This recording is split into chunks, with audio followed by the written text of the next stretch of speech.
And good evening, everybody, and welcome to the City Council meeting of March 6, 2012. Can I have everybody please join me in the Pledge of Allegiance? Pledge allegiance to the flag of the United States of America, to the republic for which it stands, one nation under God, indivisible, with liberty and justice for all.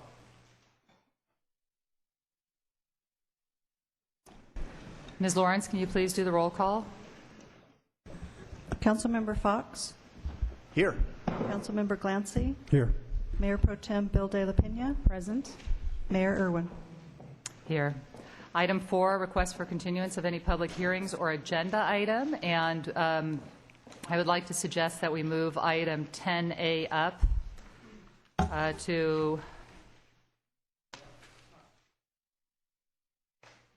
after the consent calendar, before the public hearings.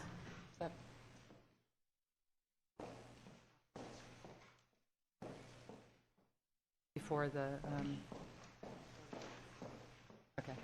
All right, we're going to move it up to be heard after the public hearing. All right, now is the time for special May I ask why? because we don't want the community funding people to sit here through the entire interview process. Problem with that? No, not at all. I wish we would do that with everything. Thank you. Okay, we're going to begin the special presentation portion of our council meeting. I'll move up to the podium.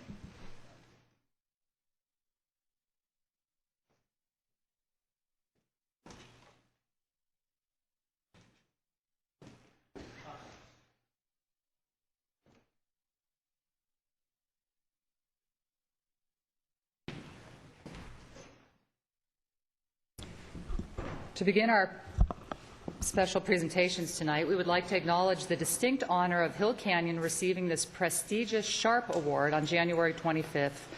This Cal OSHA Award acknowledges agencies that provide excellent workplace safety and health programs that effectively prevent and control injuries. This is a unique honor, and Hill Canyon Treatment Plant is the first government agency in the state to be recognized with the SHARP Award. I would like to introduce Dan Leiner, Cal OSHA's Consultant Services Area Manager, who will tell us more about the award. Dan?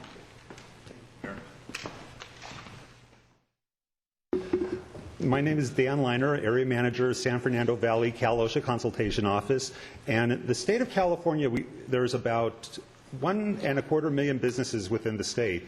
And we realized that Cal OSHA cannot, be everywhere at once. So we've developed recognition programs to recognize employers that have safe and helpful work environments. One level of recognition is our SHARP recognition.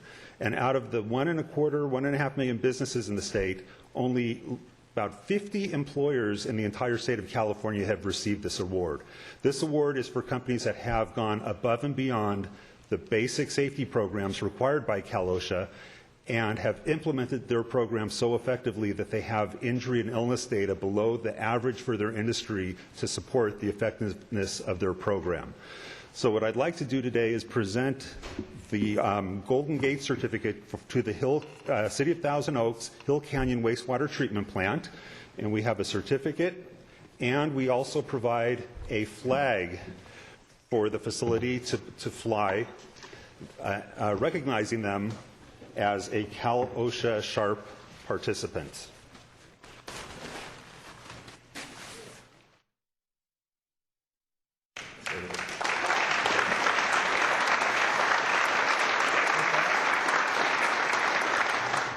I would like to congratulate the city and all the work of the management at Hill Canyon and all the employees at the Hill Canyon facility.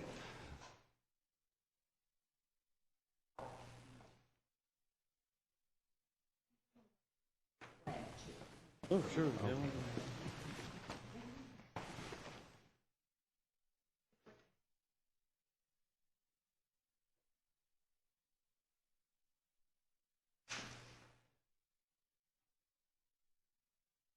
Thank you.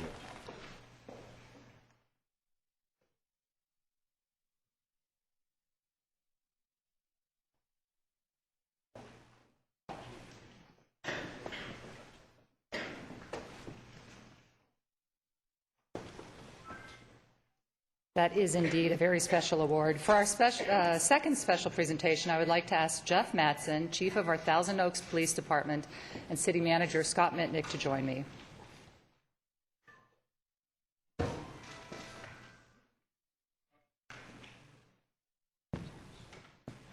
Tonight we are recognizing Jeff's outstanding service as our police chief since 2009. We are also wishing him all the best in retirement as he leaves our city this month. Jeff, you've served our city from 1998 to 2000 as assistant police chief, and from 2009 until now as police chief. You are going to be missed.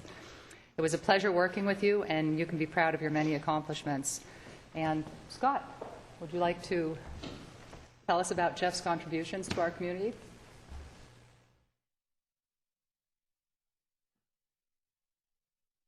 I thought the mayor was going to do that.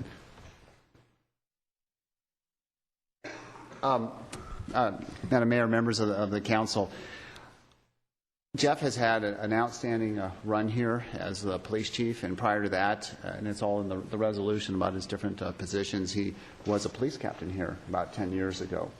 And Jeff represents kind of a continuum of outstanding police chiefs that we've had. I've seen a couple of them here. Keith Parks is here, right there, a former police chief. Dennis Carpenter after that. And what's telling with Jeff, he's been an outstanding member of the executive team.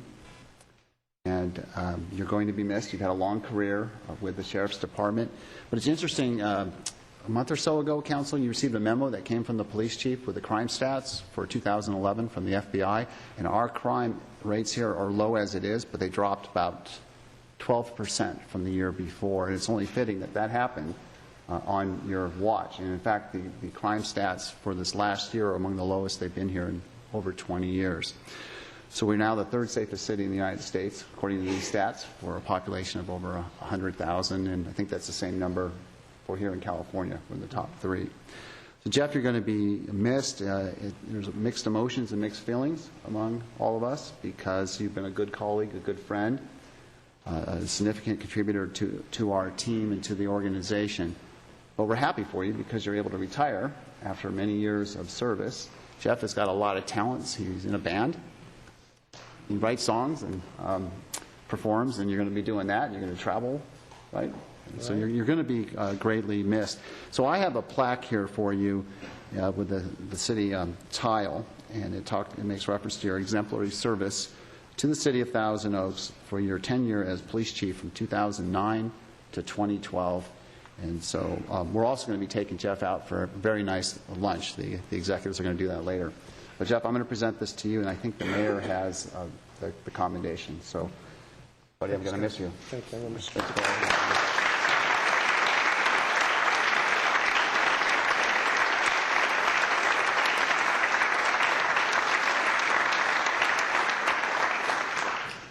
Thanks, Mark.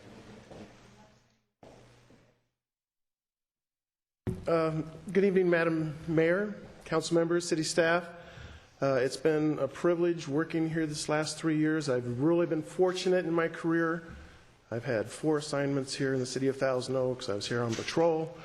I was here as your crime prevention sergeant, as your assistant chief, and now your chief. I want to thank city leadership and the executive staff, Scott Mitnick, for choosing me to be the chief of police.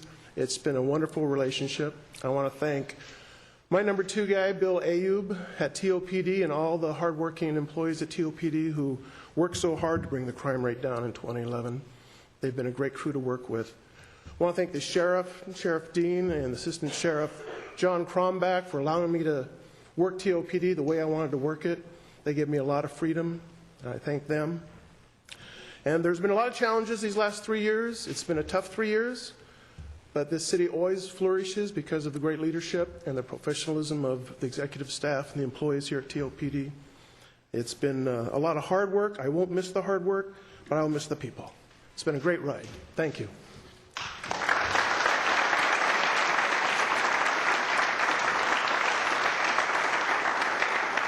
And on behalf of the City Council, I have a commendation for you, and it lists all your incredible accomplishments over the last 28 years. You've done an outstanding job for us, and we will thank you very much, Jeff. Then we're going to take a picture with the council. Oh,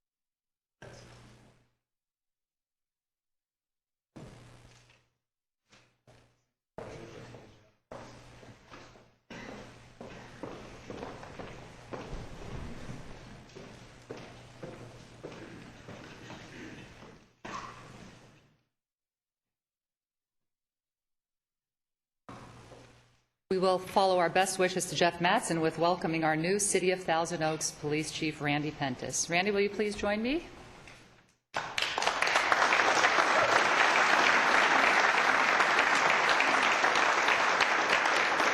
And we welcome Randy back to Thousand Oaks. We were very sad when he left the last time. He served as the Assistant Chief from 2005 to 2009. For more of an introduction, I am going to call on our Ventura County Sheriff, Jeff Dean, to tell us about Randy's background and experience.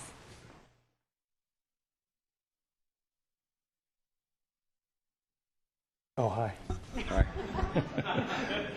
Mayor Irwin, members of the council, Mr. Mitnick, Jeff Dean, Ventura County Sheriff, we appreciate this opportunity to be before you. And I want to thank you for your recognition of Jeff. Running a contract city is the most sought after jobs in the sheriff's organization, and running the premier city is the number one choice. And Keith Parks is here, and Kathy Kemp, and Bill Wade, and a whole variety of people that have had the job. And Jeff really wanted the job, and we're proud of the way he served you. And I know it means a lot to him, and it means a lot to us that you formally recognize him and acknowledge the work he did, because he truly was committed to your city. For as long as the city's been incorporated, the sheriff's office has had the privilege, and we look at it as a privilege, to serve as your police department. This is just an incredible city. And this council is so strongly committed to public safety, and it has been for a long time, and it continues to be so. Even under these tough fiscal times when we all had to look for cuts, I met with Mr. Mitnick and in a collaborative effort, and your council approved and the board approved this pilot program of reverse contracting. And we all, working together, we saved the taxpayers over $600,000 this year alone, with absolutely no change in service levels for all the community. And it's that collaboration between the county and the city that makes it so effective, and your leadership that helps keep this city so incredibly safe. The other part of it are the citizens and the volunteers that we have in this community. It's amazing. You know, it's so easy these days for people to get on some anonymous blog and make negative comments, but tonight you're picking a replacement for a council member, and you have 17 people, I understand, that have come forward that want to make a positive commitment and make this place make this city a better place to live and represent the citizens. And law enforcement can't do it alone.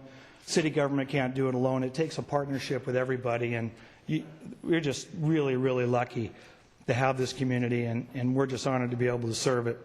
Now, tonight you're making a selection to replace an individual, Councilmember Dennis Gillette, who was the epitome of public service.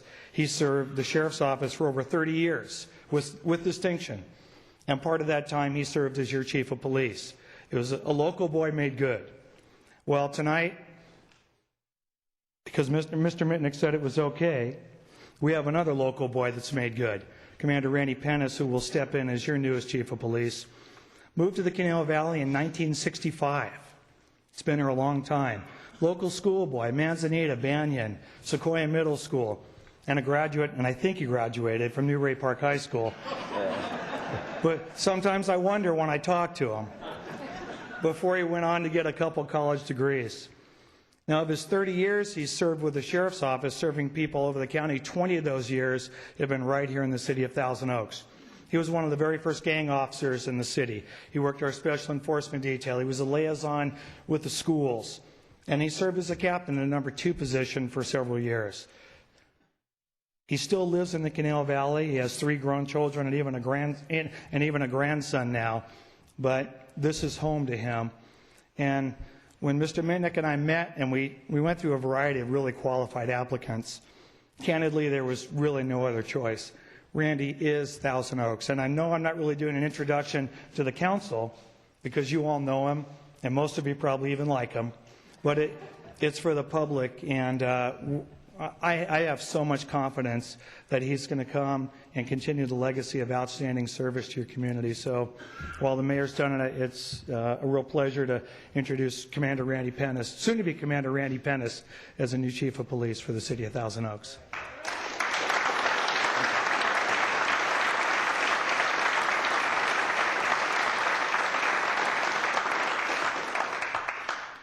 I did graduate high school.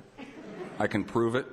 I'm very happy to be home, and I hope to build on what Chief Mattson has started and serve this great community. And I am honored to be here. Thank you.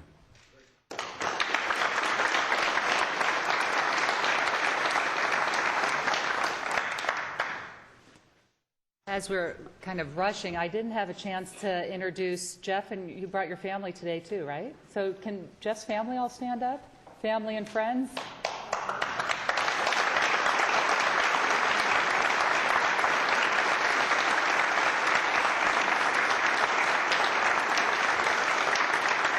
And then I also wanted to point out that Mary Jane and her husband are here, big supporters, and you came today to wish Jeff well also. So Mary Jane Laz, our previous city manager.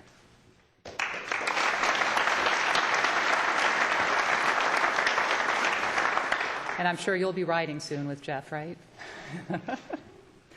Our final presentation this evening recognizes 2 significant awards received by our city's finance department. First of all, the Excellence in Budgeting Award from the California Society of Municipal Finance Officers, and the Distinguished Budget Presentation Award from the Government Finance Officers Association.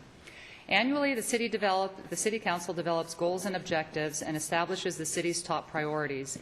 These goals, objectives, and priorities establish the foundation for the city's budget. The city staff works to ensure that funding is identified to accomplish these priorities. Over the last 4 years, the city has seen significant declines in general fund revenues. Even with these declines, I'm proud to say that the budget adopted last year was structurally balanced and is now being recognized by both state and national associations for financial integrity and adherence to best practices. As a member of both the City Council's Finance Audit Committee and the Capital Facilities Committee, I know firsthand of the effort that goes into the budget process. I would like to congratulate our Finance Department on doing an excellent job. And now I'd like to have Ronnie Campbell, Finance Director for the City of Camarillo and past President of the CSFMO, and John Adams, our city's Finance Director, tell us more about the awards and what they signify. Ronnie and John.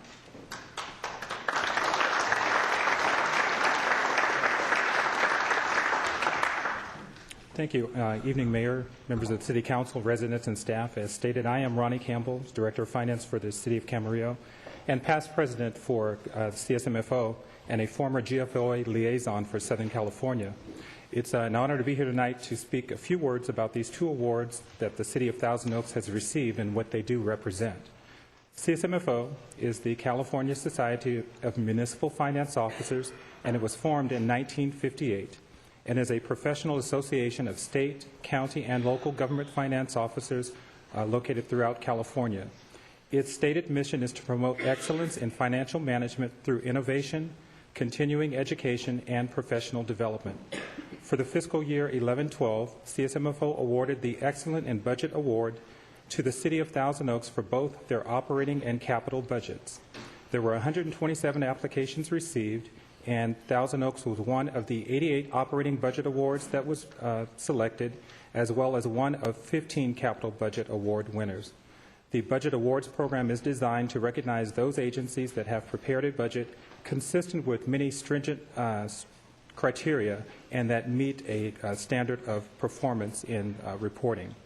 GFOA is the national organization. It established its Distinguished Budget Presentations Award program in 1984 to encourage and to assist state and local governments to prepare budget documents to the very highest quality that reflect both the guidelines established by the National Advisory Council of State and Local Budgeting and GFOA's best practices on budgeting, and then to recognize the individual governments that have succeeded in achieving that goal.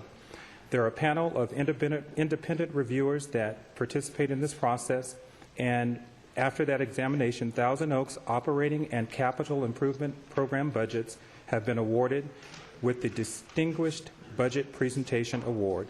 This award is the highest form of recognition in governmental budgeting, and in a day and age when government budgeting practices and transparencies of budgets is something that's called into question, I think it's particularly noteworthy to note tonight that Thousand Oaks is continuing in their tradition of good governance and providing a document that is accessible to its local residents that actually underscores the budgeting practices that are evident within the city.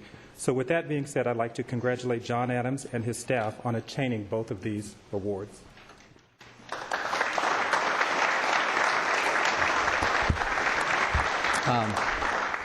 Good evening, City Council. I'm John Adams with the City's Finance Department. I feel very fortunate to be here tonight in following the footsteps of prior finance directors who I believe laid a fantastic foundation to build upon. This is the fourth time in a row that the City has received both the CSMFO and GFOA awards starting back in fiscal year 2005-2006. In receiving both the CSMFO and GFOA awards, it signifies the hard work on not just the city departments, but the city's Finance and Audit Committee, the Capital Facilities Committee, and the City Council.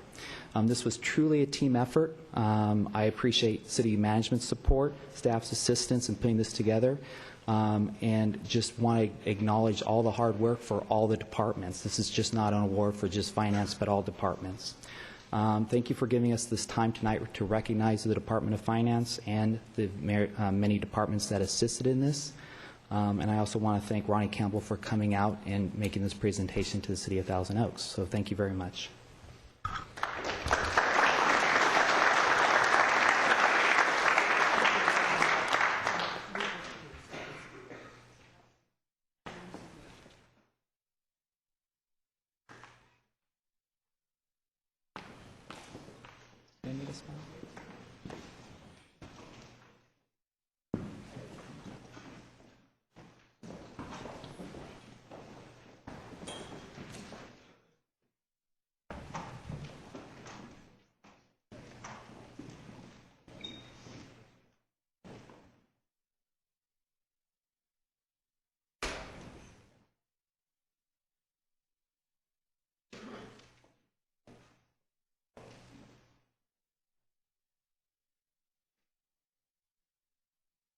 All right, now is the time for public comments. Can I have the city clerk please announce? This is the time and place for public comments. A speaker card is available for those wishing to address the City Council regarding items on the agenda or on a subject within the city's jurisdiction. Speakers for public hearing items shall be called and heard during the public hearing. All remarks should be addressed to the council as a whole, and all documents for City Council and the official city record should be presented to the city clerk prior to speaking. Speakers are requested to state their name and community of residence for the record. Under state law, public comment matters may not be considered by the council unless it's listed on the agenda, but may be referred to the city manager for administrative follow-up.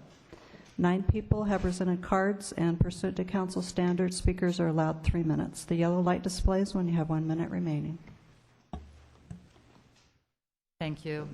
Our first speaker this evening is Dr. Richard Elsley, and he will be followed by Jan Smith. Good evening, Dr. Elsley. Good evening, Madam Mayor, council members. My name is Dr. Richard Elsley. I'm a resident of Thousand Oaks, and it is my pleasure to once again be here to tell you about the next talk in the Discovery Center's Science Speaker Series. The purpose of the Science Speaker Series is to bring in scientists who are doing important work and who can describe it in a way that everyone can understand and enjoy. Our next talk is going to be in 2 days, Thursday evening, March 8th, 7:30 p.m. at the Baxter Healthcare Auditorium in Westlake Village off Lakeview Canyon Road. The speaker is going to be Dr. Susan Love, a renowned breast cancer researcher and author. The title of her talk is Breast Cancer, What If Most of What You Have Learned Is Wrong? And she's going to talk about how scientific thinking changes as new ideas come forward and scientists change their view of what the disease is and how it can be cured. So this should be a very interesting talk. You can get more information or buy tickets online by going to our website, which is sciencespeakerseries.org, sciencespeakerseries.org, or you can buy tickets at the door Thursday night. Although you might want to get there early because we may be getting a good-sized crowd for this one. So I welcome everyone in the community to come and hear this fascinating talk. Any questions? I do have a question. Do you put any of the talks online for people that can't make it? We have not managed to successfully video the talks in the auditorium that we're in over there.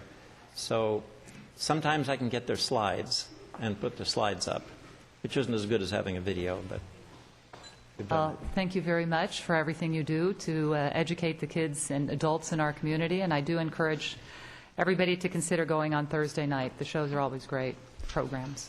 Thank you. Thank you. Okay. Do we have the clock fixed now? All right, our next speaker is Jan Smith, and she will be followed by John Proctor. Good evening, Mayor Irwin, council members, city staff. It's my pleasure to be here on behalf of your chamber, the Greater Conejo Valley Chamber of Commerce. I want to be able to tell you about a couple of upcoming events that we're holding. Something new and different this year is the foundation, which is under the chamber, raises money every year for scholarships that we give to graduating high school seniors.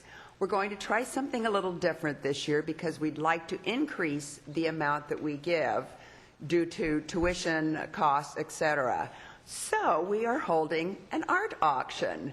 It is an auction that is free for everyone to attend. It's Thursday, March 29th, 6 o'clock until 8 o'clock p.m. at the Best Western Thousand Oaks Inn. And what we are doing right now, we are accepting gently used art. Maybe this is something in your house, it's a beautiful piece that all of a sudden you've grown tired of it, bring it by the chamber office. And this is before March 16th. I know somebody's wife is an artist and maybe she'll donate something to us. Anyway, the event is entirely free to come. It's a great way to come out and see something different. We're trying to get noted artists to also donate. So that's coming up again March 29th. We are also trying something else new this year. We are having a small business symposium. Thursday, April 5th, 8:30 a.m. until 2:45. We will be in conjunction, and it will be located here on the Pepperdine University Westlake campus. We're going to have 3 educational tracks that folks can sign up for. One is procurement, one is marketing, and 2012 business trends. The cost to chamber members is $40. Non-members would be $50. and that's if you register online prior to April 3rd. Lunch is also included in that price. We're bringing back again the second annual Conejo Valley Restaurant Week. The dates are April 15th through the 19th. That's something that was a huge success last year. So check on our website, or you can go to www.ConejoValleyRestaurantWeek.com for additional information. And last but not least, you've heard about our chamber trips. This year we are going to Ireland. We'll be traveling October 21st through November 8th.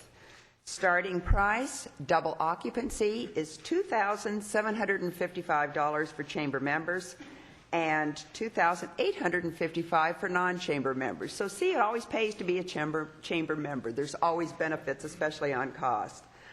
Includes tours to Dublin, the Burin, Cliffs of Moher, and excuse me if I'm not pronouncing it correctly, Galway, optional tours are available, hotel, breakfast, day trips, airfare from LAX included. And as always, please come stop by and see us and visit us at our website at www.conejochamber.com. Thank you. Thank you, Ms. Smith. Our next speaker is John Proctor, and he will be followed by Barbara Klossner.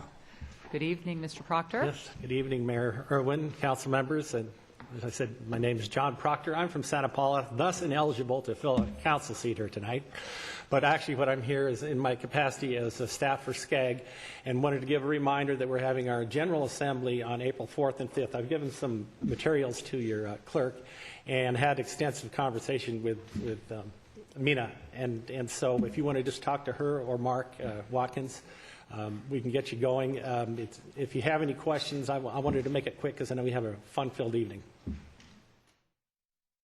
Yeah, I'm not sure about that, but I've been where you've been. okay. Does anybody have any questions for Mr. Proctor? All right. Okay. Thank you very much. Good evening. Barbara Klossner, and she will be followed by Glenn Kimball.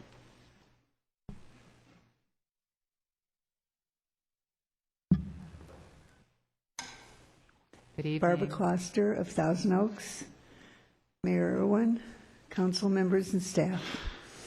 First, I want to address the retirement of Dennis Gillette. I have known him for over 15 years, and his presence will be sorely missed. What always impressed me was his fairness in most situations. I am here to speak tonight about fairness in the appointment of a new city council member. I know several of the candidates, and they are all good people. But in all fairness, my vote would go to Al Adams, and I don't even know him. I just know of the many things he has done in the past as a planning commissioner.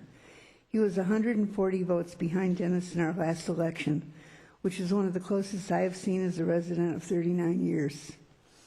I try not to get involved in politics on any level, but lately it seems I have no choice. The fair thing to have done, in my opinion, was to have a special election in June or November and let the community make the decision. Remembering past expenditures done by the council, $8,000 is a mere pittance in comparison. I mention fairness as much as I can because in the past I found many of your decisions to be not only fair but wise. I don't always agree with some of your decisions, but I am still proud of what you've accomplished in all the years I have lived here.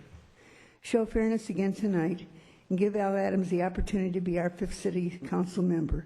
In my mind, Dennis is a hard act to follow, but hopefully, given the chance, Mr. Adams will do his best for the community. Thank you. Thank you, Ms. Klossner. Drop the N, it's Gloucester. Gloucester. Okay, you spelled it out. I'm sorry about that. Glenn Kimball, and Glenn will be followed by Stephen Bloom.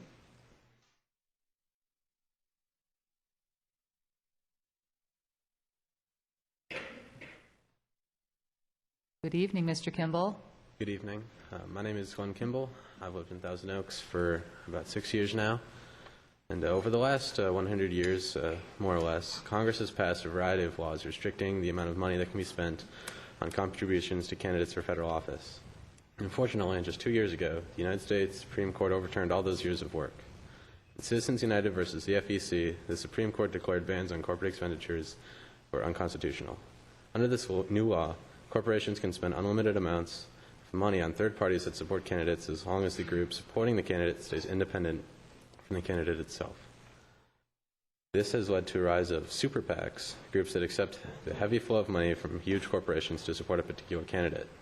A study has shown that super PACs have raised about $181 million in the last 2 years since the Supreme Court decision, with roughly half of it coming from fewer than 200 people or corporations. However, recent disclosures have shown much more dismal numbers, with 80% of that money coming from about 24 people. Do we really want such a small percentage of the population controlling our elections? Today, super PACs hold too much sway in our electoral process.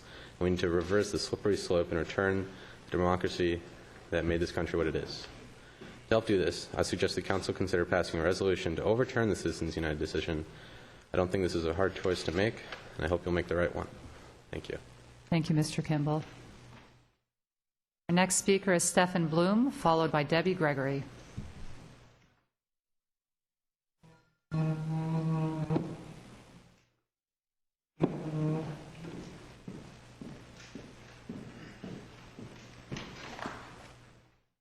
Good evening, Mayor and councilmen and women. My name is Stephen Blum. I've lived in Thousand Oaks my entire life. I've come before you this evening to ask you a very simple thing. Pass a resolution to overturn Citizens United. Citizens United versus the FCC was a court ruling that declared limits on corporate contributions to the election process unconstitutional. As long as they contribute a group that stays independent from whatever candidate it supports, they can spend as much money as they want. We have seen the world this verdict has created. Throughout the Republican presidential nominee race, super PACs have dominated the airwaves, holding immense influence on the electoral process.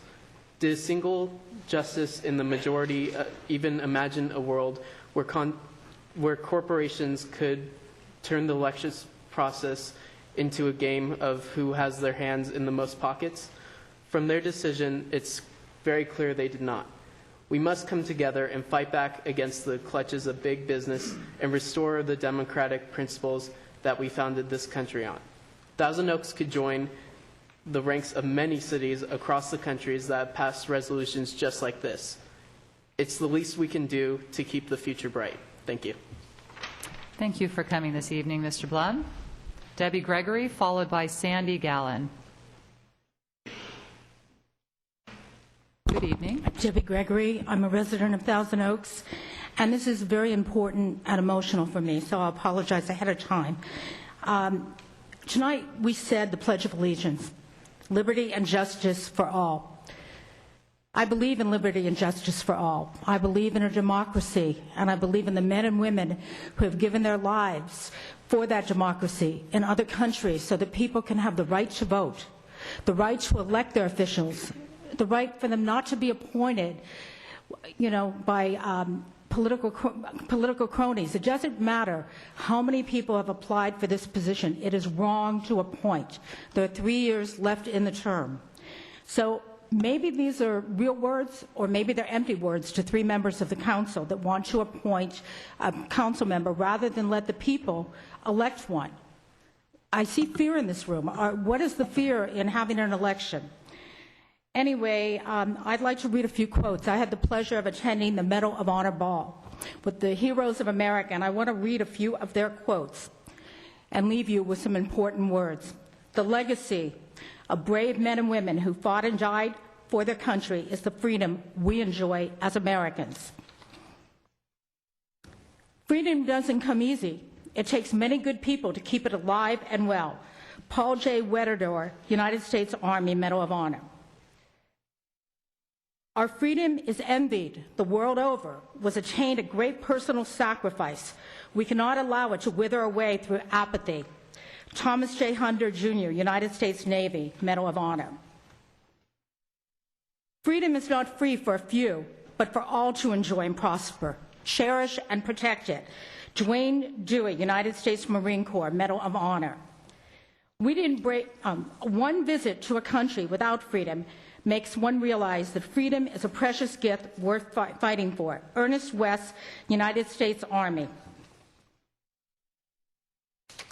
To be an American comes with many rights, privileges, and responsibilities. It is our duty to honor, defend, and preserve them for future generations.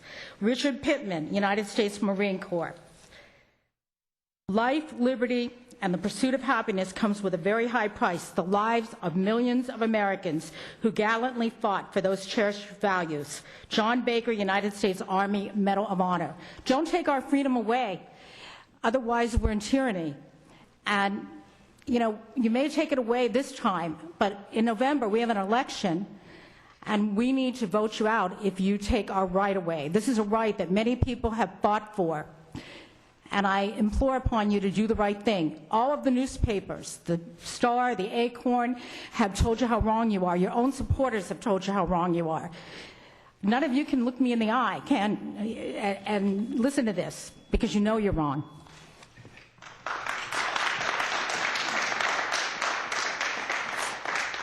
Sandy Gallon, followed by Raul Gutierrez. Good Hi, evening, it's Ms. Sandy Gallon. Galen. I'm a Newbury Park resident and here tonight on behalf of the New West Symphony. And on behalf of the Symphony, we wanted to publicly thank Councilman Dennis Gillette for his years of service on behalf of the Symphony, and especially the arts in Thousand Oaks. We have a couple of exciting things happening this week. At 7 o'clock tonight at the Movie Co. Theater, we are having a sneak preview of a new independent film that is starring our guest violinist from this weekend, Philip Quint. The movie begins at 7 o'clock, if anyone can still make it. And this weekend, we have guest conductor Philip Mann and Philip Quint on violin performing here at the Kavli Theater at 8 o'clock. Korngold, Beethoven Symphony No. 7. It's a great concert, and we hope you can all come. You can visit us on our website at newwestsymphony.org. And thank you, City Council members, for your support of the Symphony and the arts in Thousand Oaks. Thank you. Raul Gutierrez, followed by Sharon Moret. Good evening, Mayor and members of the council and staff. It was nice to see the accolades given by several people tonight to the city of Thousand Oaks. I heard the city being called as premier city. I certainly agree with that.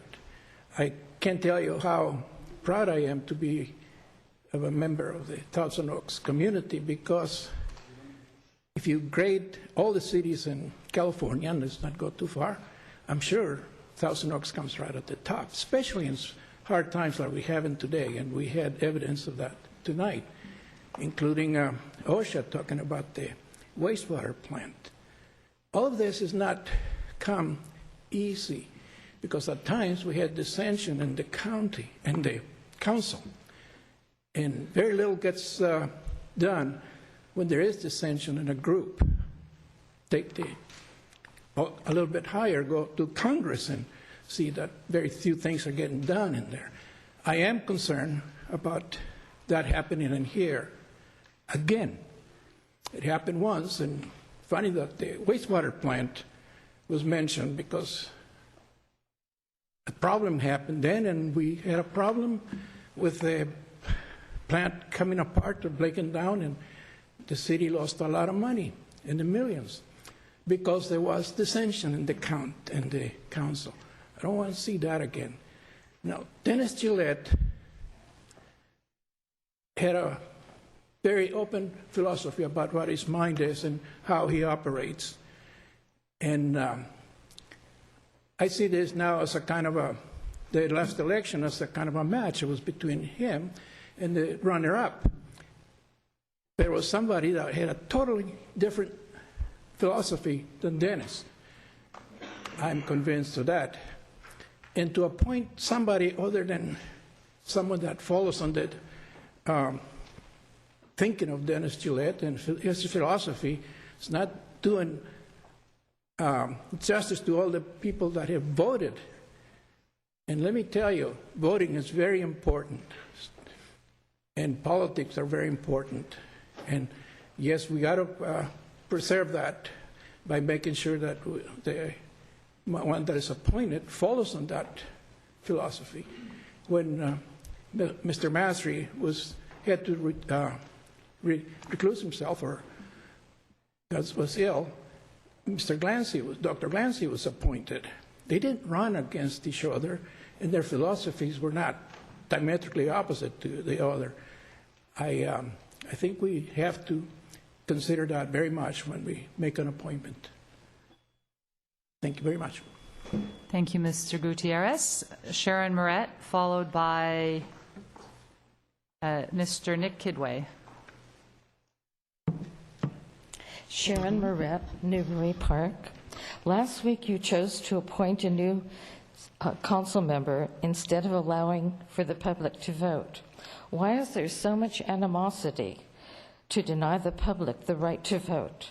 This is for a long-term position, and the public should be included in making major decisions in our city whenever possible. And this certainly is the time, if any, to do this. Our city newspapers have called this a power grab. Our right to vote is sacred and needs to be preserved. Please change your minds and allow the public to vote. Thank you, Ms. Moret. Nick Kidway, followed by John Fonti.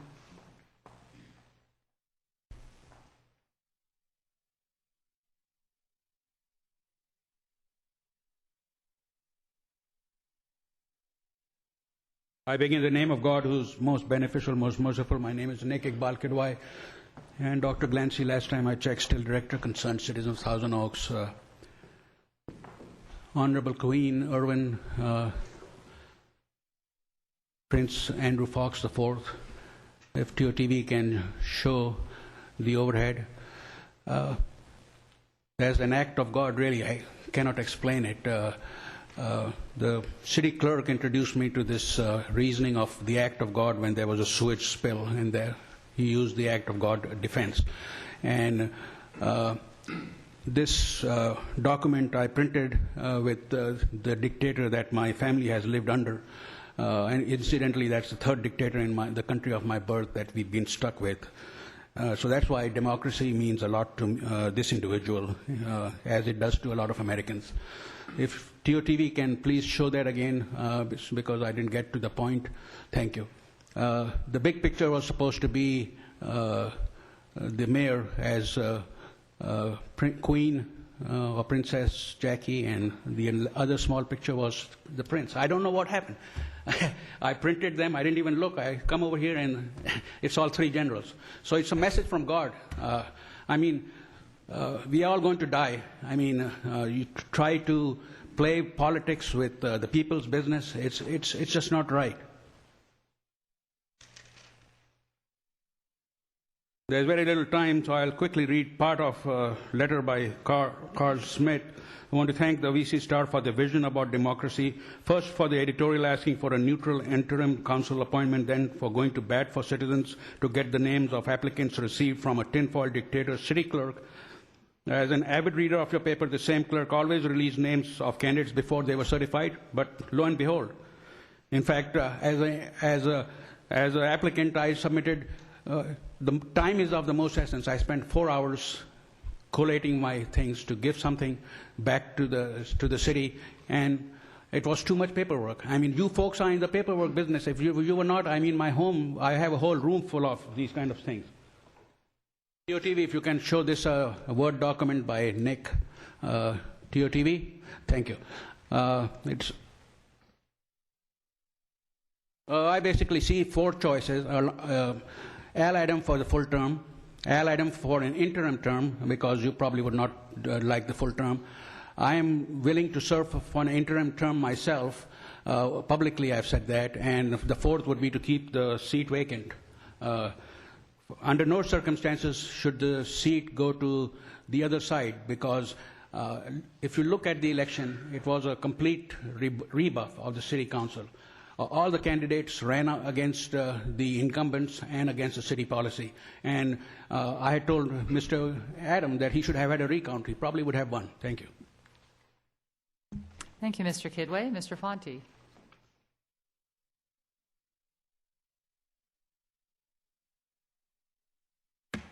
Good evening. John Fonti, Thousand Oaks. I have four things I'd like to talk about tonight. Hopefully I have time. Let's see. The first thing is if TOTV can show the picture there. At Lynn Road and Via Las Brisas, the eyesore sandbags are still there, and this is the third council meeting at which I am complaining. And I'll say it again and again, if the sandbags were located by any council member houses, they'd be long gone by now. Second thing I'd like to talk about is I'd like to remind the audience and the viewers at home that last year the council majority of Mr. Fox, Mr. Glancy, and Mrs. Irwin voted to give themselves and their dependents lifetime health care benefits, which could cost Thousand Oaks taxpayers a cool $1 million apiece. And this is for a part-time elected position. And everyone wonders why California is so screwed up. Just look right here at our council majority. They are the poster children for political abuse and cronyism. What we need is a complete and impartial analysis of the state of the city's long-term financial health, including skyrocketing pension benefit obligations, health care costs, and outrageous executive salaries.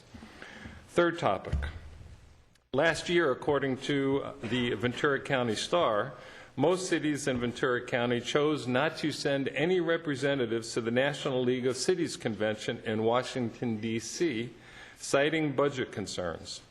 A few just sent one representative, but Thousand Oaks sent 5 representatives, including the council majority members of Andy Fox, Jackie Irwin, and Tom Glancy, along with city manager Scott Mitnick and another staffer.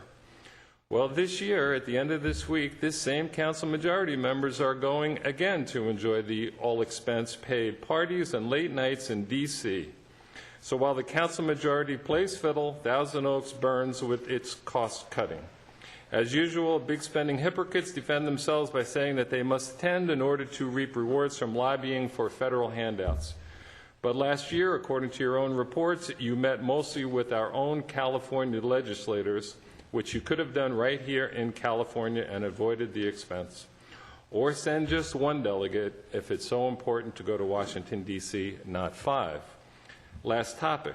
Even if the council majority had a mandate from the voters, I would be against the council appointment process. There is no valid reason whatsoever to usurp the democratic process and bypass the upcoming November election. In the last election, in 2010, 70% of the voters voted against Mr. Fox and Mr. Gillette, proving that the council majority has no mandate. But you do have power and arrogance, don't you? Hopefully this November there will be only 2 challengers, not 13 like last time, who diluted the anti-incumbency vote. Those 2 challengers should easily hand Mr. Glancy and Ms. Irwin the election losses they deserve. Thank you. Thank you, Mr. Fonti. All right, we are on to item 7, the consent calendar.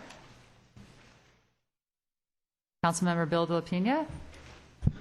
Thank you. I would like to pull item 7Q.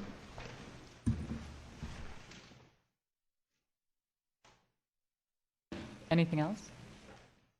Okay. Anybody else? I'd also like to pull 7D and 7I.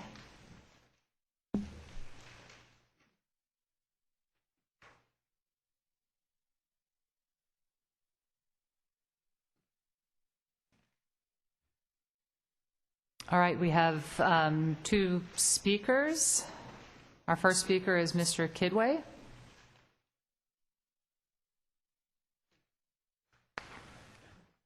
Nick Kidway, resident of Newbury Park.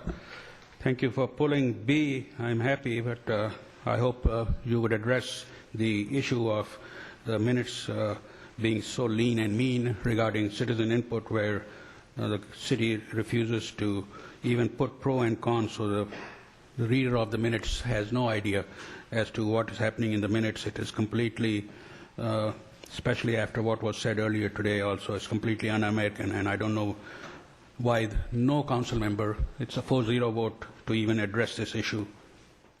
Number O is approved expenditure for emergency management grant for $30,000. I'm sick and tired of the people that are given the wrong information that the sales tax is the driving force in the city, and if sales tax goes down a little bit, we are in hog water and all that. There's so many ways that the city gets money, and they're experts at getting money, which is taxes, and then misusing it, and because it is free money, it's not general fund.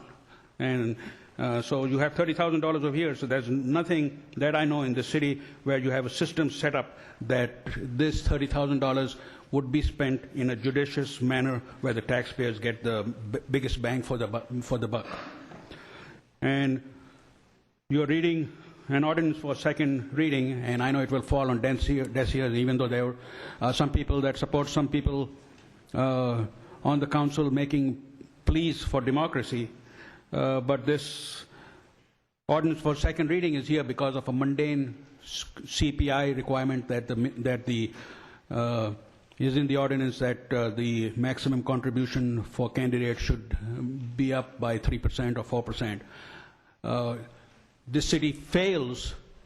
It's been 10 years. I was going through my notes when this ordinance was passed in '98 to bring this back and take care of the big issues. One of the issues is the reason we have this malarkey in this city is that there is no maximum amount to spend on the council candidate, council election. And one council member twice has spent $50,000 of her own money to run. And so once you have the bar so high, nobody else has a chance. I mean, I'm not crazy.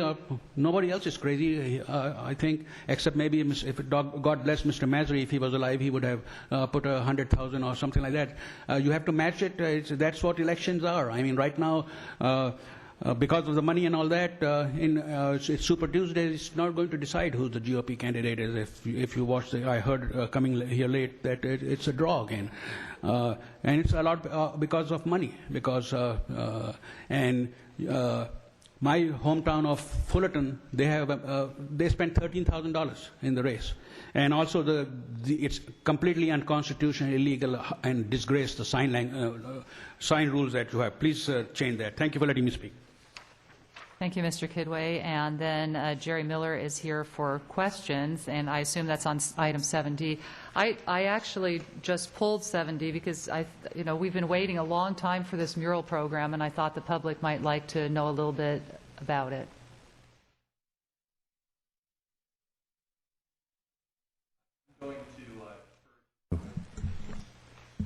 I'll defer to Harry Sullivan, who chaired the committee through the Arts Commission. Yes, and we appreciate all the years of work you put into this effort, so at least let the public know what we're planning on doing. This is a program that I've been fighting to put in here for probably 8 or 10 years. It's a win-win for everybody, no cost for the city, no cost for anybody, in a beautification of our parking structure. The way the program, I got this idea a number of years ago when I was on the city commission for the arts, called the Board of Governors at that time. I saw the drainage that was painted for the Olympics at the time, and a number of the buildings that were painted for the Olympics a number of years ago. And I got the thought that maybe we should do this with our parking structure. And I gave the idea I had a joint meeting with the Amundsen people, gave it to them. They put it into play probably 8 or 10 years ago, and I've been wanting to bring it in here for all that period of time. Actually, the city council approved it about 3 years ago. It sort of got bogged down, and we're up to speed now. The way it works is this. We will try to beautify the parking structure. One, go out for bids to the various artists in the community. We don't care if they're grade school, professional artists, or anything in between. We have designated areas in the parking structure, standardized the sizes that we want to have put up there. The artists will submit, and I think this will be a great PR event for the city and the cultural events that take place. We will go out to the community, ask them for sketches. Sketches will come back in. They will be reviewed by the Arts Commission or a like committee, and we will pick various sketches. We then will take them back, prioritized as to, say, 1 to 10, which ones are the better ones, and we'll put them into the alliance who will sell these sketches. Money received as sponsors will pay a fee to the artist to get them on the wall, and it will also give a certain amount of revenue to maintain it, a certain amount of revenue to cover any and all expenses involved, and still make a profit. Profit being the money going to the Arts Committee, or it'll go certain percentage to visual arts, certain percentage to the theater, and I think it's a win-win situation because the bottom line, it doesn't cost anybody any money.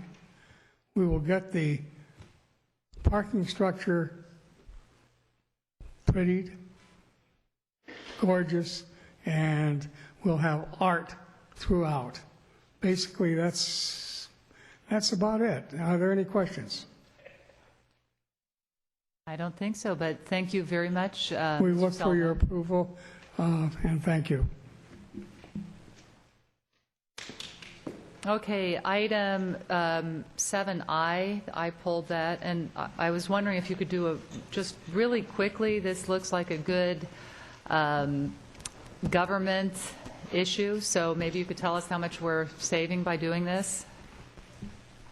Yes, I'd be happy to, Madam Mayor. This is about a year's worth of work between the city and the Conejo-Recan Park District, working for both themselves and COSCA to jointly put together a program to bid a master contract for weed abatement throughout all of our open space areas. So this is a great example of working together. This is the type of thing that we need to do more of going forward because we have limited resources to do these kinds of things. This is weed abatement for, this is to provide the defensible fire space, the 100-foot clearance to all the structures. This is property the city owns or COSCA owns or CRPD owns.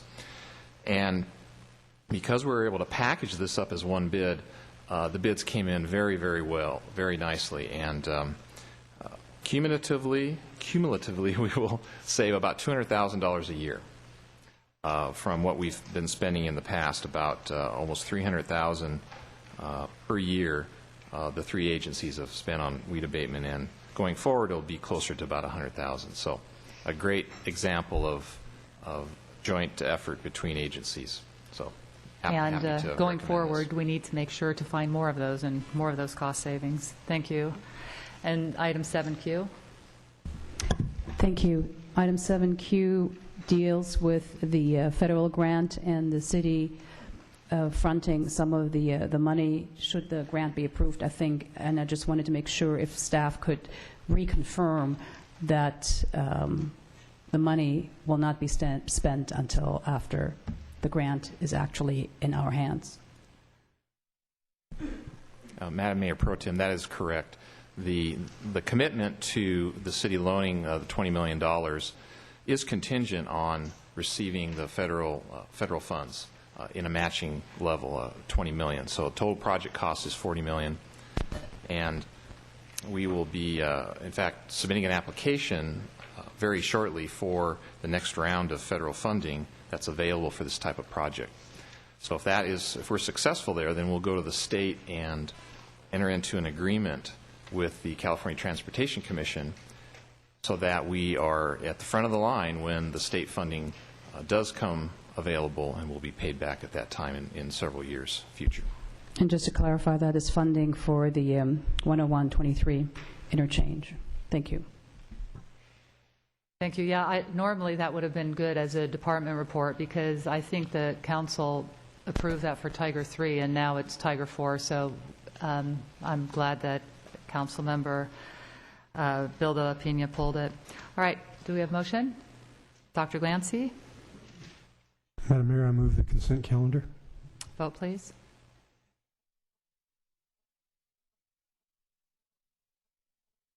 The motion carries 4-0, and let me read the ordinance title for item 7R is an ordinance amending Title I, Chapter 13 of the Municipal Code relating to city election campaigns, contribution limits, and disclosure requirements. Thank you. We're on to our public hearing, item 8A, and can I have the city clerk please open the hearing?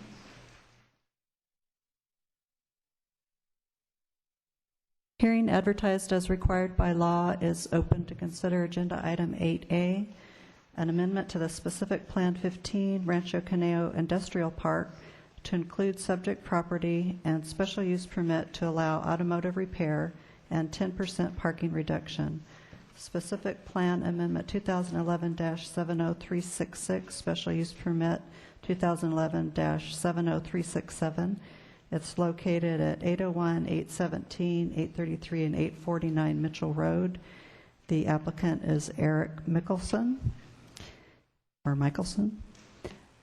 A speaker card is available for those wishing to address the City Council regarding this hearing, and all documents should be presented to the City Council or the City Clerk before speaking. Speakers are requested to state their name and community of residence for the record. We have 2 people have presented speaker cards. The applicant is allowed 15 minutes with a 5-minute rebuttal.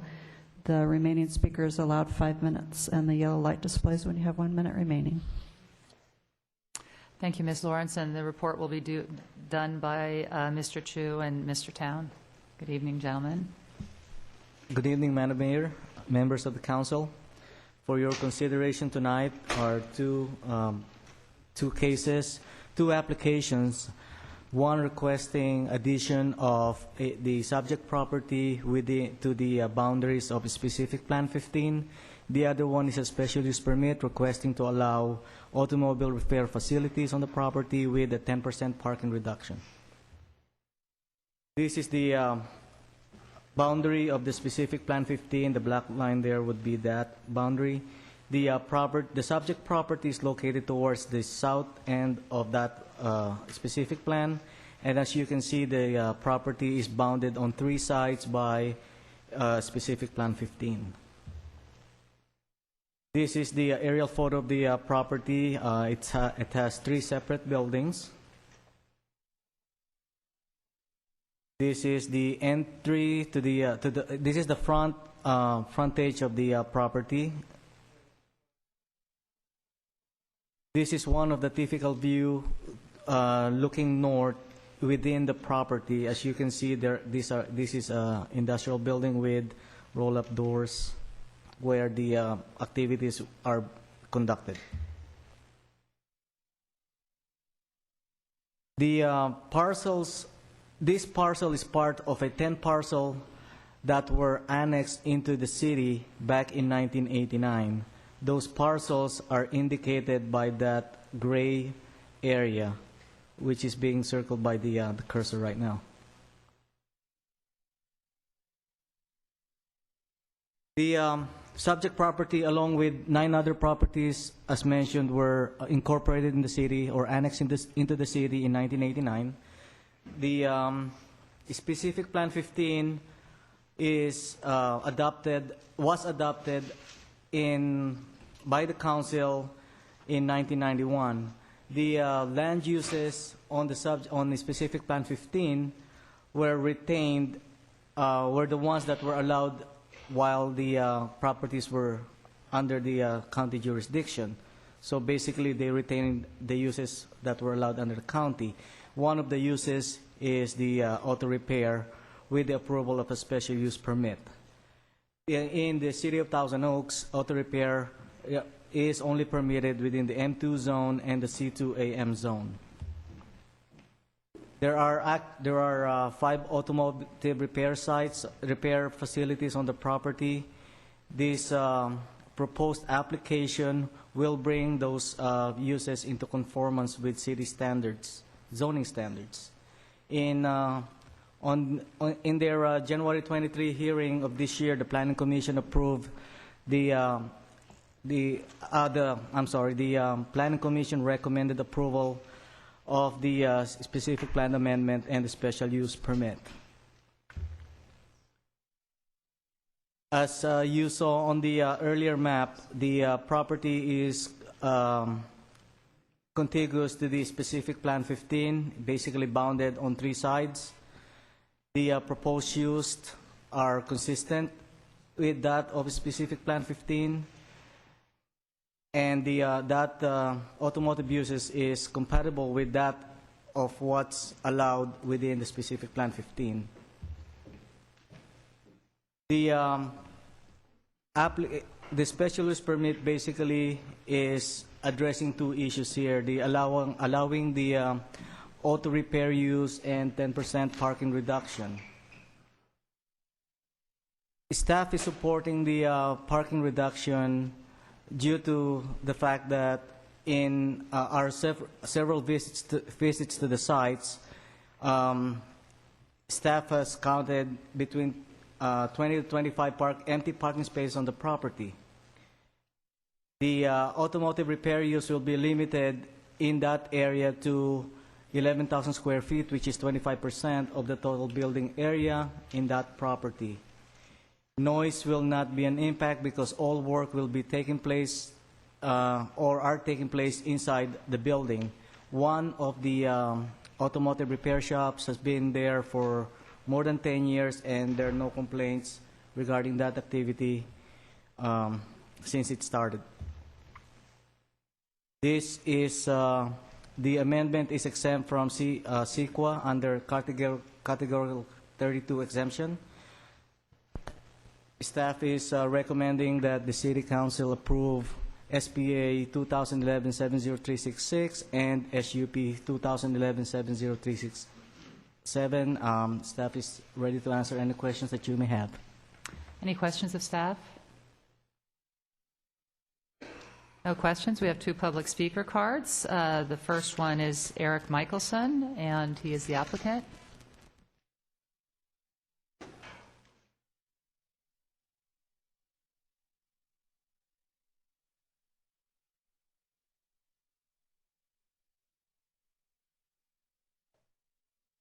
Good evening. My name is Eric Michelson, Santa Rosa Valley. That's it. I think it all speaks for itself. All right. Any questions? No, we like that a lot, actually. All right, but Mr. Kidway still has something to say. Mr. Kidway. I wish I was like you. Nick Kidway, resident of Newberry Park. I am also for the staff recommendation, and I really appreciate the short and sweet talk. But I want to take this opportunity to talk about the general plan and the zoning issues. I mean, what is your job but for zoning? The city does not build except for this building. City has architects, but they don't build. I mean, a lot of times, people say that don't complain about the city, look at how great the city is. I mean, that is true, and it gets the direction, but the real salute goes to the civil engineers, the architects, the contractors that do the work and get the stamp that everything was done right. As an applicant, the city clerk has handed this questionnaire of 14 questions, and it's interesting that one of the questions is, have you reviewed the city's general plan, and what do you feel needs to be done to maintain and enhance the city's economic health? These are important issues, and everyone, come election time talks about the general plan, but it's not some vague intellectual thing. And the reason I'm really concerned about this is, and I've spoken in the Planning Commission hearing regarding this also, is because you don't have to be, but I was involved for 10 years in the automotive aftermarket in the servicing of cars. And all over the world, including our city, a big change has come about where there are no service stations anymore except for a handful.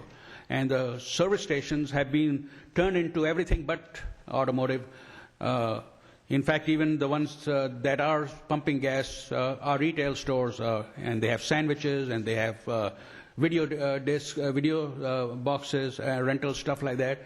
And this is what your job is. I mean, this is what you should be doing, is you need to inventory all the changes that have happened at these former gas stations. And I relate exactly to what this hearing is about, is that they are not repairing the cars, but there is a need for repairing the cars. But what is the whole mix going to be? How many of these gas stations are now a Wells Fargo Bank, a Baja Fresh, or an office supply? And in fact, your own $50,000 study said, 1994, I don't know how many years it is, that if you approve the zone change, and people complain about the city being for rampant growth, but there's only been 2 major zone changes in the city in the last 20 years. One is the Seventh-day Adventist, and one was Woodridge Ranch, which was some homes. But this thing is going under the radar without any zone. It's over the counter that's being done, which is really criminal, I would say. I mean, it should really not be over the counter. I mean, that's one of the problems. I mean, I want to improve my home, but I have to spend $1,500 for a fee and then hire an attorney and come before a planning commission when you can demolish a gas station and put a Wells Fargo Bank or put a Baja Fresh and do it over the counter. I mean, give me a break. I mean, how can you pride yourself on being a wonderful city hall when these things are going on? And then last but not least, I got a rude awakening again today because I wanted to introduce a video to the council, and was told by staff members that videos are not allowed during public comments. And that reminded me, over a dozen years I've known about it, and we've talked about it, is that we have the professional cameras here, but you watch the Agora City Council meetings, and in their planning commission meetings, staff, I haven't watched them for the last few years, but they would take out not a very expensive camera, not professional, but go to the job site, go to the planning site, and take a video of it. And so even if all the planning commissioners have gone to the site, which they're supposed to do, but you see the video, you get a different perspective. I mean, soon we will have 3D videos so that you will even get a better perspective. But this city is not doing anything. And in fact, if I wanted to, I mean, if I had taken some video of this property in the parking lot, stuff like that, to give you a visualization as to what I saw at 10 a.m., I couldn't do it. I mean, please, for God's sake, I mean, the citizens of Thousand Oaks are begging for something better. Thank you for letting me speak. Thank you, Mr. Kidway. Questions of staff? All right, rebuttal by the applicant. I believe that gentleman was supporting my thing, but subtitles would have been helpful. All right, we are going to close the public hearing. Council discussion. I'll move the staff recommendation 1 and 2, and that the ordinance be read in title only, for the reading be waived, and if no objection, to introduce the ordinance. That's specifically Amendment SPA 2011-70366. Vote, please.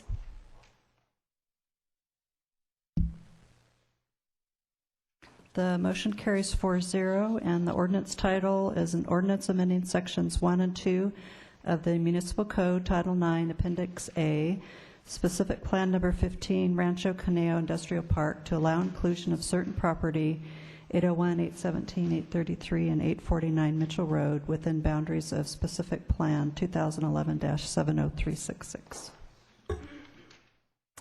Thank you. We are skipping over to item 10A, Committee, Commission, and Board reports, and this is an addendum to the Sports Facilities Endowment Fund grant awards regarding the Thousand Oaks High School grant. And let's see, who is going to be presenting? The chair? Elaine Williams. I was not the chair of the committee, but I was on the committee. Our recommendation is to agree with the request by the school district, the The original agreement was to award $44,411 to Thousand Oaks High School to be shared, and now it's going to be shared with Newbury Park and Westlake High School for the global purpose of refurbishing 3 tracks, 1 at each school. The original request was for 1. The proposition that we could actually do 3 tracks for the price of 1 is something that you have to understand in terms of global cost to field this kind of a project. The economy of scale really does play into it, and so the finances do make sense. What happened was that the Thousand Oaks High School requested money to just refurbish their track. The school district decided that all 3 tracks needed to be refurbished. The total cost for that came in actually under the proposed cost to do 1 track, in part because of the logistics costs that they won't incur going from site to site. And as a result, they will have all 3 tracks done for a lesser amount, and the committee met again. We reconvened and considered the arithmetic, the requests, and more than a little of the politics involved in the school district not being aware of the proposal made by Thousand Oaks.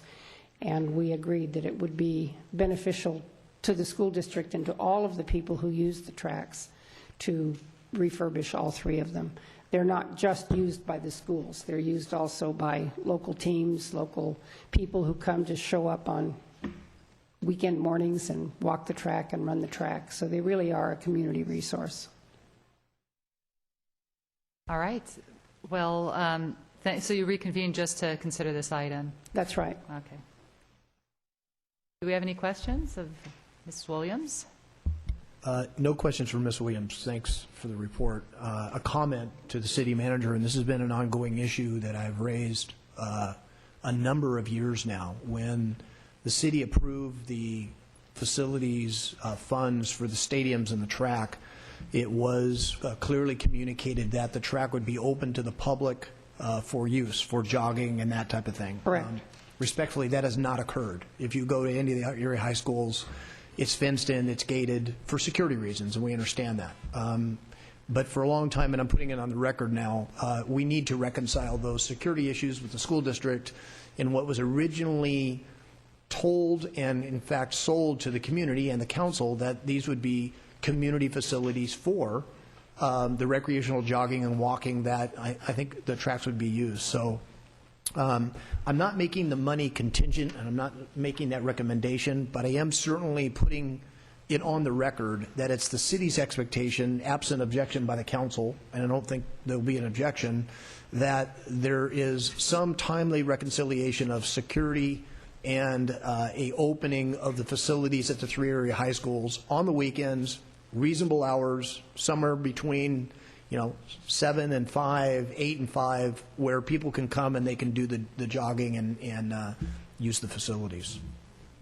So just a comment, but also move the staff recommendation and thank the committee for its great work.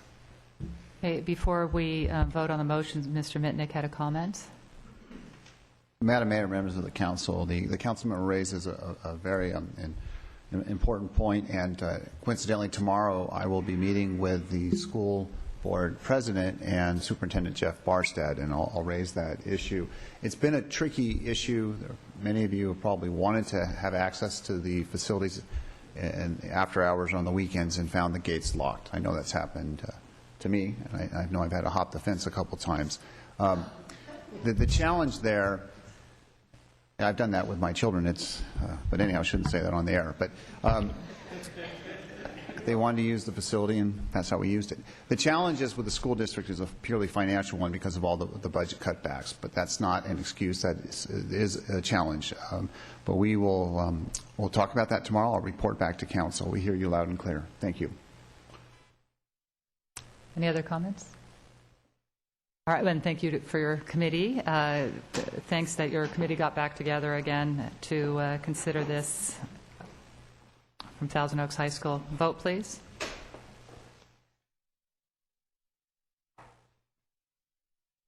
The motion carries 4-0.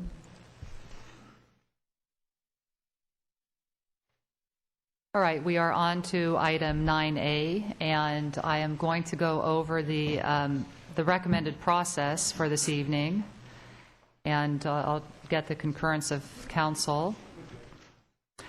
What we will first do is receive public comments. The public will have 3 minutes each to speak, and the candidates are not to speak during that time. They'll speak during their interview time. The city clerk will determine the order of candidate interviews by a lot drawing, and the city clerk will announce each name is drawn, and each candidate will be asked to come down by the speaker podium as their name is called to check in. Following the drawing, we will take a short break for the order of the candidates to be copied for the city council and staff, and during the break, all candidates except the first candidate will be escorted to the Acorn Room, where they will remain until it's their turn to be interviewed. Since the candidates will be sequestered until it is their turn to be interviewed, there shall be no use of electronic devices by the candidates in the Acorn Room. Once interviewed, the candidates can remain in the chambers. City Council will interview each applicant. Interview will consist of a 3-minute opening statement, and the statement that the candidates were asked to answer was, why do you want to be appointed to the City Council, and what do you feel you bring to the position? And then there will be an opportunity for City Council to ask questions. I will start off asking the candidates their first question. At the conclusion of all the interviews, each council member will select his top 3 candidates for purpose of deliberation. City Council will then deliberate until a majority agrees on a single candidate. And after deliberations, a motion should be made to appoint the new council member, state the effective date. The new member will take office and adopt the resolution formalizing the appointment. Do I have concurrence on this process? So we'll start out with receiving the report from the city clerk. Thank you, Mayor Irwin. Councilmember Dennis Gillette submitted his resignation effective March 1st, 2012, and at the February 21st council meeting, City Council selected the appointment option to fill the vacancy for the remaining term ending November of 2014. As directed on February 21st, the city opened the application period for the vacancy at noon on Wednesday, February 22nd, and closed the application period at 5 p.m. on Wednesday, February 29th. During the application period, the city placed the notice and the application on the city's website. Applications were available in the city clerk department. Notices were posted at the city hall as well as both libraries. A legal advertisement ran in the Thousand Oaks Star. Articles appeared in the newspapers, and the city also posted application information via social media. The city received 17 applications from eligible candidates, and the names and applications are included in your agenda packet. The staff report outlines the recommended process, which the mayor has just gone over. And I'd also like to point out in tonight's supplemental packet, we've provided you with some sample interview questions and a rating sheet if you would like to use those at your option. And each candidate has been provided a copy of this supplemental memo this evening. City staff is recommending that the new council member take office at your next meeting on March 27th. And this concludes my report, and I'm available for questions. Thank you, Ms. Lawrence. Any questions? The swearing-in is recommended for the date that the City Council has a study session, which is not held in this room and which is not televised. That's correct. Thank you. All right, we have 3 speakers on this item. And our first speaker is Debbie Gregory.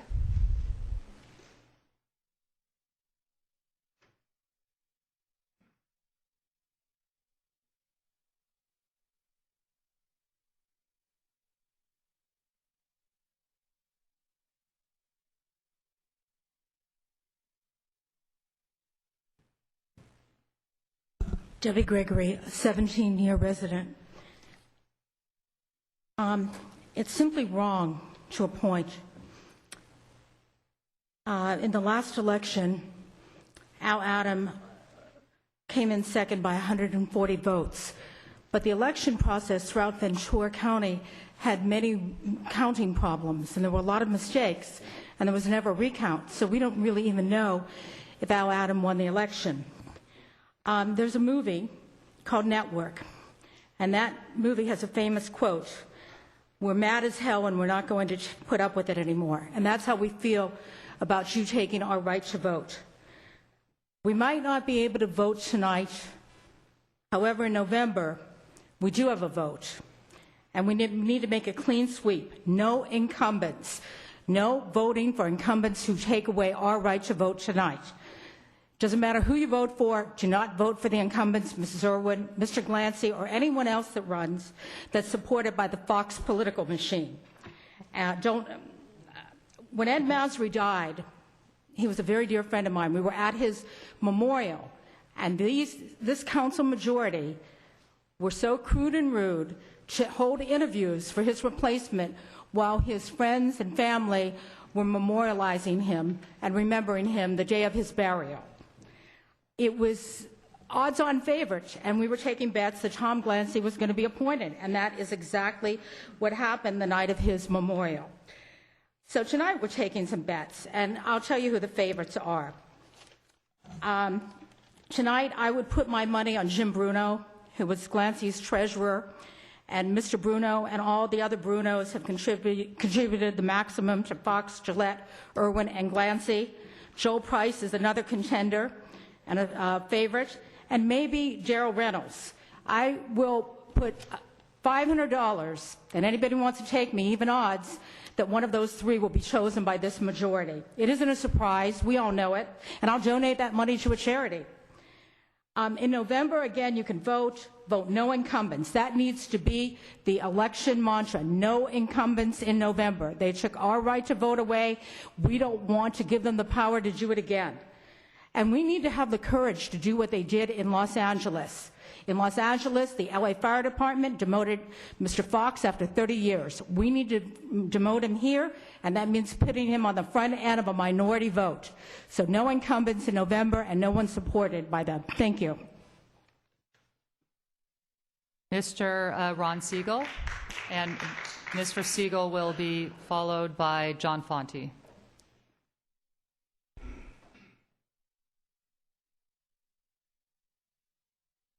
Ron Siegel, Westlake Village. I think the apathy shown in this room to only have 3 speakers for such an important issue is really pathetic. And I think that's because the people in this community have decided that they really have no voice, and your decision to take away our right to vote for our elected official really proves that point out.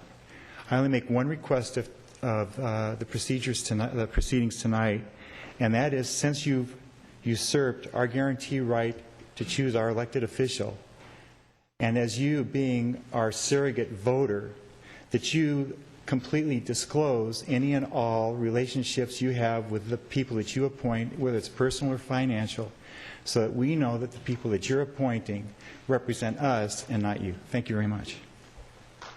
Thank you, Mr. Siegel. And our last speaker is John Fonti.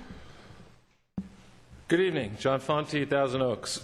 Hello, Mr. Fox. Maybe you could pay attention rather than reading, catching up, or doing whatever you're doing. Tonight, you're wasting everyone's time because it's obvious who your appointee will be, Mr. Jim Bruno. You're not fooling anyone with your dog and pony show charade, similar to 2006 when you appointed Mr. Glancy. You have no intention of appointing anyone who is not a member of your 30% club or cabal, as Mr. Glancy uses that term. Mr. Bruno meets all of your criteria. He's the only one who's contributed to all of the council majority's last campaigns and even served as treasurer for Mr. Glancy's only election in 2008. He's a longtime buddy of the council majority, and he's got no problem accepting the anti-democratic appointment which he or anyone else tonight should reject. In case the public doesn't know about Mr. Bruno, he used to be on the Planning Commission here and ran for City Council in 2000. He lost big time, having received half the votes that Linda Parks and Ed Massery got. Having lost in the big leagues, if you want to call Thousand Oaks the big leagues, the opportunistic Mr. Bruno then moved on to the junior leagues, the very small city of Westlake Village, about 8,000 people. He moved there to run for city council.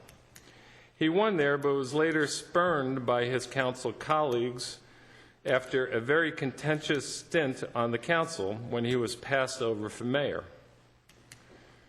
He decided not to run for re-election, maybe because he would have lost, I don't know. It wasn't clear.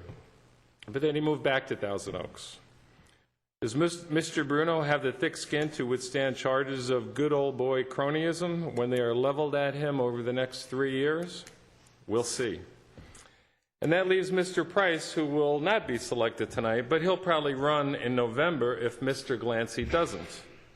But he's also available for appointment if Mr. Glancy resigns. It's an obvious strategy by the council majority. I'd like to know what you tell your children and the other children of Thousand Oaks regarding your decision to thumb your nose at democracy. How do you justify your actions to them? Again, you prove why term limits is so important. The power of elected office combined with the power of incumbency forms an addictive drug more powerful than crack cocaine. No appointment, hold an election, and listen to the editors of The Star and the Acorn. Thank you. Thank you. Thank you, Mr. Fonti. And I have 8 speaker cards, 2 for a special election, 3 to appoint Al Adam, and 3 against an appointment. Okay, can we have the city clerk please determine the order of the candidate interviews? Our assistant city manager will be assisting me. Okay, they will be announcing each candidate as drawn. Yes, Daryl Reynolds is number 1. And if the candidates could please step down to the floor as their names are called. Thomas Adams, number 2.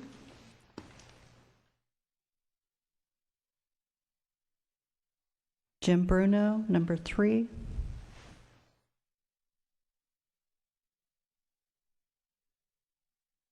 Santo Rico Bono, number 4.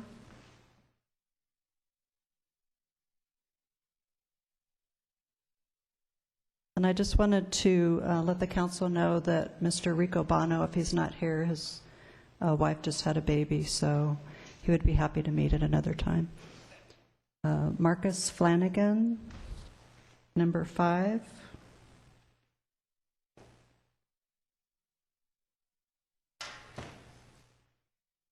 Ryan Collins, number 6.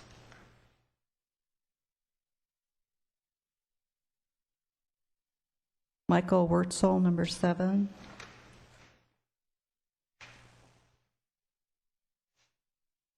Douglas Tapking, number 8.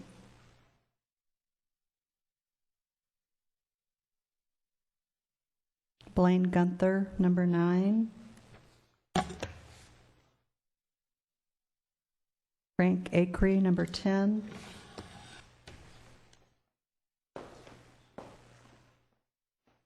Nick Kidway, number 11.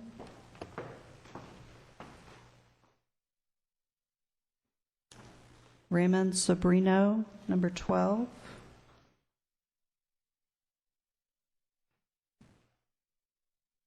Albert Adam, number 13.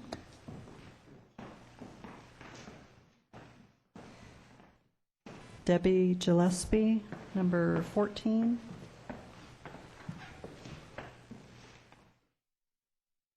Billy Martin, number 15. Joel Price, number 16.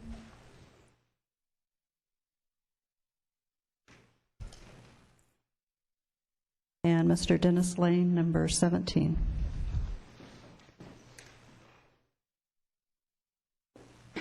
I am going to ask the audience to remember to please be respectful when all the candidates speak. This is very difficult to come in front of council, to come in front of this audience and address us for this appointment. So I really would be appreciative if we could stay civil in this process. We are going to take a short break, and the candidates are going to be escorted to the Acorn Room.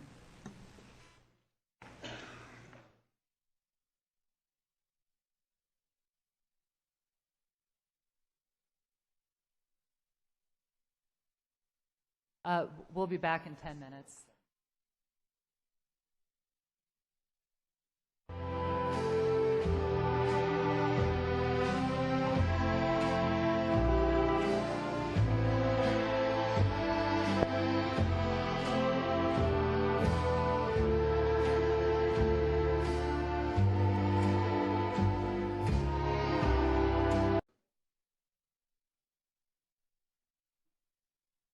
Okay, so we have our first applicant, and that is Daryl Reynolds, and she is going to speak for 2 minutes on, it's 3 minutes. Okay, I'm sorry. You're going to, Ms. Reynolds will speak for 3 minutes, and I will, after, ask you the first question, and then I'll turn it over to the rest of the council members. Good evening, Mayor Irwin and council members. I am Daryl Reynolds, and I bring history and knowledge to the city. I've lived in the community 40 years, and just after we built our home in Caneo Oaks area over 36 years ago, I got involved. I ended up being assistant treasurer of the Meadows PTA before our first child even started school. I believe my resume says it all. I love Thousand Oaks and Ventura County. I have been on more than 15 city committees and commissions, along with volunteering for over 37 committees, commissions, and organizations throughout Ventura County. I couldn't list everything on my resume, but all of you know that I'm a tireless volunteer, and it's rare that I say no when I'm asked to serve. I would like the opportunity to promote the City of Thousand Oaks within the state of California, as I've lobbied in Sacramento pro and con on several bills over the years. I've also worked and lobbied for low-income and moderate-income housing funds. I have participated on state boards, and I'm well-versed on the workings of our local, county, state, and federal governments. My background is very diverse, as I've been involved with planning issues, traffic issues within the city, and lobbied for years for SB 821 funds, which are for bicycle and pedestrians. I've been involved with county transportation issues and their needs assessment, low and moderate housing, juvenile justice activities, and historical cultural identification and historic museums. I've represented our city on many Ventura County commissions and committees. I feel that I'm the best for the job because of my knowledge of our city and our county. I can be a full-time council member, and most of my elected volunteer work will end this November. We live in a beautiful, well-maintained, and safe city. We must keep our city's infrastructure up to date and financially viable by competing for dollars available to us through whatever means possible and providing a business-friendly atmosphere. Again, remember that I bring history and knowledge to the council. Please consider me for this appointment. Thank you. Thank you, Ms. Reynolds. My question for you is, what is your vision for Thousand Oaks over the next 10 years, and what should be the city's priorities? I think the priority of the city should be to be a business-friendly community, to bring new businesses into our city. This is where we get so much of our tax dollars. I believe that we should be careful with the new Boulevard Pacific plan. that when different buildings are approved, that we should be diligent in their approval, even though we have the plan for setbacks and to make it pedestrian-friendly. I think that that's very important to our city, to have a very pedestrian-friendly main center. I believe that we must go after any funds available in grants. That's got to be how we finance our city. And I think that's one of the most important things that we need to do, is to make sure that we maintain our budget and that we secure any of those funds that are available to cities throughout California. Do we have questions? Councilmember Fox? First, let me start off by thanking you, Ms. Reynolds, for your years of service. I know that the applications for all the candidates is in the council packet, but I don't think anybody has a more extensive resume of city service and volunteerism in our community, certainly on this list. So you need to be thanked for that. Thank you. My question is, I recognize you've served a number of years on the Planning Commission. For full disclosure, you're my appointee to the Planning Commission. Also, full disclosure, I don't believe we've had a single phone call since you've been on the commission. So I count Ms. Reynolds as a completely independent individual in this community, and she votes her conscience, and I would have it no other way. With that in mind, question 5 is basically outlines, we'd like you to give us an example of how you would resolve a situation where your personal philosophy would be at odds with what's best for the city. Well, I think as a council member, I'm representing the city, and it has to be the city views, not my personal views. Many times when I voted, I've had to vote against friends, not only on the City Planning Commission, but also when I was on the County Planning Commission, and we saw the total landfill and other things. I think that all council members should be representatives of the city and put their own personal opinions aside. Dr. Glancy? Thank you. Ms. Reynolds, thank you again for applying. It's been a pleasure working with you in the past in various means. Question 11. We know that the state is becoming more and more avaricious in looking at communities for their funding. It's not going to stop anytime soon. So circumstances outside the city's control can and have impacted dramatically the city's budget, and they have indeed. What approach would you take as a council member to balance the budget or address the issue? Well, as I said before, I think that we have to go after not only state and federal funds, we have to go after grants to help supplement the budget and also bring in more businesses for those tax revenues. I know that that's not always the full amount that's going to satisfy our budget, but I believe that we need to be attractive to businesses so businesses want to move here, not move away. We need to help the businessman or any store owner that wants to establish their business here in Thousand Oaks. Thank you. Councilmember Bill de la Pena? Thank you. Good evening, Mrs. Reynolds. I, too, would like to thank you for your extensive service to the community, not only here in Thousand Oaks, but also as a planning commissioner for the County of Ventura. Thank you. And your resume is indeed impressive. You have a long list of accomplishments. And as Mr. Fox pointed out, you are the appointed planning commissioner by him. And I also wanted to find out whether, in the interest of full disclosure, everybody knows that I ran with Al Adam on a slate during the campaign, and so it is no secret at all that Al and I get along. So, and I wanted to find out whether you have had any political contributions to any of the city council members? I have in the past to Mrs. Irwin. I've attended events, and my husband has given to Mr. Fox, and I'm sure that I've attended events for Dr. Glancy.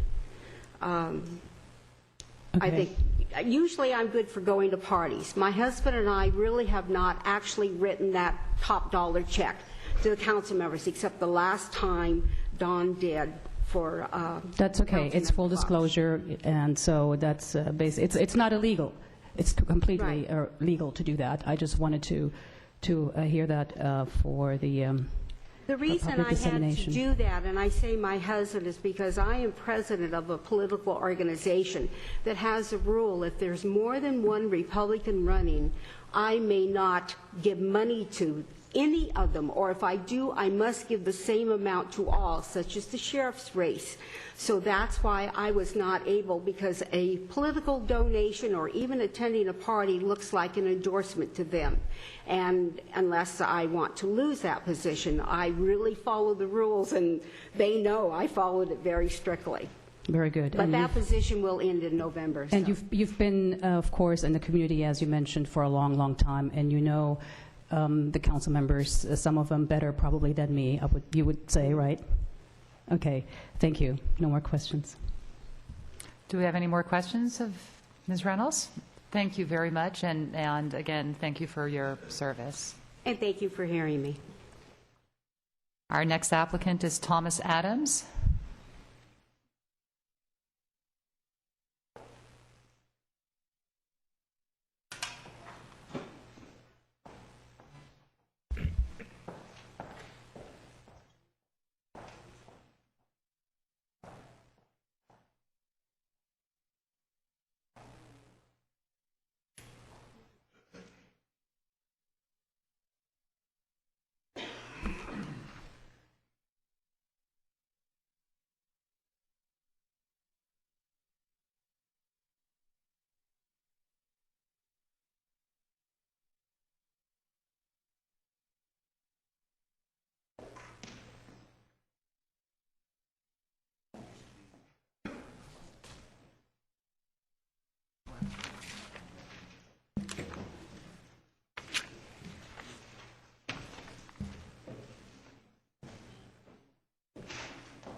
Good evening, Mr. Adams. Good evening. How are you this wonderful night? Very well, thank you. Good, and good. you have 3 minutes, and then we will be asking you some questions. I will be starting. Okay, very good. Greetings, Mayor, members of the council, city staff. Thank you for the time of speaking tonight. I love the city of Thousand Oaks. I'm sure that's a sentiment we all share. And it's a sentiment that led me to run in the last election, and I am interested in the process and in the city of Thousand Oaks and helping any way I can move forward and help us as a city move forward. As an entrepreneur in the wine and spirits industry, I've had interactions with numerous entities in Thousand Oaks, predominantly small businesses, many not so small, but mostly independent, mom and pop stores, most of whom live in the area, their owners. And I think it gives me a unique perspective, hearing their wants, their needs, their views of the city. You'll learn a lot more about a restaurant, about an entity, doing business with them than as a patron. Certainly you get to know them as a patron, but in doing business with them, you really hear their concerns. And it's a scary market out there, and so there's a number of concerns. As a full 70%, over 70% of Americans still gain their employment through small business. I think it's important that we're always mindful of what that represents as a cross-section of our community and how vital it is to our economy. My view for Thousand Oaks is really, I think it needs to be a reflection of the needs and desires of the community. As an example, Old Town Thousand Oaks, creating a healthy Old Town Thousand Oaks makes for a healthier city of Thousand Oaks. Making sure that is a vibrant community, that it's well thought out, well laid out, and pro-business, pro-economy. Things of that nature in moving forward, I think, are absolutely vital. I have a unique way of looking at things. I own a patent on a business model in the wine and spirits profession. I saw a need, a way of sales, that a portion of the machine that was broken, and came up with a creative way to fix it. I think it comes about from just thinking about things a certain way, being solution-oriented rather than problem-oriented, looking at a problem and seeing how do we fix it, how do we creatively fix it, not necessarily using the same old ways, because sometimes there are creative ways that we can make a fix and make a lot of people happy. I think my on the street experience, for lack of a better way, would indeed bring a unique perspective to Thousand Oaks, and it'd be my honor to do so. I don't know if that's under 3 minutes, but I'm certain it's in the ballpark. You are right at 2:40. Do you see there's a clock right there? Oh, no, I was just kind of going by my practice. Well, your timing was almost perfect. My practice sessions. So my question for you is, what is your vision for Thousand Oaks over the next 10 years, and what should the city's top 3 priorities be during that time? I think filling the empty business front, let me answer that in reverse order. Filling the empty business fronts has really got to be a top priority. It's a vibrant economy has got to be first and foremost, so working with the entities of Thousand Oaks to make sure that we can get some of these empty business fronts filled, and working with businesses, small and large. Obviously, public and social services is always something that must be maintained within the populace, making sure we have proper police and fire protection, medical attention, and things of that nature. That's part of making sure a community stays healthy. And then, of course, something that was brought up earlier, we have received a great deal of attention for our fiscal responsibility, but also maintaining that and maintaining a balanced budget, a fiscally balanced budget in doing those services. My view for Thousand Oaks, once again, and we touched on it, I think a vibrant Old Town Thousand Oaks, the Thousand Oaks Boulevard Association, is moving us forward on something that I think will be spectacular for the city, create tremendous attention, be a great draw, and I think there's a great deal of creativity that can be exercised there. I see a community that has protected its open spaces while creating a strong, vibrant economy and community. Thank you. Why don't we start with Dr. Glancy this time? Okay, Madam Mayor. Recently, the governor has closed down redevelopment agencies, which cost the city a few dollars, quite a few, a lot of cities in the state. We have that coupled with the decrease in our development in the city. We're no longer a developing community, we're a maintenance community. As a result, we lose a lot of development income, which went a great deal toward paying for infrastructure needs. Now those needs have to be paid for primarily out of the general fund. What do you see as a way to make this whole thing work, considering we're really looking at a fireball that's going to be getting bigger and bigger? Indeed. Going back to some of the empty business dynamics, when you look at where Kmart was, and I know that's been something of a controversial issue, but if a entity were to move in there, bringing in potentially jobs, millions of dollars, just using this for one example, obviously sales tax is one of the ways the city makes money, getting a piece of that back. I also have creative ideas about the Courtesy Ford, using that as a cross-merchandising dynamic to bolster the car sales dynamic. Obviously, the Thousand Oaks Auto Mall brings a great deal of revenue to our city. Focusing on the places where we can expand revenue within that control. Yes, we are stopping growth, and I think it's a good thing. We love our open spaces, we love our farmland, and that's something that reflects the need as a community. And within that, I believe we can emphasize some of the existing opportunities to build business. Thank you. Mayor Pro Tem Bill De La Pena, please. Thank you. Good evening. Good evening. Long time no see. It's good. I still owe you a bottle of wine, I think. Well, first of all, thank you for applying. And how do you personally feel about the seat being filled? Should it have been filled by election or appointment? You know what? There is absolutely nothing illegal or improper about what's going on. Obviously, there's always, if we could all agree, it'd be a different world. There's always going to be disagreement, and there's going to be people who handle that tactfully, and other people who handle that with a little bit of abrasive dynamic to it. But the bottom line is, it's part of the legal process. There isn't anything improper or illegal going on here, and it's a way, I think, of expediting what needs to take place. First and foremost, the city of Thousand Oaks needs to move on as a city. Someone needs to sit in that chair and move us forward. So I don't see anything improper about it.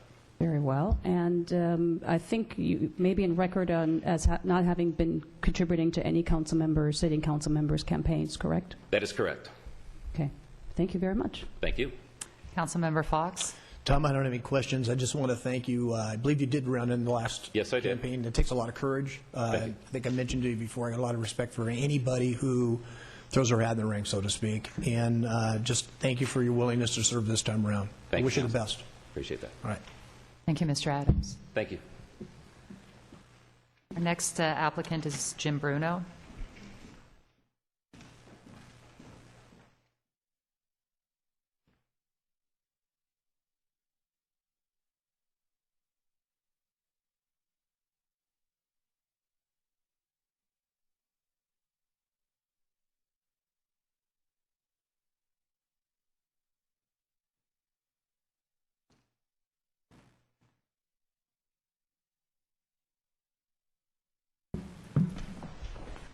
Good evening, Mr. Bruno, and we will give you 3 minutes to talk about why you want to be appointed to the City Council and what you feel you bring to the position. Okay, this feels a lot like being in American Idol. Well, we get sent home. I want you to know everybody was getting along quite nicely in the other room. You know, as I was reflecting over the last 30-plus years I've been in the community, looking at those seats, and I think I've sat in pretty much every one of them. I'm actually more comfortable up there than I am down here. It's intimidating down here. But I was thinking about the Serenity Prayer that is on the wall at my office. You know, God help me to change the things that I can and accept the things that I can't. I cannot change the fact that Denny was afflicted. You know, it's a heartbreaking situation because he's a high-quality leader. It's just given his life, the last 30, 40 years of his life to serving. I can't change that. I can't change the fact that the council has opted to appoint a candidate. I can change by accepting that and making whatever difference that I can by continuing to serve in the community. I do feel like it's a calling. It's something that you don't really aspire to do. I don't think you should aspire to win or take control, but to make yourself available to serve. And that's really where my head is and my heart is coming before you tonight. I just want to make myself available. You've seen my resume. You know, most of you have worked with me in one capacity or another over the years. So I would just like the honor to be able to continue what I've been doing for the last 25 years and continue to lead by serving, to lead by serving. So, I have pages of pages because I think a lot about this kind of stuff, and I've analyzed the budget, and I've looked at a lot of things, but I've decided I'm just going to, rather than tell you what I think or what I see, I guess I'd rather respond to what you want to know from me, and to that end, I would just yield to your questions. Very good. Thank you, Mr. Bruno. So my question for you is, what is your vision for Thousand Oaks over the next 10 years, and what should the 3 top priorities for the city be during that time? Wow. Okay. I hope the public understands that you gave us these questions as we came in tonight. Okay, my vision for the next 5 to 10 years. I see a lot of synergy amongst the other agencies. Caneo Rec and Park. School district must work more collaboratively with us. Or said another way, we need to work more collaboratively with them. We're all chasing the same dollars. We have more resource options than they do. We need to find other funding mechanisms to replace the redevelopment agency funds that we're losing, approximately $220 million over the next 10 years. That money was used for infrastructure. It was used to improve the community. So we've got to find another source of funds to replace that money. Approximately $25 million a year is just going away. So I see a constant pursuit for other sources of funds to be able to continue to offer the community the level of service that they're entitled to and they're accustomed to.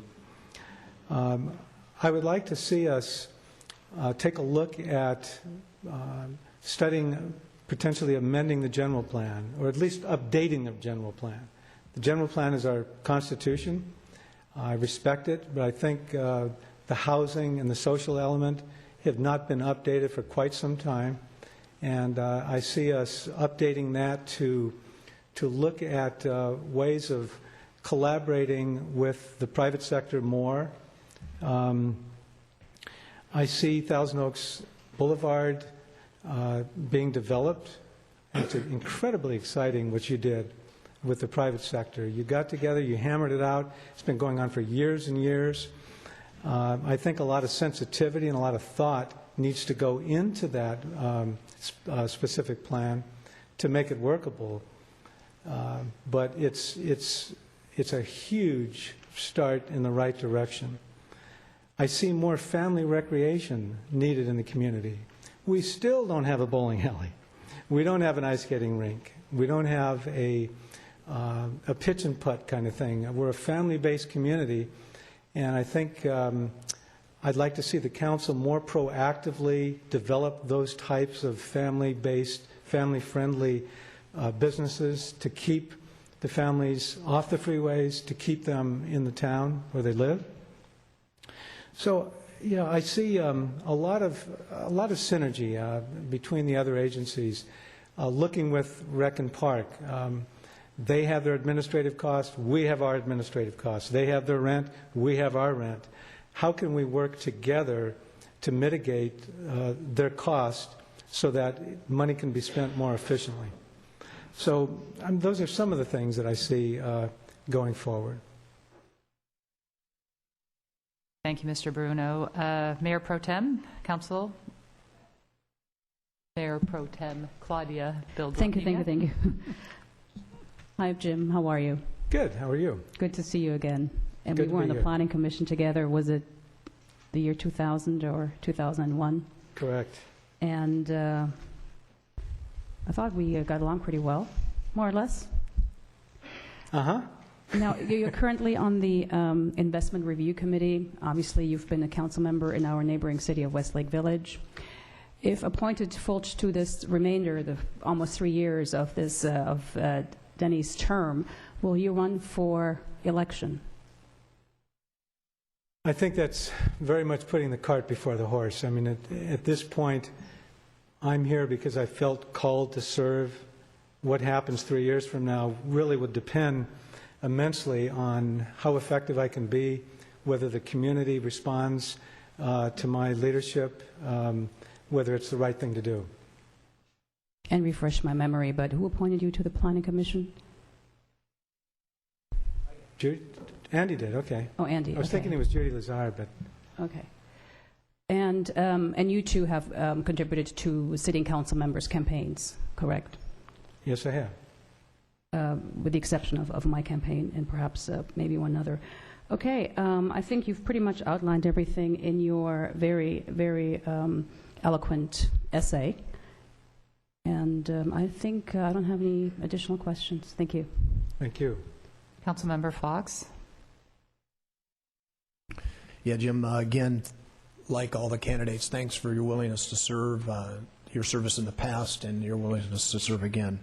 My question is, I'd like you to provide the council with an example of how you would resolve a situation where your personal philosophy may run at odds with what is best for the city. Okay. We all have a right to our opinion. We're all voters. We're all citizens. So we do have our own opinion. But that opinion has to be subordinate, first of all, to our Constitution. Okay, the laws, the regulations that we are sworn to uphold. Many times, having been on that side of the dais as a council member, there were things that I just had strong philosophical disagreement with, but I trained myself to put those aside and look at what the alternatives are based on the law, based on the Constitution, based on the regulations. So there comes a time when you have to look at the choices you have, given the law that's in front of you, and make the decision accordingly. Let me just to follow up on that, because I think you bring unique experience, not sitting on the council, but having a perspective. In your experience, where you've witnessed individuals, either as council members or planning commissioners, disregard the law and inject their own philosophy, what effect does that have?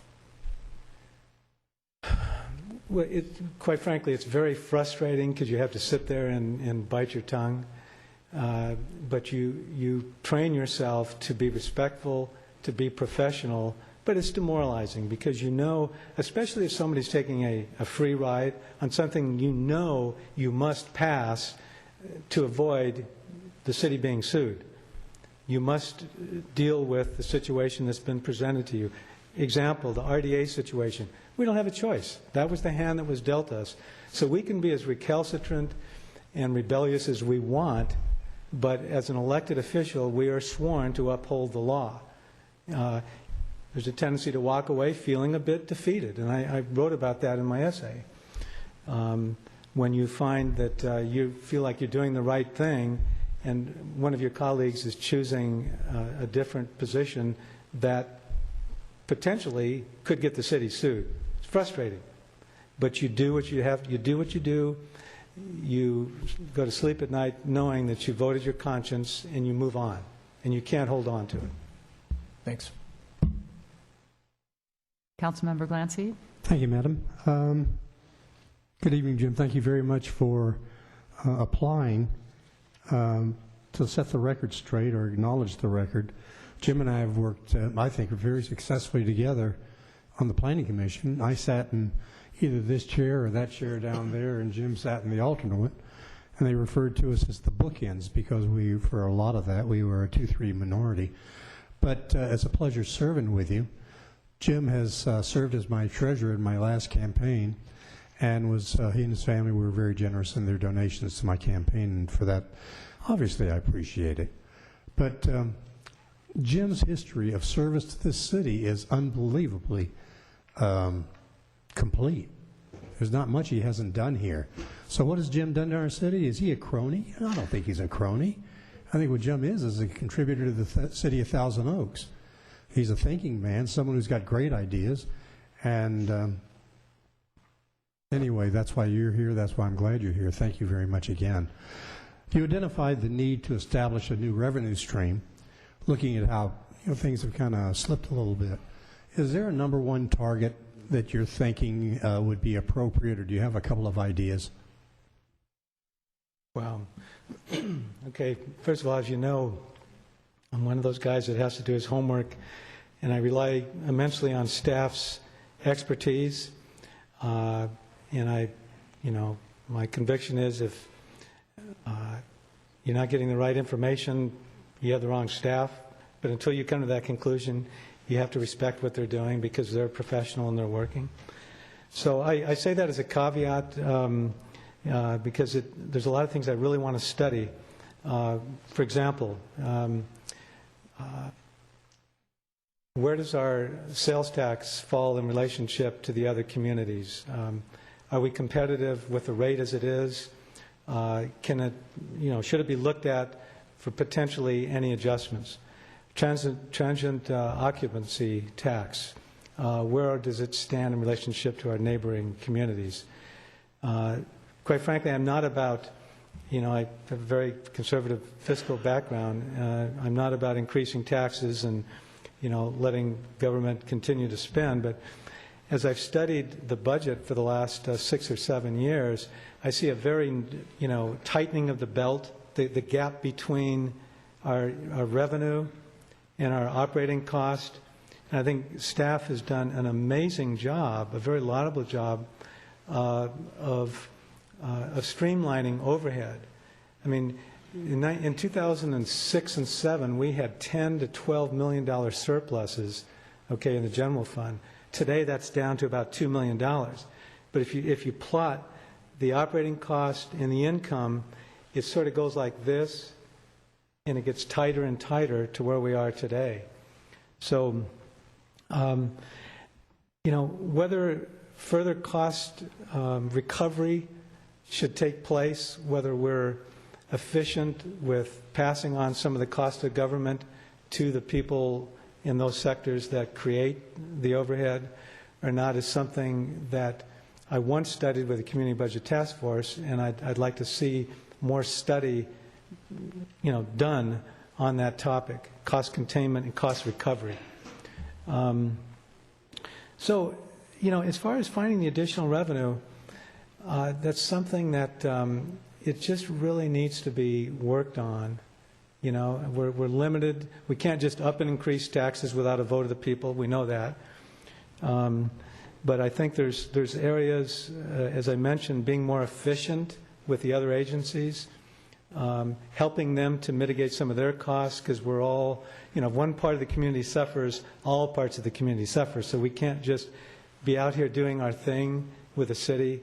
We've got to support the school district and Rec and Park, and maybe there's some ways that we can cut some of their cost, okay, by reciprocal more contracts with the city to do things more efficiently. I don't know if I answered your question or not. You did indeed. Thank you. Thank you, Mr. Bruno. And I want to say also, as my colleagues have, we really appreciate all your service to the community over the years. And we've kind of gone down a similar path, you with the youth football in Westlake and me with the Thousand Oaks High School. I appreciate that because I know it takes a tremendous amount of time and effort, and you were involved for many, many years. So thank you for applying this evening. Jay, could I make just one very brief closing statement? Sure. I'd just like to correct the record on one thing that's very important to me. A number of years ago, in the early 2000s, shortly after the election, 2002, and yes, I did. I ran against Linda Parks and Ed Masry. And, I can appreciate some of Al Adams' pain because I went through it myself. I was the runner-up. I could not sustain and promulgate my message with the amount of money that was spent during that campaign. So I appreciate the disappointment and frustration. I really do. I've been there, been through that. But you can't change it. You move on and you grow from it. And if you're really called to serve, you continue to serve and you overcome that defeat. But the point I wanted to make in closing, I did not move to Westlake to run for the city council. My wife, Diane, had just stopped teaching in the district for 20 years, always wanted to live by the water, didn't want to leave the community, and I sort of thought of Westlake as, they were our neighbors. It was a part of the community. I didn't think of it as this demarcation that I later found, it's just the mores and the culture. We had moved, had a great opportunity for a little house on the island, and I was no longer than 2 days there, and a couple of the council folks gave me a call, said, you know what, Jim, we just read in the paper that you had stepped down in the Planning Commission and moved to Westlake. We've got the Four Seasons Hotel coming up, which is the biggest item that's ever been before us. We could use your expertise to deal with some of the real difficult issues with that, with your planning background. Would you consider running for council? And, Diane just laughed, and I said, sure, I like this place, why not? So went around, got a petition, and I was like I fell off the back of the truck. So I just want to point that out. I positively did not move to Westlake to run for the city council. It was step A, make the move. Step B, ask to run. Step C, say yes. Thank you for letting me share that. Yeah, we know that, Jim. Thanks. Thank you very much. Our next applicant is Marcus Flanagan.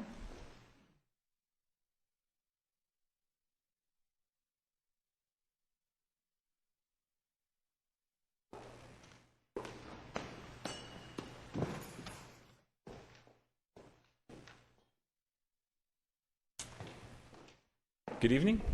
Oh, I'm sorry. Am I able to start? No, yeah, good evening. Okay. I mentioned this before. You'll have 3 minutes to speak, and then I'll ask the first question, and the rest of the council members will have a question for you, too. Fair enough. Okay, great. Good evening, Madam Mayor, council members, city staff, thanks for having me. My name is Marcus Flanagan. I'm a 9-year resident of Westlake Village. I have 3 daughters. 2 are in public school, 1 is in private school. I've been married to the same woman for 17 years. The reason I come here tonight is to contribute. I believe in the Irish ethic. It's an old saying that it is better to light a single match than to live in darkness. And by that, it means that I don't think I can solve all the problems by myself or through my own thinking. But it doesn't mean I don't do what I can do. I think that joining a council is that thing. It's a team, and it's the combination of thoughts and ideas that can solve the problems of a community. Because in my world, the community that we leave behind to our kids, and I mean my kids and your kids, the next generation, that's maybe the most noble and important thing any of us can do. Because if we're not using everything we know and learned up to this point, and we're not taking that and turning it into a better community, healthier and safer for the kids coming up, what are we doing? We're just killing time. Why I think I'd be good at this? A few reasons. Number 1, I'm really smart. Number 2, I'm the best listener in the room. My training is in acting, and my technique is about listening. If you want to know where somebody lives, how they feel, what they need, you get it all if you're listening, and you're listening without prejudice. I learned it from a man named Sanford Meisner. He taught me, and I teach it every day. I teach it here in Thousand Oaks, and I teach it at Cal Lutheran University to the theater department. Listening is the single greatest asset to communication.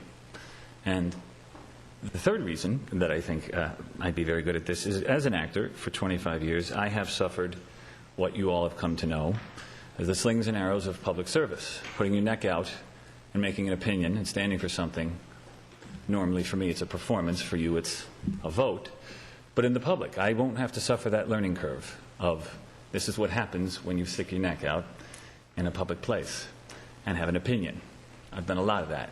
I faced more rejection in a month than most people have faced in their lifetimes. It's a tough go, 25 years of this. And the last reason is because I believe, I'm arrogant enough to believe, that I actually have a very fair, a very decent moral compass.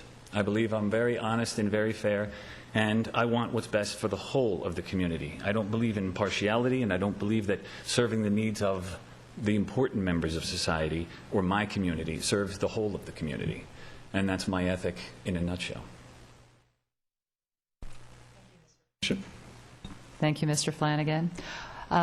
What is your vision for Thousand Oaks over the next 10 years, and what should be the top priorities of the city during that period? Top priority, education. I think the school system here is dynamite, but I am shocked a lot at how many fundraisers we have to go to keep very good people who care a lot doing what they love doing for our kids. And I'm sometimes dumbfounded by the number of things and donations, and it's constant, and I don't really understand it, especially in America. But on a community level, it would be that the city grows in a mom-and-pop store as well as big box. I have no problem with big boxes, but I truly adore Thousand Oaks because where I go, they know me. And where I go, and the same people are there. There isn't a turnover constantly. And I feel like I am in a neighborhood right outside of Los Angeles. I'm in Mayberry. And I love that about it. And I want my kids, and I want the third generation and fourth to always feel like where they go, they're known. I love that other parents watch my kids. My kids can't go anywhere without saying hi to somebody. There's eyes on my kids and everyone, and I have eyes on their kids wherever they go because we all go to the same places and we all know each other. And I would like that feel to continue. And mostly I would say it's the educational part of it. I would like the schools to constantly be overfunded. I'd like them to be throwing executives and specialists out because there's just too many trombone teachers. I just think that the arts suffer, fine art, music, drama, and there's just countless studies that show what that does for a kid's confidence, and especially as somebody that's grown up in that. There is nothing like the arts for public speaking, for personal confidence. It's one of the bigger parts of my acting class is people that say, I'm just tired of being scared to talk in public. I don't even want to be an actor. I just don't want to fear being who I am anymore. And it's a lovely thing. I just wish it was starting in second and third grade.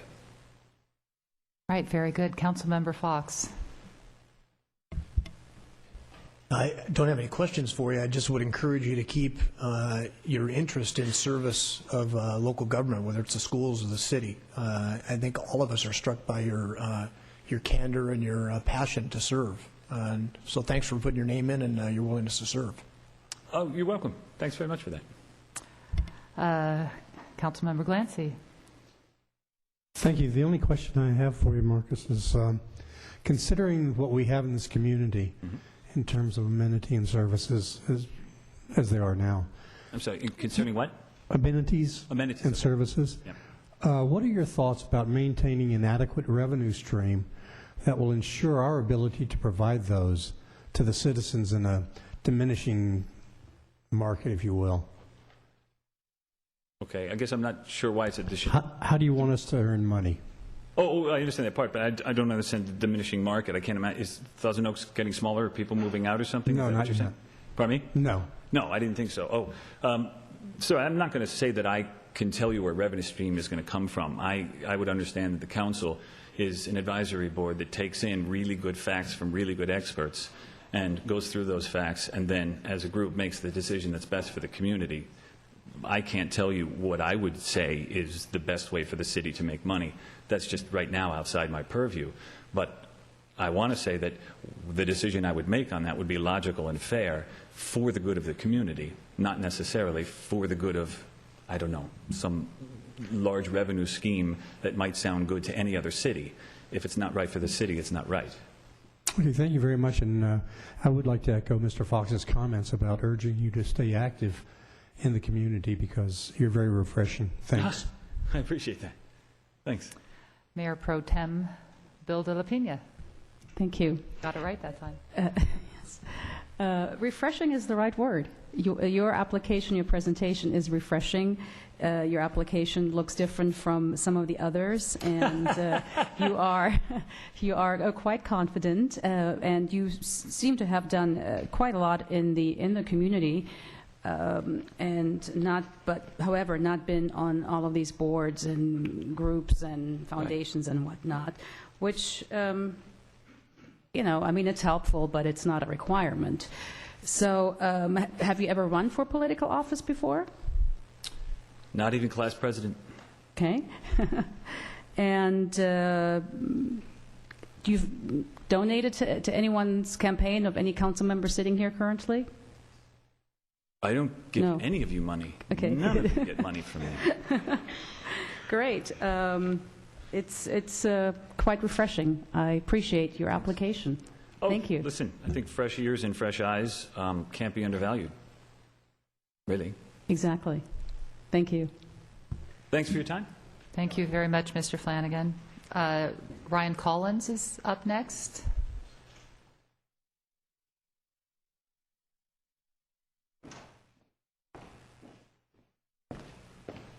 Hi, Ryan. You are going to have 3 minutes to speak, and then I'll ask the first question. The other council members will have questions for you also. All right, sounds good. Thank you. Opportunities. Seldom do the great ones cross our paths, and even when they do, rare is the moment when they are seized. Tonight we have a great opportunity, one that could change the city, and I would like nothing more than to have a part in how the city evolves. I'm here to show that age does not limit or indicate how much one can offer. Integrity, ingenuity, and willingness to work hard are those things that make me the clear choice to fill the position. And lastly, I want to talk to you about what you can expect from me in the coming years. I'm sure that inexperience and immaturity are the first things that come to mind when you think of someone my age. And on one hand, that's true. I don't know much about what you guys do. I don't know how to handle the situations you guys handle every day. But there's room for learning, as always. But lack of experience should never limit someone from working towards what they believe in. I just imagine like the new ideas and the joie de vivre that a young adult like myself can bring to the table. I believe that someone younger on the council would inspire others to get involved in the city and to offer up ideas that could benefit and enhance our lives as a community. Having lived here my whole life, I want to see our city be a cultural meeting place that allows for the interests of all ages. Because, I mean, I don't go to many parks. There's not much for me to do there because I'm too big for the slides. But I was raised with the qualities of family, honor, and faithfulness, and I believe that these qualities will further me in my endeavors. In a small community such as ours, we need to see ourselves as a family that takes care of one another and is concerned with the things that affect all of us. I bring innovative ideas and a desire to see our city succeed in ways that hereunto have not been seen. While I am young, I am a clear choice. I can bring my energy to the city. I can think outside the box quicker, and my attitude is one of why not. Lastly, as to the things you can expect, I have a mind of what I think the city needs and what it wants as well. I can be expected to keep things that need to be kept and change things that need to be changed. I'll make it my business to listen to those who live here and always consider their viewpoints in my decisions, and I'll bring nothing but positivity and greatness to the city. I won't be stopped. Not here, not ever. So as this great opportunity presents itself to you, remember that age qualifies not. Energy and greatness are my specialty, and in the coming years, those things of which I outlined will be those to remember. So ask yourself, are you going to pass up a chance at greatness? Thank you. Mr. Collins, I think it's really very brave of you to come in front of the council and apply for a position. I really commend you for that. Thank you. What do you think the city's top 3 priorities should be? Definitely getting everyone else involved being one, because I don't see that many people together on certain issues or like out doing things together.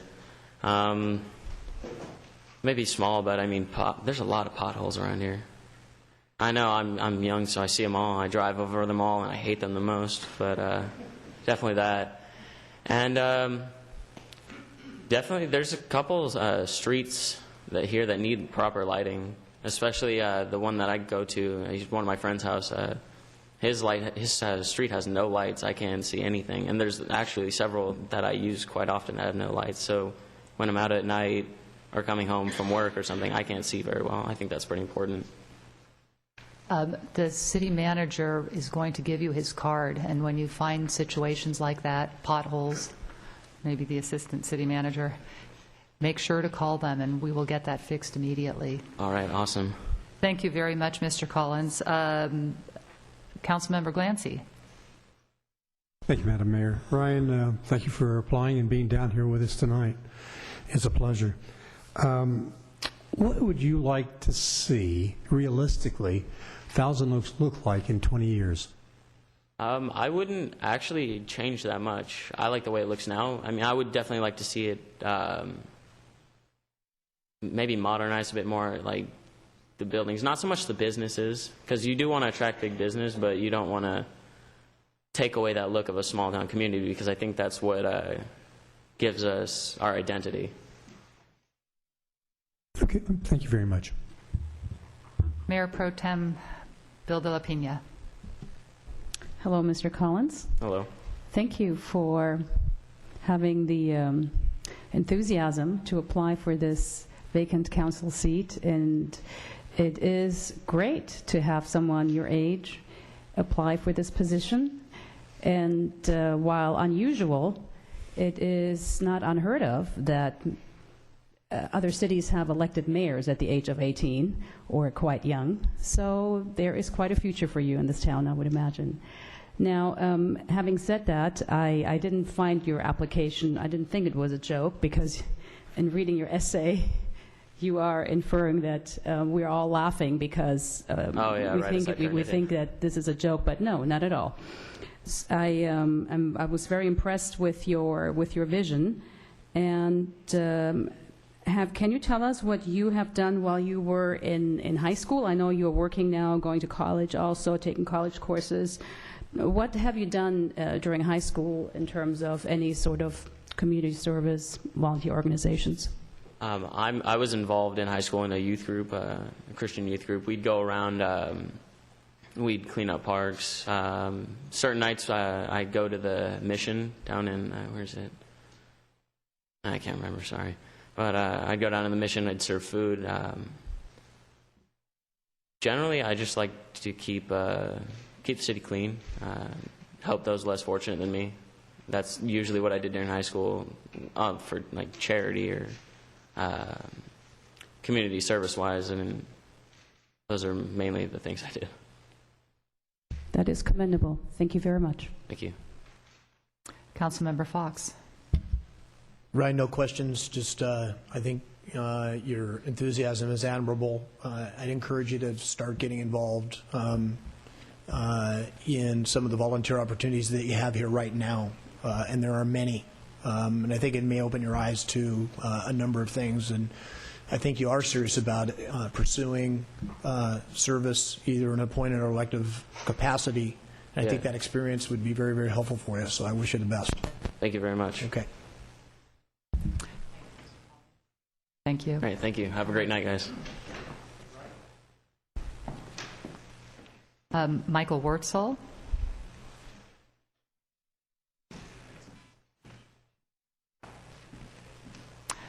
Hello, Mr. Wurtzel. Good evening. You're going to have 3 minutes to speak, and then I will ask you your first question, and then the other council members will chime in. Okay, fabulous. Thank you. Good evening, Mayor Irwin and council members, city residents. I am Michael Wurtzel. I'm a 17-year resident of Thousand Oaks. We moved here knowing that Thousand Oaks had great schools, park facilities, and a great community spirit conducive for raising a family. I have a son who attends and is doing quite well at Los Cerritos Middle School and previously attended Lang Ranch Elementary. I attended the University of Arizona, majoring in business administration. For the past 20-plus years, I have been in the graphic arts industry, producing a wide variety of print marketing solutions for corporate and small business clients. One of the benefits of my profession is being able to interact with a wide variety of people, from manufacturing personnel to business owners and executives, understanding their needs, listening to their concerns, and collaboratively creating a solution for a particular situation. Recently, I served on the city's ad hoc water rate structure committee, which was a great experience meeting and collaborating with other residents that have a diverse range of opinions and thoughts to come to a resolution to a very sensitive and important issue. For the past 5 years, I have served as president of my homeowners association. During that period of time, working with my fellow board members, we resolved issues between homeowners along with addressing CC&R and rules and regulation violations, improved our infrastructure, maintained a balanced budget, increased our reserve deposit 8% every year.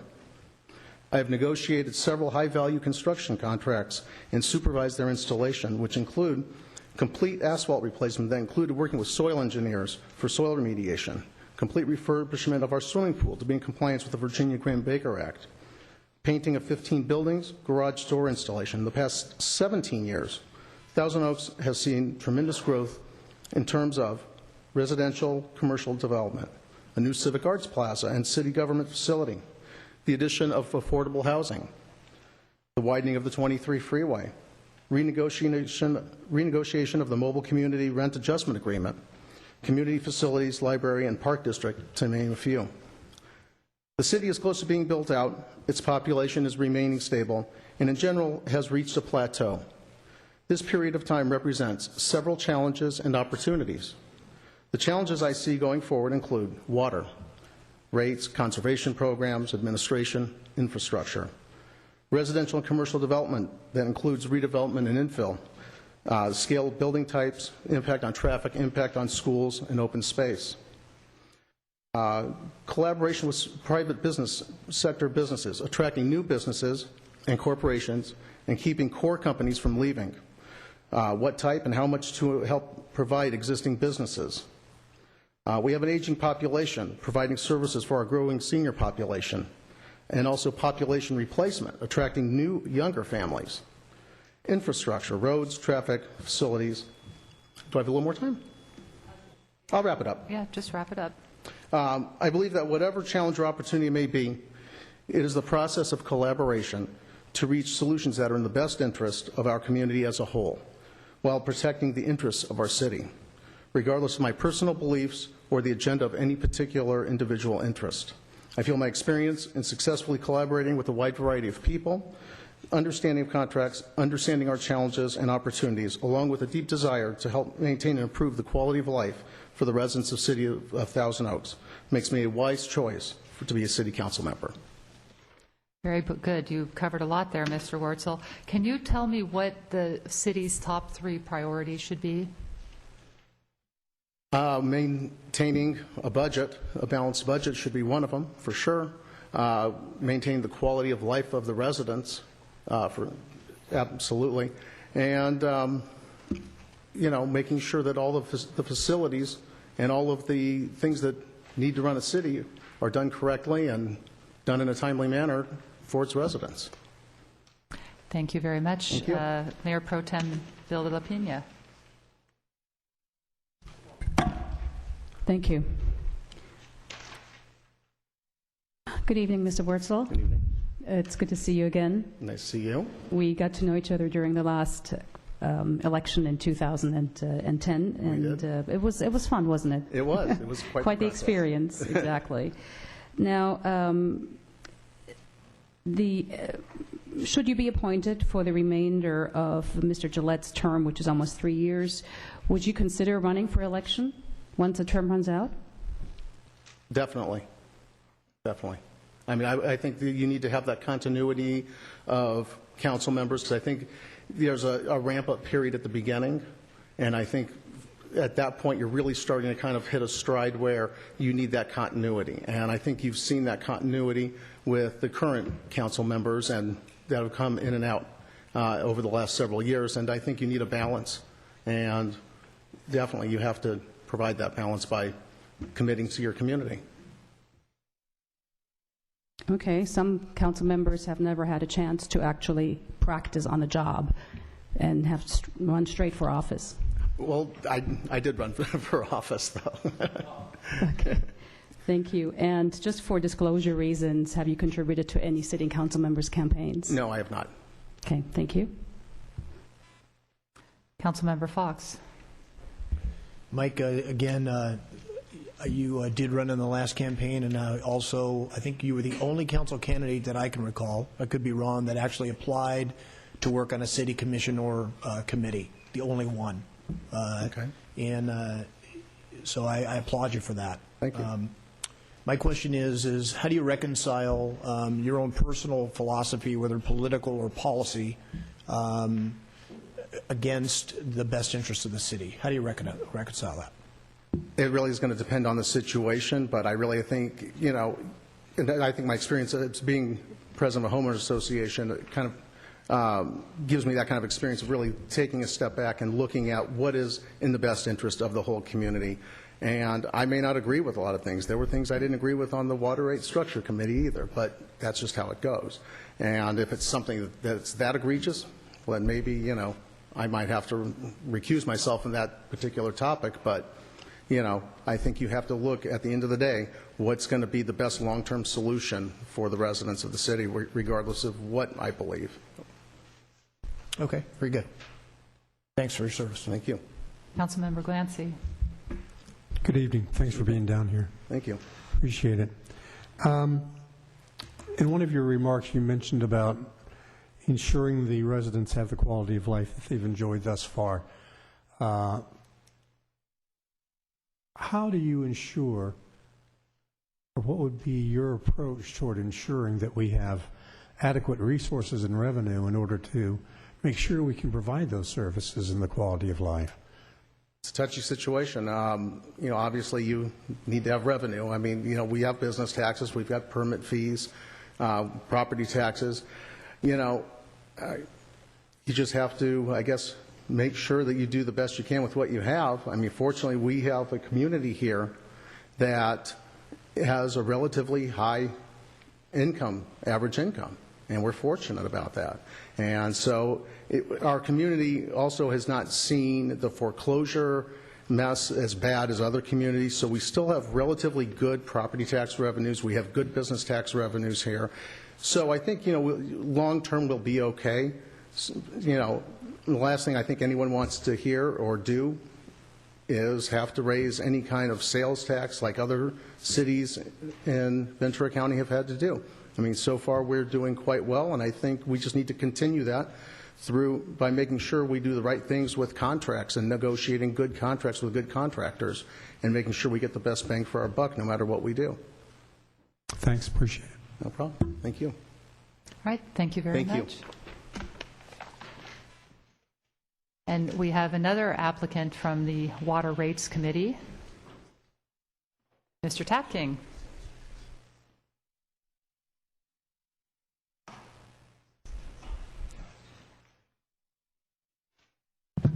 Good evening, Mr. Tapking. Good evening. And you're going to have 3 minutes. I'll ask you your first questions, and the rest of the council members will follow. I'm sure you're very comfortable up there. Been here before. Yes. Good evening. Thank you for allowing me to participate in this process tonight. I'm looking forward to this. Tonight's been an interesting time for us to address the future desires and needs for the city of Thousand Oaks. And I am not a stranger to those needs nor to this city council. But I am reminded tonight of some of the times where, in earlier days, where many of us lined up at a school and stood in the middle of the area and all waved our hands and asked for the team leader to pick us. We wanted to be on the winning team. The next day, the same process was repeated, and the team players may change. But in the end, one thing was constant, and that was our desire to be on the team and to play for our school. And we did that. And we did that, and we put our hearts and our souls into it. That's why we are here again tonight. That's why I am here. I want to be a part of this team. Although this is not a football game, it is serious business, and we need to pick the best players for our team, for our city. My job tonight is to convince you that I am that player, that I am part of the team. And here is why. I've been part of this committee, part of this community for a long time. I moved away for a while, then I came back. My children are here. My grandchildren are here. My parents lived here and died here. That's what I plan on doing, is being here. We've been here for a long time. On many occasions in my professional capacity, I have come before this group. I have represented my agency, and at your request, I have represented the citizens of Thousand Oaks on various committees and on various topics. As a result, I've had a chance to work with each and every member of this council, as individuals, as committees, and collectively. And we have worked together in order to make this city a better place to live. That is my vision, is to make this a better place to live. To remember the history that we have and we share together. While we were standing in the other room, waiting to be called in tonight, the peals of laughter were immense as we chatted long and hard about what this community means to us, what it meant to our predecessors. How long did you live here? Where did you ride your horse? Where did your children go to school? Where did you go to school? That's what Thousand Oaks is all about. It's a balance for our citizens, for our environment, and for us as people. And we must maintain that. You would not be here tonight, I would not be here tonight, if not for the vision of those first council members, which my father was a member of. I'm very proud to be part of that history. But what got us here will not get us there. And we need to work together. We need to come together in order to make that happen. Now, I have that ability to work in many different areas along that line. I have demonstrated that repeatedly for the past 40 years. I have worked locally, I have worked nationally on legislative branches, and I have worked collectively in order to make the better good. Thank you. All right. Thank you, Mr. Tapking. Can you tell me what the top 3 priorities of the city should be? My priorities? Environment, I want to maintain our open space. It's critical to us. It's why we're here. Business, we need to improve our business space so that we can continue to operate the city soundly. Thirdly, services. We're moving from a development-based community into a service-based community. That's what we will be. Those services are critical. Those are the areas that I believe we need to focus on. Funding is part of that. Thank you, Mr. Tapking. Councilmember Fox. Doug, thanks for volunteering and putting your name in once again to serve. Thank you. Like many of the other candidates, your history and your resume is quite extensive of your involvement in the community, and you've done a good job of outlining that in a short period of time.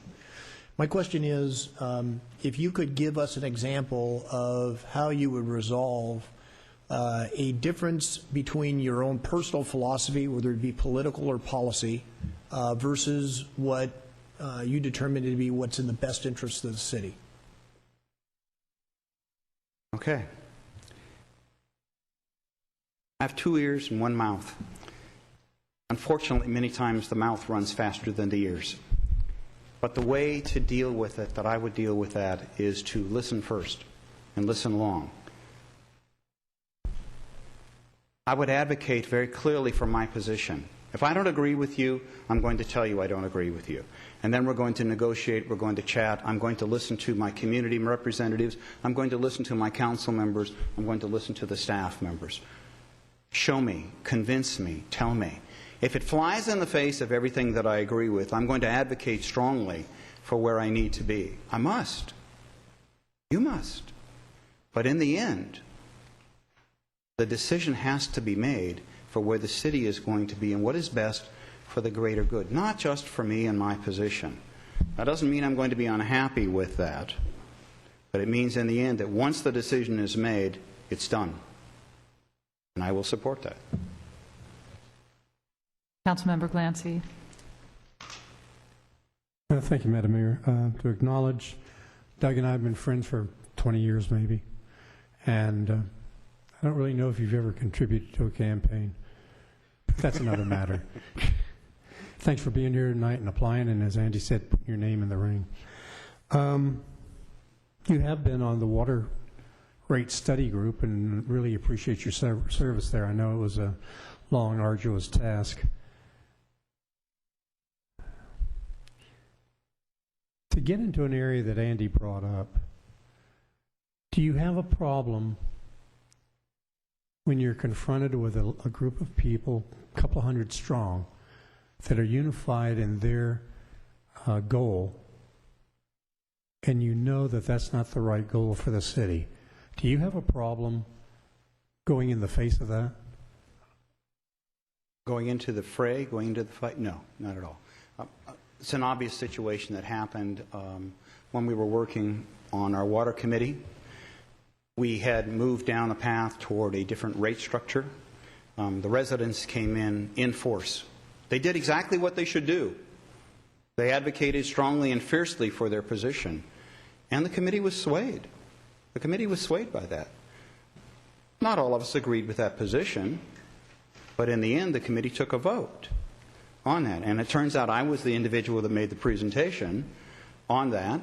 The council decided that that was not the position that they wanted to go with. Great. That's what councils do. That's what I do. Thanks. Welcome. Councilmember Bill De La Pena. Good evening, Mr. Tapking. Thank you for throwing your hat in the ring. You've done a lot for our community in various different positions over the last few decades, and it seems that you have not tired from your dedication to public service or community service, right? It seems to be more fun. Okay. Maybe not that word, but... Now, and I'm glad you mentioned your experience on the water rate structure committee. That the council did go against what the residents wanted to for the most part. And I've been asking every candidate this particular questions for disclosure purposes. You've obviously known most of the council members for a long time, and have you contributed to any campaigns to current council members? Not that I recall. Not in a number of years. I would, frankly, I would have to go back and review the record. Okay. Okay. All right. If I have, I apologize for not giving you the straight information. Oh, no, that's okay. It's not illegal. It's just for disclosure reasons or purposes. Thank It you. would be fine, yeah. Thank you. Oh, and one more question. Are you going to run for election after the end of the 3 years?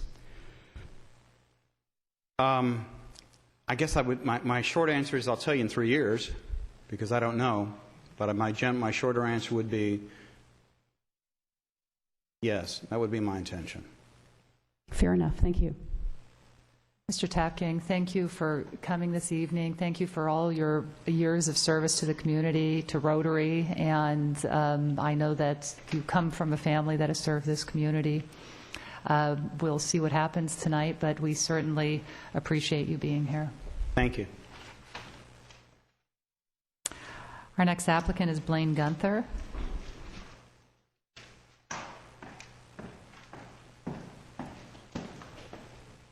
Good evening, Mr. Gunther. You will have 3 minutes. I will ask you your first question, and the other council members will follow up. Great. First, thank you, Mayor Irwin, and I want to thank the entire council for allowing me to explain why I want to be a member of the Thousand Oaks City Council. Most applicants will most likely be speaking of police, fire, schools, traffic, parks, libraries, the arts, why they're best for public safety, or their experience that they have serving our city. What they're really saying is, I want to maintain the ambiance of Thousand Oaks. I agree with them. I want the best for Thousand Oaks also. Why should I be given this privilege? What do I offer? The answer is I don't have any preconceived notions of what should be. I do not support any pet projects, goals, or agendas. I view this as an opportunity to help my city. I'm independent. I offer a fresh look. If selected, I intend to examine the issues with all the information available. I'll use input provided by our city experts, considering everything that our residents have to say. I know my decisions will not make everyone happy all the time. However, my decisions will be rational and prudent despite difficult circumstances. I'm sure many have also spoke of creating a business-friendly environment. I say, what does that mean? Any plan without a specific target is doomed. It's failure. What I would seek to do is use innovative methods to bring new businesses to our city, creating jobs and revenues. But we don't want any old business in Thousand Oaks. We want businesses that are consistent with the ambiance at Thousand Oaks and its master plan. What do I mean by innovative methods? Well, for example, I'm an advocate of higher education. Studies show that it leads to a more prosperous society. One idea is to explore attracting universities such as UCLA, CSUN, USC, Pepperdine, etc., to open up satellite campuses in Thousand Oaks, or to, like Cal State University Channel Islands, to expand their current satellite campuses. There's plenty of locations around the city that could be used for these undertakings. I think we're all painfully aware of the current state of our commercial retail markets, especially certain large vacant buildings that we have. The success of my plan could help to boost our rental market. We could replace eyesores with revenue sources. The economic multiplier would benefit our city, and more importantly, it's going to benefit our residents. My experience as a lawyer, estate planner, and financial advisor has taught me to be extremely conservative with other people's money, specifically the taxpayers' monies. I'm ready to work with the council on the activities necessary to create a stable environment for our community, and I thank you for your consideration of me. Thank you very much, Mr. Gunther. My question is, what should the city's top 3 priorities be? Our top 3 priorities. I have 2 answers to that. Obviously, the daily activities of the city are a priority. Currently, the redevelopment agency debacle is out there, pension is out there, revenue, budget is out there. Honestly, to me, that is really just the day-to-day activity of our city. The two priorities that we really have are our school children and our seniors. One of the reasons that I am here are the events that occurred up at Thousand Oaks High School a couple of months ago with the death of the football player due to a drug overdose. That's unacceptable to me. I also view the seniors in our society. They're highly important. So truly, to me, the most important things, three most important things, really boil down to, if we cannot have children who can go to school and be safe, what's the rest of it all about? Thank you, Mr. Gunther. Councilmember Glancy. Thank you. Good evening. Thanks for being here tonight. Can you pick out one single topic that you think is the most important thing for next year for Thousand Oaks to accomplish? Our most important problem? Our most important thing to accomplish, in my opinion, as I just mentioned to Mayor Irwin, is keeping our city among the safest cities in the nation, keeping our school children safe, making sure they have a good environment to grow up in. That aside, the redevelopment agency debacle that's occurring all throughout California, I do not know the specifics of it in Thousand Oaks, other than reading the newspapers, the exact details. I could say that that's truly one of the problems we have going on, but that is also resolved. It's an economics issue. That's all related to the economy. If we cannot keep responsible business, and I really want to emphasize responsible businesses in Thousand Oaks, then we can't solve any of the other problems. Because let's be blunt, I don't think any of us want to sacrifice our open space or what we have here, our way of life, our master plan community, just to attract any old businesses. We want something that fits in with why we all live here. Thank you very much. Quite welcome. Mayor Pro Tem Bill de la Pena. Good evening, Mr. Gunther. Thank you very much for applying for this vacancy. You mentioned in your presentation that you are independent. Can you explain what that means? Yes, I can. You haven't seen me here before. I've sat at home and I've watched you on TOTV, and I've read all the newspaper articles. I don't really have an opinion like other applicants may have of the process.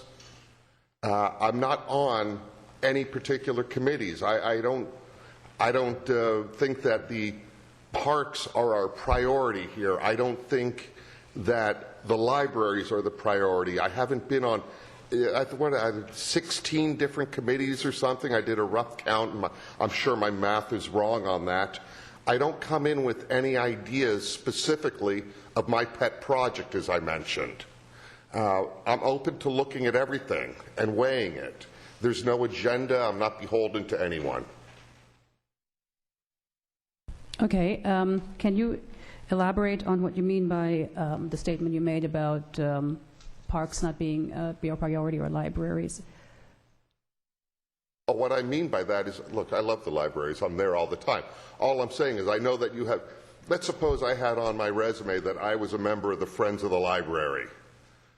I'd be walking in more than likely with an agenda going, I want to get more city money flowing at our libraries, specifically because I've got all my friends that I have coffee with every Saturday morning over at the Starbucks.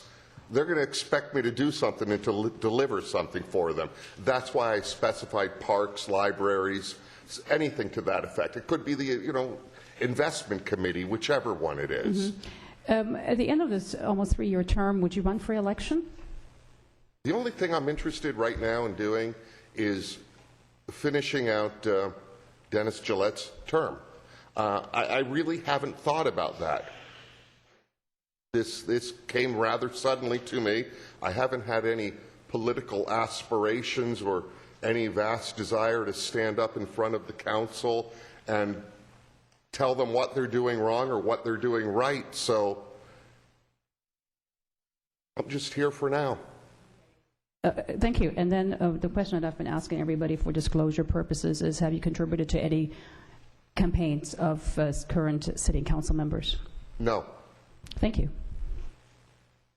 Councilmember Fox. Thank you, Mr. Gunther. Thanks for putting your application in. I just note there is some affiliation. You're a member of St. Pascal's Church. Yes. Okay. So we go to the same church. Oh, outstanding. Full disclosure. Okay. You and me and 7,000 other people. Yeah, so, exactly. I'm sorry, I didn't realize you were a member. Okay. Then you're not eating the fish on Friday, apparently. No, I do not. You made a point that you're not involved in anything in the community right now today. Like, I'm looking at your resume. It doesn't look like you have schools, parks, religious. Are you doing any volunteer work? No, I'm not doing any volunteer work at all. Allow me a minute to explain why. Well, I've been trying to establish my own business, trying to get my estate planning business up off the ground. Right. I have been employed full-time my entire life, since I've been an adult. And a number of years ago, I decided to really torture myself, and I thought I'd go to law school at night while working full-time. Right. Add on to that, I got married, have a stepdaughter, 15-year-old at the Thousand Oaks High School, which will really explain my interest there. And my wife and I also had 2 children. I have 2 little girls at home, not quite 2.5 years old. With all those activities, I didn't have a whole lot of time other than the regular church, school type of activities to throw time in. It just wasn't there. I'd have to invent the 8th day of the week in order to get that done. And time has opened up a bit for me. I've got more time. I've wanted to do something. I saw the newspaper stories and I said, this is an opportunity. If I do not investigate this opportunity and try, there it is. Very good. Very good. All right. Thanks very much. Thank you. Mr. Gunther, thank you very much for applying this evening. Frank Acree. Good evening, Mr. Acree. Good evening. 3 minutes, and then I will ask you your first question, follow-up question, and the rest of the council members will follow me. Thank you, Mayor Irwin, and good evening, City Council and City staff. First, I'd like to say I'm deeply saddened by Dennis Gillette's departure. His inability to continue as a city councilman is just a misfortune. You cannot replace a Dennis Gillette. You can only be thankful for his life of service, leadership, and commitment. His personal and professional path, and now unselfish resignation, is an example of his continued philosophy of doing the right thing for community and the people that he loves. A job well done. Thank you, Councilman Gillette. I'm here tonight offering my support to you and to the City of Thousand Oaks. I'm here to provide another positive option in this time of transition. If my participation improves this community's chances for success, I will have achieved my personal goal. I've been given great opportunity in my life. The opportunity to grow up in Thousand Oaks, go into the world, be successful in my endeavors, and bring the fruits of my labors home to help better my community. My companies donate audiovisual services to every school, church, temple, mosque, nonprofit, service group, and of course the Chamber of Commerce on a weekly basis. And after 30 years, that adds up to a lot of friendships and new ones beginning all the time. Whether it's lighting a football field for Relay for Life or providing sound and lighting for the senior center, the manpower and equipment will show up, but the invoice will not. I know and love this city, truly.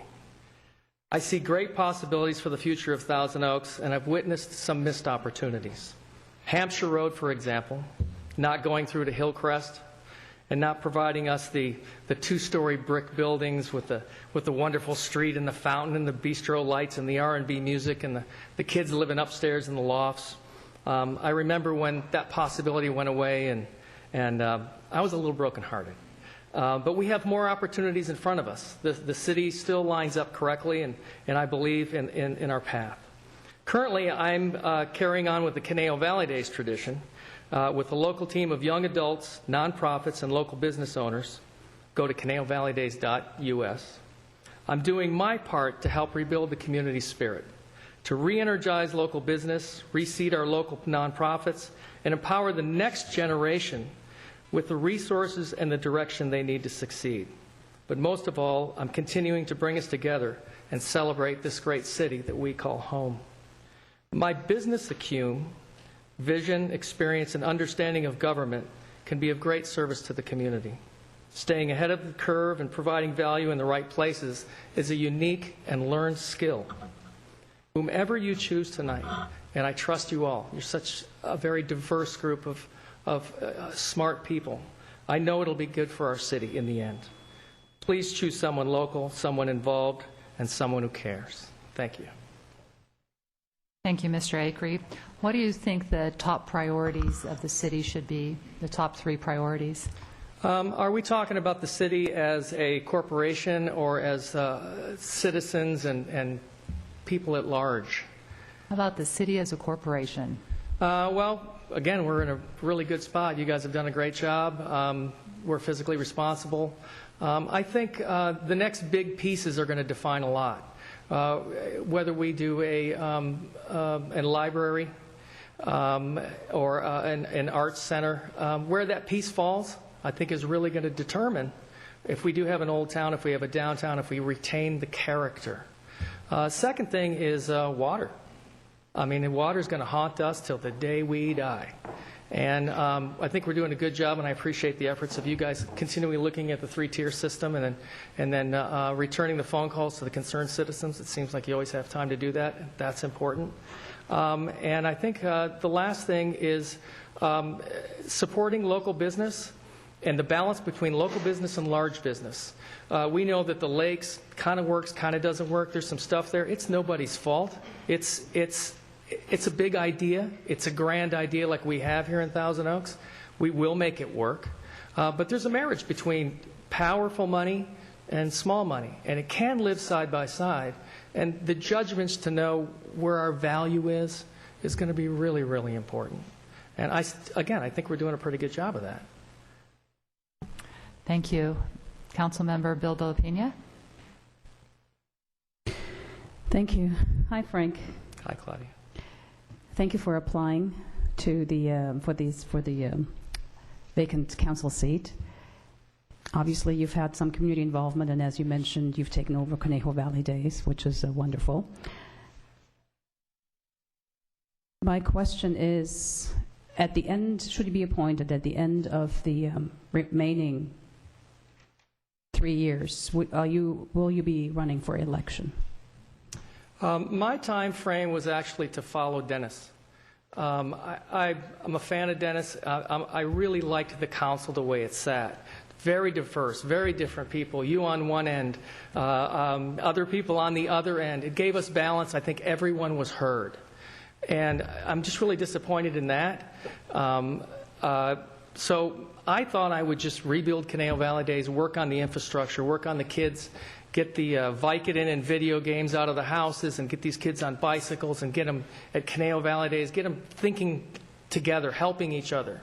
And I wasn't really prepared to be here and talk about city council. 2014 was my time frame, but I'm ready at that point to go forward in a very serious and dedicated way. My children are grown. I raised them by myself for 10 years. They're all doing brilliantly, 18, 23, 26. I'm successful in business. I'm very happy. I'm happy with myself. I'm happy with my neighbors. Love my town. I think at some point in the future, I'm a good fit. I don't know that I'm your best guy right now. And maybe the fact that I realize that makes me the best guy. I don't know. But I'm fully committed if I need to be. And nothing stands in my way. And I have the time. You know, I spend 3 days a week visiting everybody in town. You know, whether it be Bob Morrison or Alan Ray or at Conejo Upholstery. I know the town. I know the folks. Makes you love it more. Thank you. Councilmember Fox. Frank, first, thanks for your many years of volunteer work, particularly with Conejo Valley Days, a staple in this community. You have been around a long time. You know a lot of people. You were a candidate in the last election, is that correct? Yes. All right. In the spirit of full disclosure, it's my understanding you were invited to a, let's just call it a secret meeting with Ms. Bilda Pena, Mr. Adams, and Mrs. Parks. Is that correct? Yes.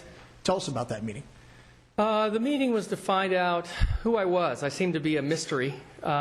People don't believe that I actually am happy and successful at the same time. They kind of think I'm cavalier, and how could this guy have done so well?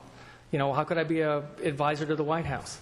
So I think people wanted to pick my brain, see if I'm just a wild card or if I'm telling the truth. And it was pleasant. There was no talk of anything I think that was inappropriate.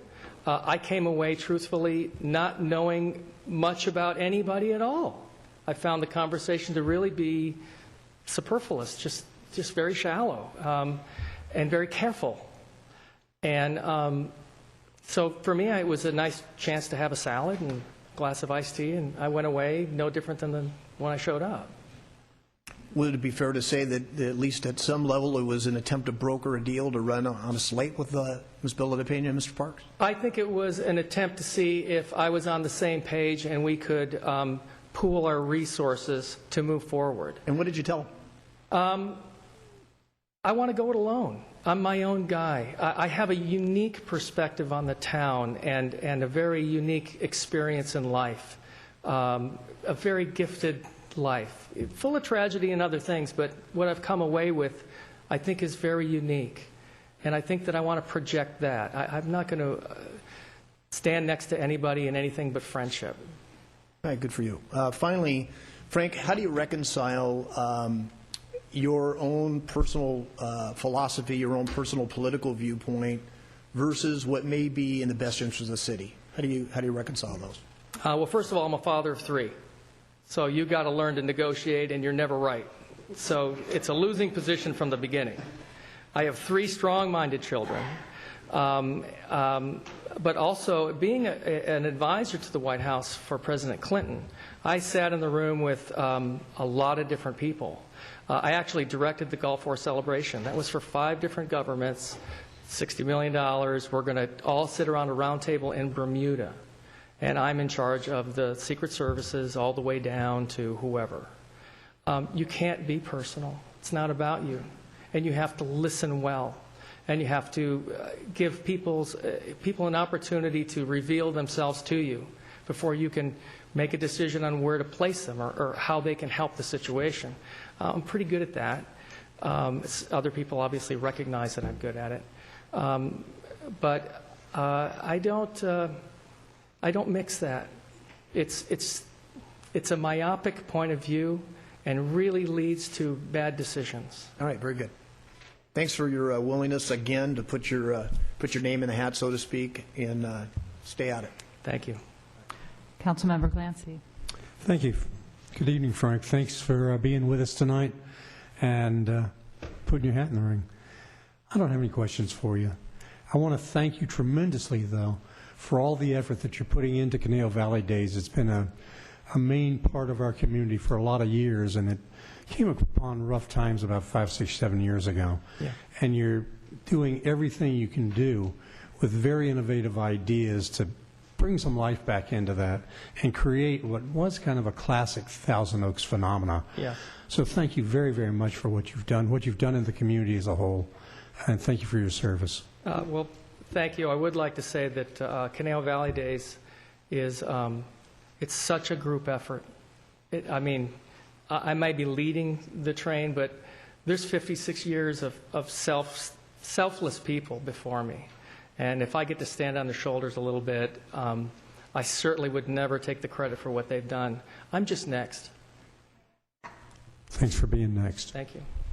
Mr. Acree, thank you very much for coming this evening. I also want to say, so appreciate your involvement in Conejo Valley Days. That really is a community staple. And then I also really appreciate your positive attitude and your optimism. It's so nice to see someone like you applying for this position. Well, it's an absolute pleasure. Thank you. Madam Mayor, for a point of Councilmember Bildo Pena. for clarification, there was no secret meeting, and as Mr. Acri stated, it wasn't an attempt to broker any deal, and we know that Mr. Acri had in the past also had a good relationship with Linda Parks. So I just wanted to have that on the record. Thank you. Thank you. Our next candidate is Mr. Kidway.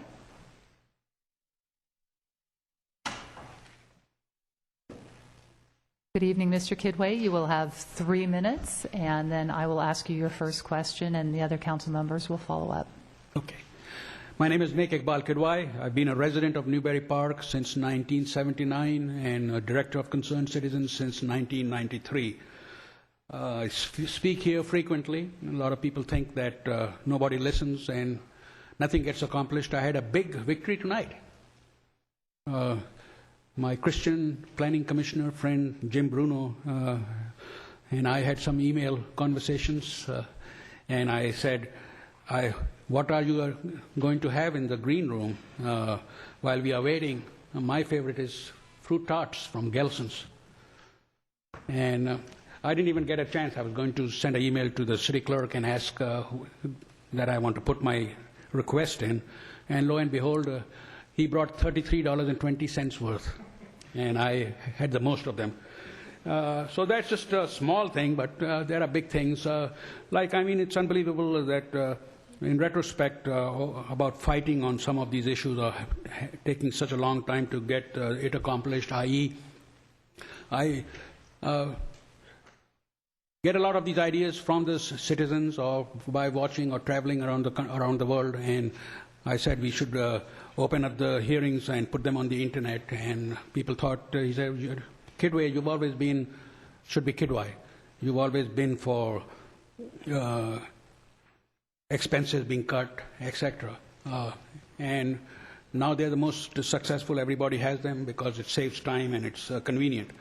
I had originally put up 4 choices that I thought would be good that you should be looking at besides the 3-year appointment.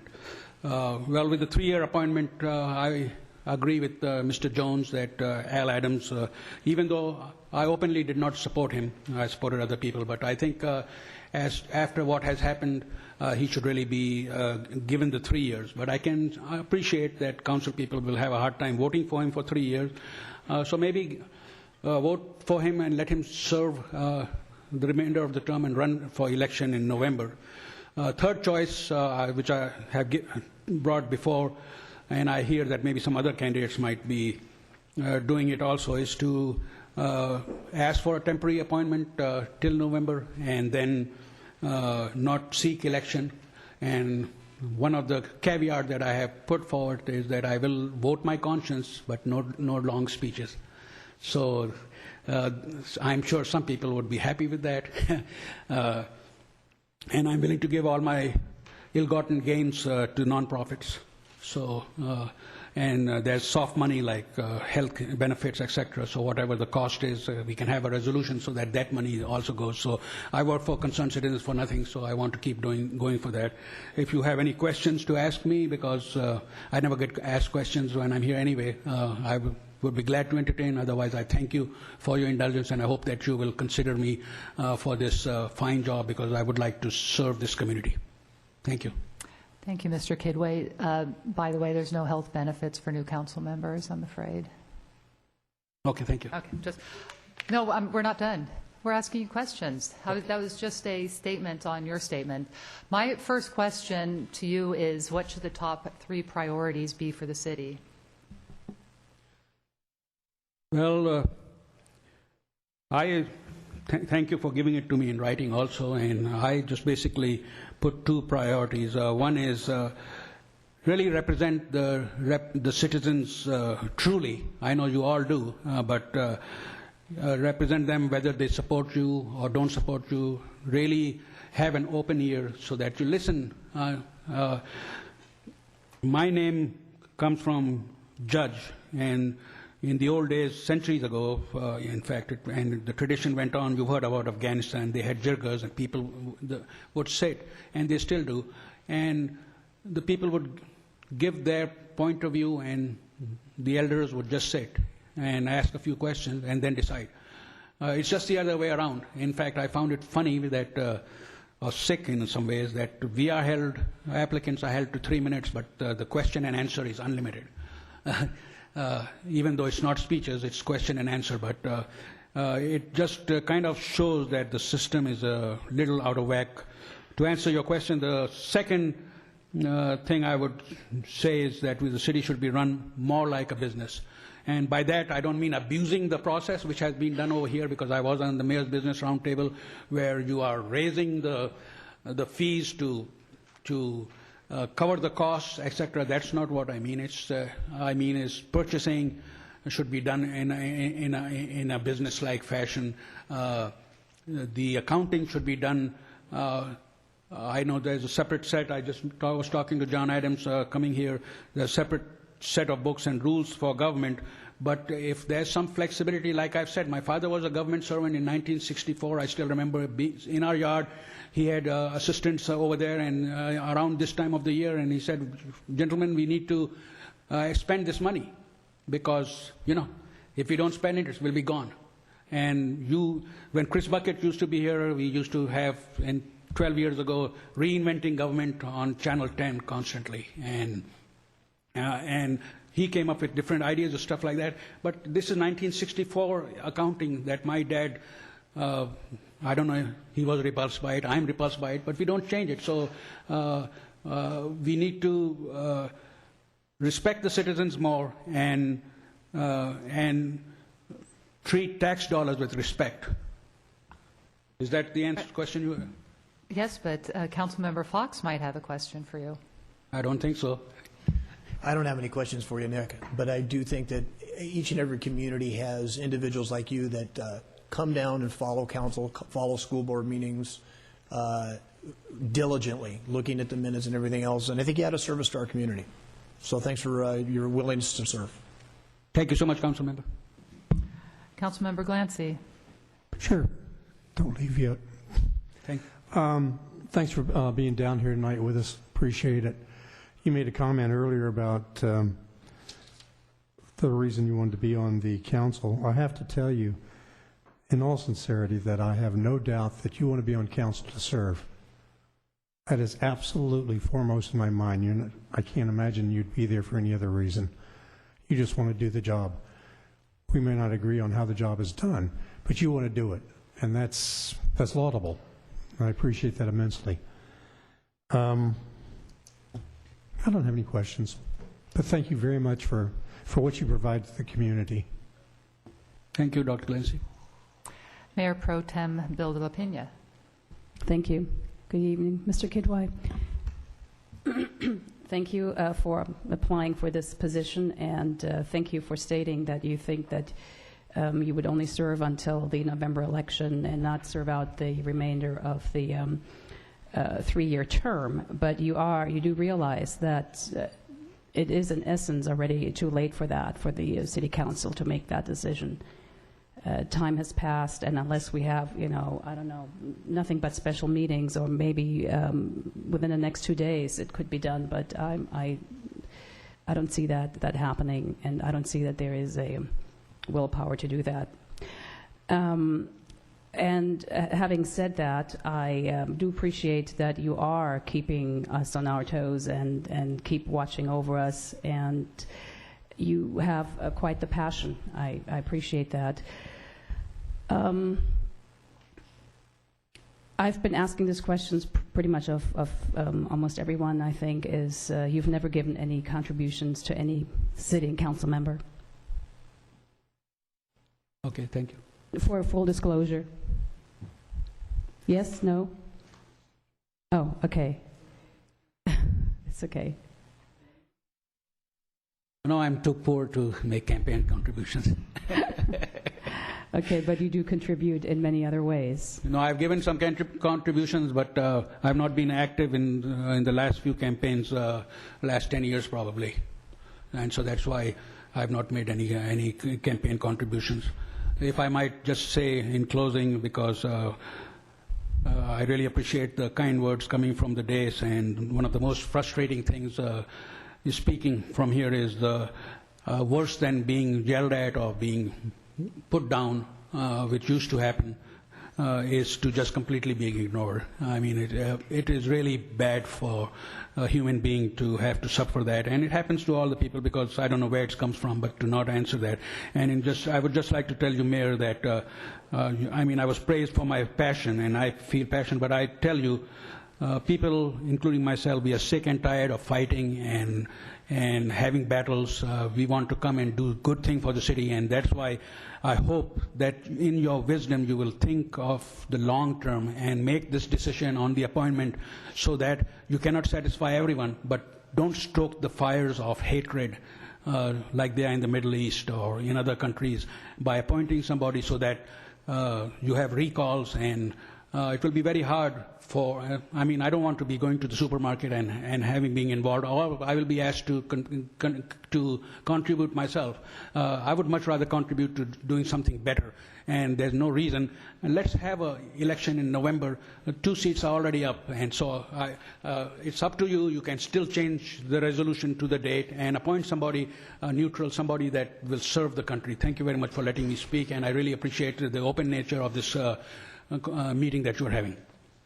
Thank you, Mr. Kidway. And I would like to just follow up and say that you do play a very important role in this city, and you do hold us accountable. We might not always agree, but I have found you to be very civil, and I appreciate your contribution. Thank you very much.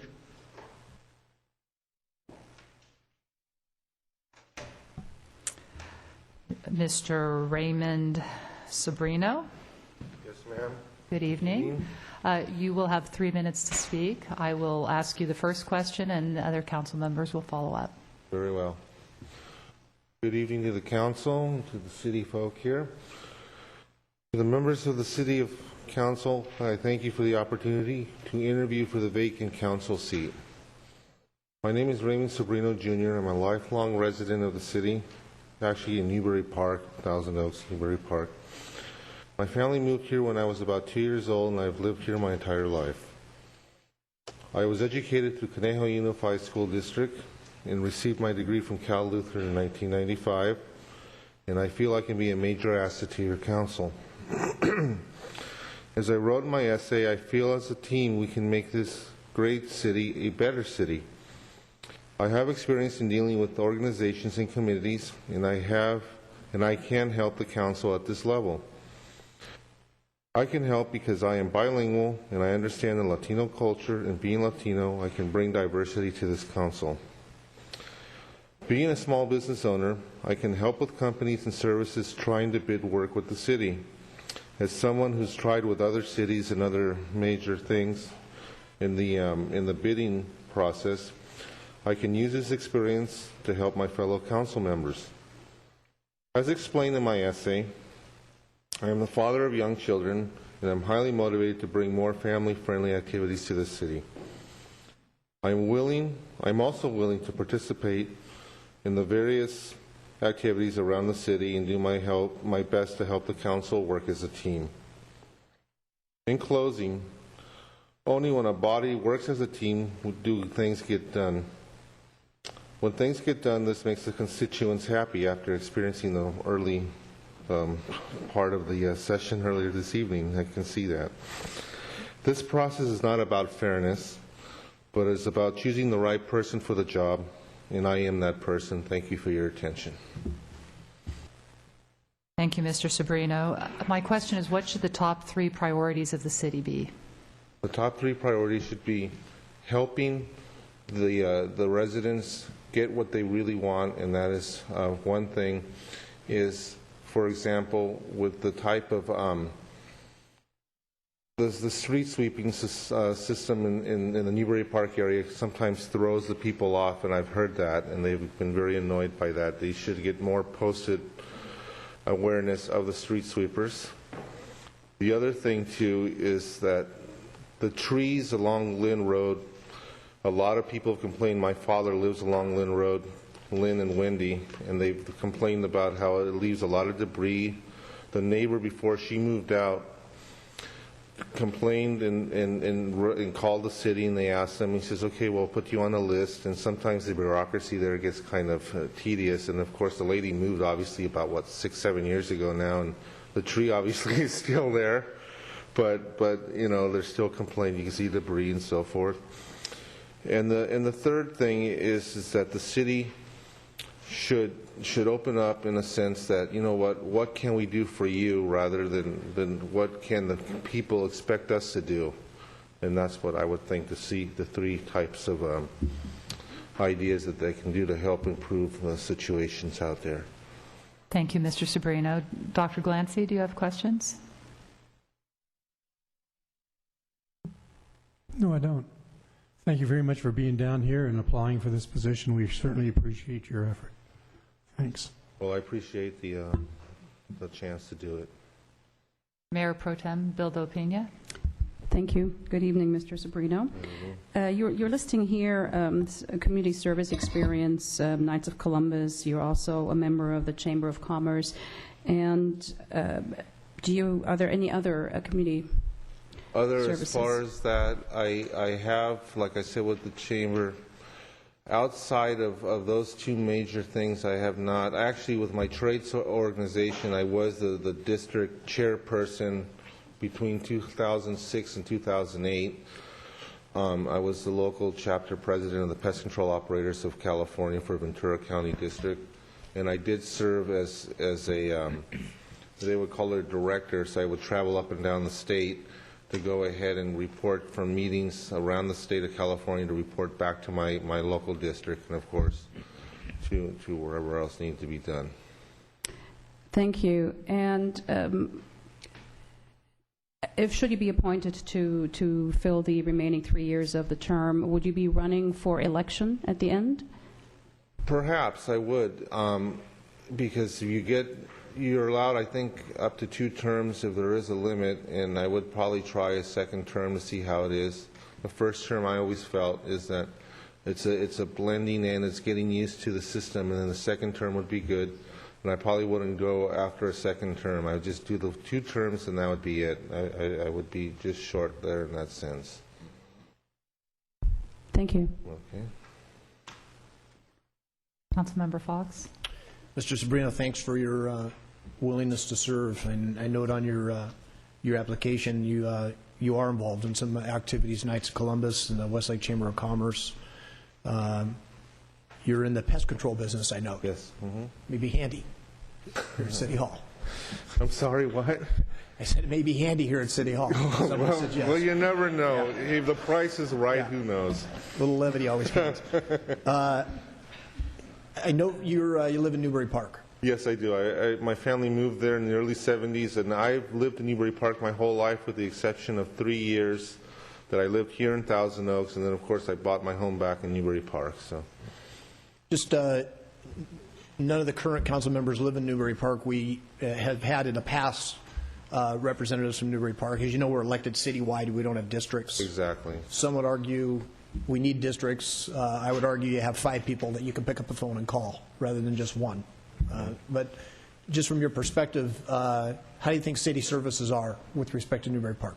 With Newbury Park, like I explained earlier in the introduction, they're a little bit slow. They could be picked up a little bit, but again, if we could all work together in a sense that, you know, we tell people, you know what, can you please get to this corner, this section, then it could be improved. And then, of course, the people in Newbury Park obviously will feel a little more wanted in that sense, rather than everyone's, you know, saying, well, how come they don't come to our neighborhood, and yada yada yada yada and all that other stuff. But if the pickup can be a little bit quicker, then you'll get a lot more positive response from the people of Newbury Park. All right, very good. Thanks again for your willingness to serve. All right, thank you. Thank you, Mr. Sobrino. Mr. Al Adam.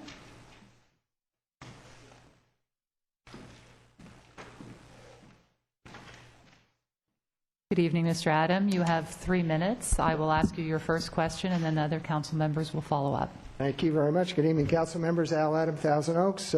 Just first off, my best wishes to Dennis Gillette and his family. The dedication to the city that he displayed has just been absolutely unequaled. I'm here tonight primarily because of the urging of my supporters. I really want to thank everybody for the calls, the letters to the papers. It's been fantastic, and my family's been very encouraged by it. I kind of feel like I've already applied for this position. In the election of 2010, I got 15,000 votes on my application, but I'm here tonight to do the same. I don't believe Thousand Oaks is a maintenance city. It was expressed in a couple of the essays that we're a maintenance city. I think we have a lot of issues to deal with here. We lost our redevelopment agency money, as you all know, and I think now it behooves the city to attract private capital. That's how we're going to be able to improve and build in this city, and that's how hopefully we can help our schools, our affordable housing, and some of the recreational projects like at Kelly Road, for example, or the Discovery Center. But to attract this capital, you're going to need a real super salesman on the city council, and because you're going to be competing with other cities, and other cities are already gearing up to bring this capital in, and you're going to need something to sell. And so that's why I think we need to go through our fees, our regulations, our application process to make sure we're as business-friendly as possible and as competitive as possible. We definitely have the demographics. We're just going to have to attract some private capital now. Another issue I think that's on everybody's mind is pension reform. The last time I think the city reviewed the pension plan was back in '97, and a retirement age was set at 55, which I think is kind of early. We need to consider 401k type employee plans. I think we need to look at raising the retirement age and look at should the city be paying 100% of the employee contribution. I think this is on a lot of people's minds. Finally, I think we need some political reform in Thousand Oaks. Most of you know I launched a term limits initiative that will be on the ballot. I got 12,000 signatures on it.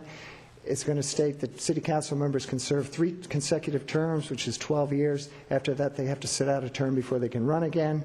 I think this evens the playing field.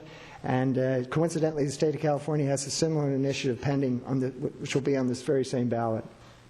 I think neighborhood councils are an idea that's time has come. It'll make the council more accountable, and it'll also be a way to get new leadership. It'll be a place, instead of just the planning commission, that we can pull some new leaders into the city. And finally, residents deserve an election, not an appointment. I firmly believe that. We shouldn't deny the voters' rights to choose their representative. So I would favor an amendment to the municipal code that said something like if the seat had a year left on it, there would be an election. If there was less than a year, there would be an appointment, but that appointee would be unable to run in the coming election so they wouldn't have the advantage of incumbency. And I'll just finish up. I mean, you're all council members. You've all run campaigns. You know the best way to get yourself ready for a council seat is to campaign.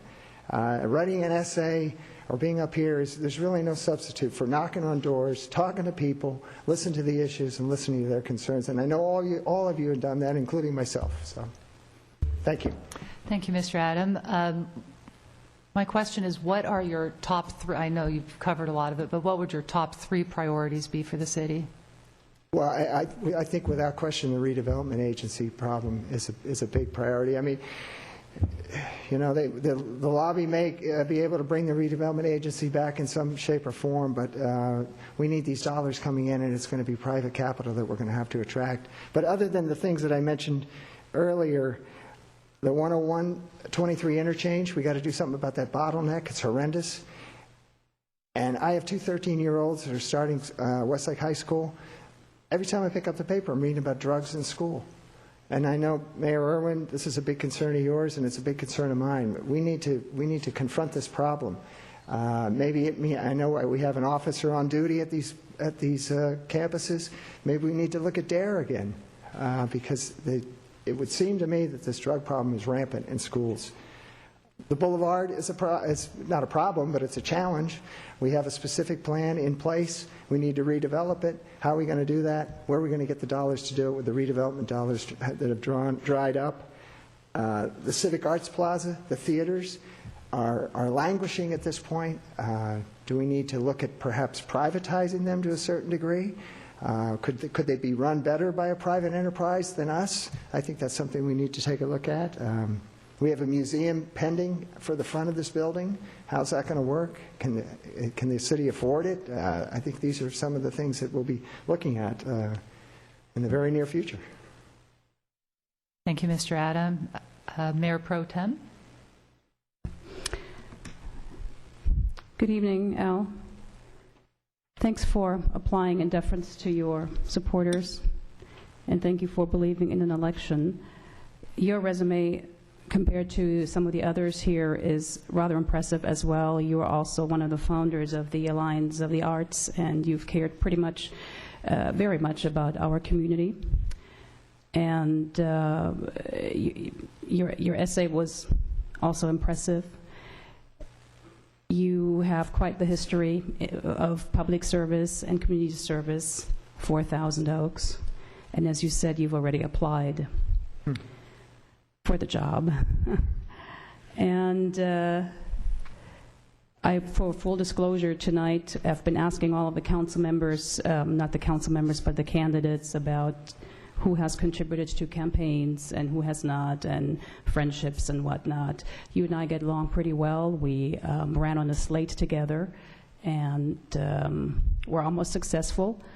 And you and I don't always see eye to eye, but I think we both believe that it's good to have just different, fresh set of eyes and just fresh blood on the city council every now and then.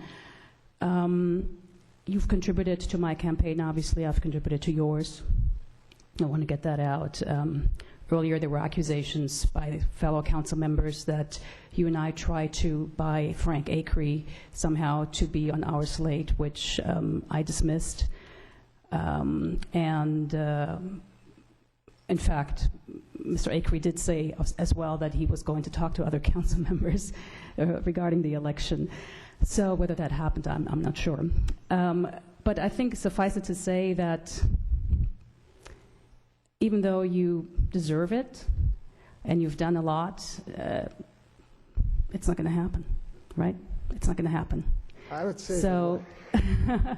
It's not going to happen simply because it's not what the will of the council wants. I'd be very surprised if you were chosen to replace Mr. Gillette's seat.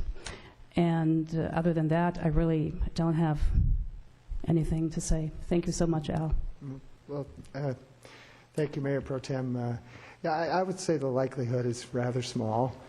To be, if you believe in honesty in government, then to be honest, I don't think that it's going to be possible. But regardless, I mean, you bring up a good point, and I know a couple of the council members have brought it up in the past about independence. I served on the Planning Commission for 4 years, and I took the job very seriously. As I know many of you served on the Planning Commission. I had the documents delivered on Wednesday night, and I pretty much sequestered myself for 4 days to make sure I did my job, to study those documents, to visit the sites, to talk with the staff. But I can tell you this, in the 4 years that I reviewed those cases, I collaborated with no one about any of it. I went into those hearings with an open mind. I listened to residents, I listened to the applicants, and many times I surprised myself on how I voted because, you know, I was just what the open process is for. I was swayed by arguments that I hadn't even anticipated. But I can tell you this, as a planning commissioner, I prided myself on my independence, and I'd like to think I did a good job. Councilmember Fox. Thanks, Al. Curious, you did run in the last campaign, is that correct? You ran in the last campaign, you ran a slate with Ms. Villalpena? Yeah, I don't know if you call it a slate exactly. What would you call it? I never called it a slate. We just ran together. Combined your campaign money? Oh, no. Oh, you didn't? No, I had my own 460, and everything I did was independent. But you appeared in the same mailers? I'm sorry, Andy. You appeared in the same mailers, is that correct? Yeah, I think we did. We can have the city clerk pull them if you like. Yeah. Okay. Yeah. And you both combined your money? Claudia had her mailers, I had mine, but I think we appeared because she was endorsing me. I don't know, Andy, it's hard to remember my mailers. Maybe I should have brought some with me, but... Yeah. But, yeah. Okay. We'll get to that in a second. How much money did you raise for the last campaign? I'm thinking $30,000. And how much of that was your money? Oh, that's what I raised. And I how much of raised that was your 30,000. I money? put in my own money as well. And how much did you put in yourself? Oh, my own personal money? I'm thinking 15, 20, something like that. You don't recall? You probably know the number. You probably have it in front of you. I think it was around 15, 20. Yeah. I know how much I put in my campaign. Yeah. How much did you put in your campaign? Well, I'm saying, if I recall, I raised about 30, and I put in my own money somewhere between 15 and 20. Okay, now you ran the previous election, is that correct? Yes. And how much did you put into that campaign? I think it was about the same, 20, maybe a little more the first time. So is it fair to say that maybe you put in between $40,000 and $50,000 of your own money running for city council? 40. And then the last campaign, Much to the chagrin of my wife, but right. And you know, I think most reasoned people would say you did run a slate last time with Councilmember Bill McPayne. My question is, yeah, if you're putting in $15,000, $20,000, $30,000 of your own dollars and running slates, how is it possible for a non-incumbent to compete? Wait, I'm the non-incumbent. Right, but you ran a slate, you combined your money, you put your own money in. How is it possible for a non-incumbent who doesn't have $50,000 of their own money, how do they compete? Oh, you mean other than myself? Yeah. Well, yeah, that's the problem. Really? Yeah. It's very difficult to compete in this city. It's very difficult to compete unless you have a funding source. So don't you find it maybe a little bit of That's a why dichotomy? we need term limits. Go ahead and... I mean, I firmly believe term limits would enable people to get on the council that wouldn't necessarily have to have a lot of money. Or maybe we could all run independent campaigns so we're not putting our own money in, and actually people that aren't independently wealthy can actually have a shot at getting elected. Well, I'm not sure where you're coming from. In other words, you're trying to say to contribute some of your own dollars to a campaign, is there something wrong Absolutely with that? not. I think it's been pointed out that it's very legal. What I'm I know it's suggesting legal, is but I don't know about you, Andy, but I'm sure other council members here have contributed to their campaigns as well. Right. Over the years. No doubt about it. We had somebody that raised $200,000 and basically got elected being unknown to this community. Yeah. Well, I don't like it, personally. I don't like $50,000, $60,000 campaigns. I mean, I talked to Chuck Owen when he was the mayor back in the 60s. I think his campaign cost him $200. Right. You know, and he sat in a wagon. He was pulled down Teal Boulevard, and that was his campaign, event, shall we say? But yeah, the costs have escalated. Some of the incumbents can raise a lot of money, $50,000, $60,000, $70,000 or more. So how do you compete?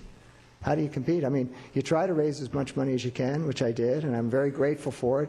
I mean, it was amazing that all these individuals would step up and support me the way they did. But to be competitive, yeah, I had to throw in a little bit of my own.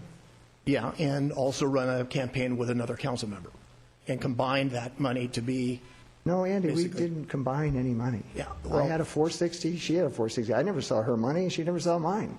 Okay. I'm not sure what you're getting at there. So just so I understand, it's your view tonight that you could be completely independent on the city council, sitting with another member that you ran a political campaign with and appeared on the same mailers and basically ran a slate with. Oh, now I see where you're coming from. Right. Absolutely. Okay. Absolutely. Andy, you've sat on this dais with Claudia for a long time.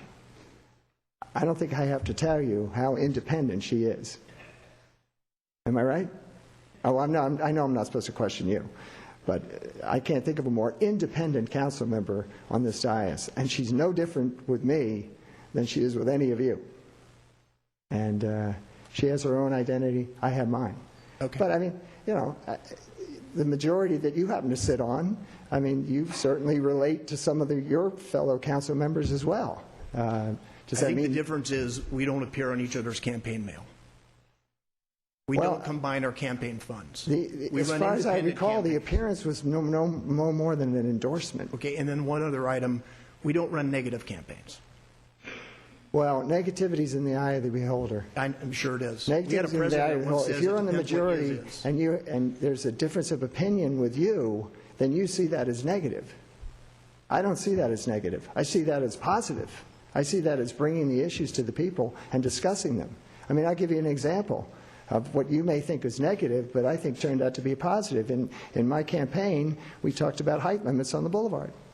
And we brought to the attention to the public that in the specific plan, it was proposed, only proposed, that there be a 75-foot height limit.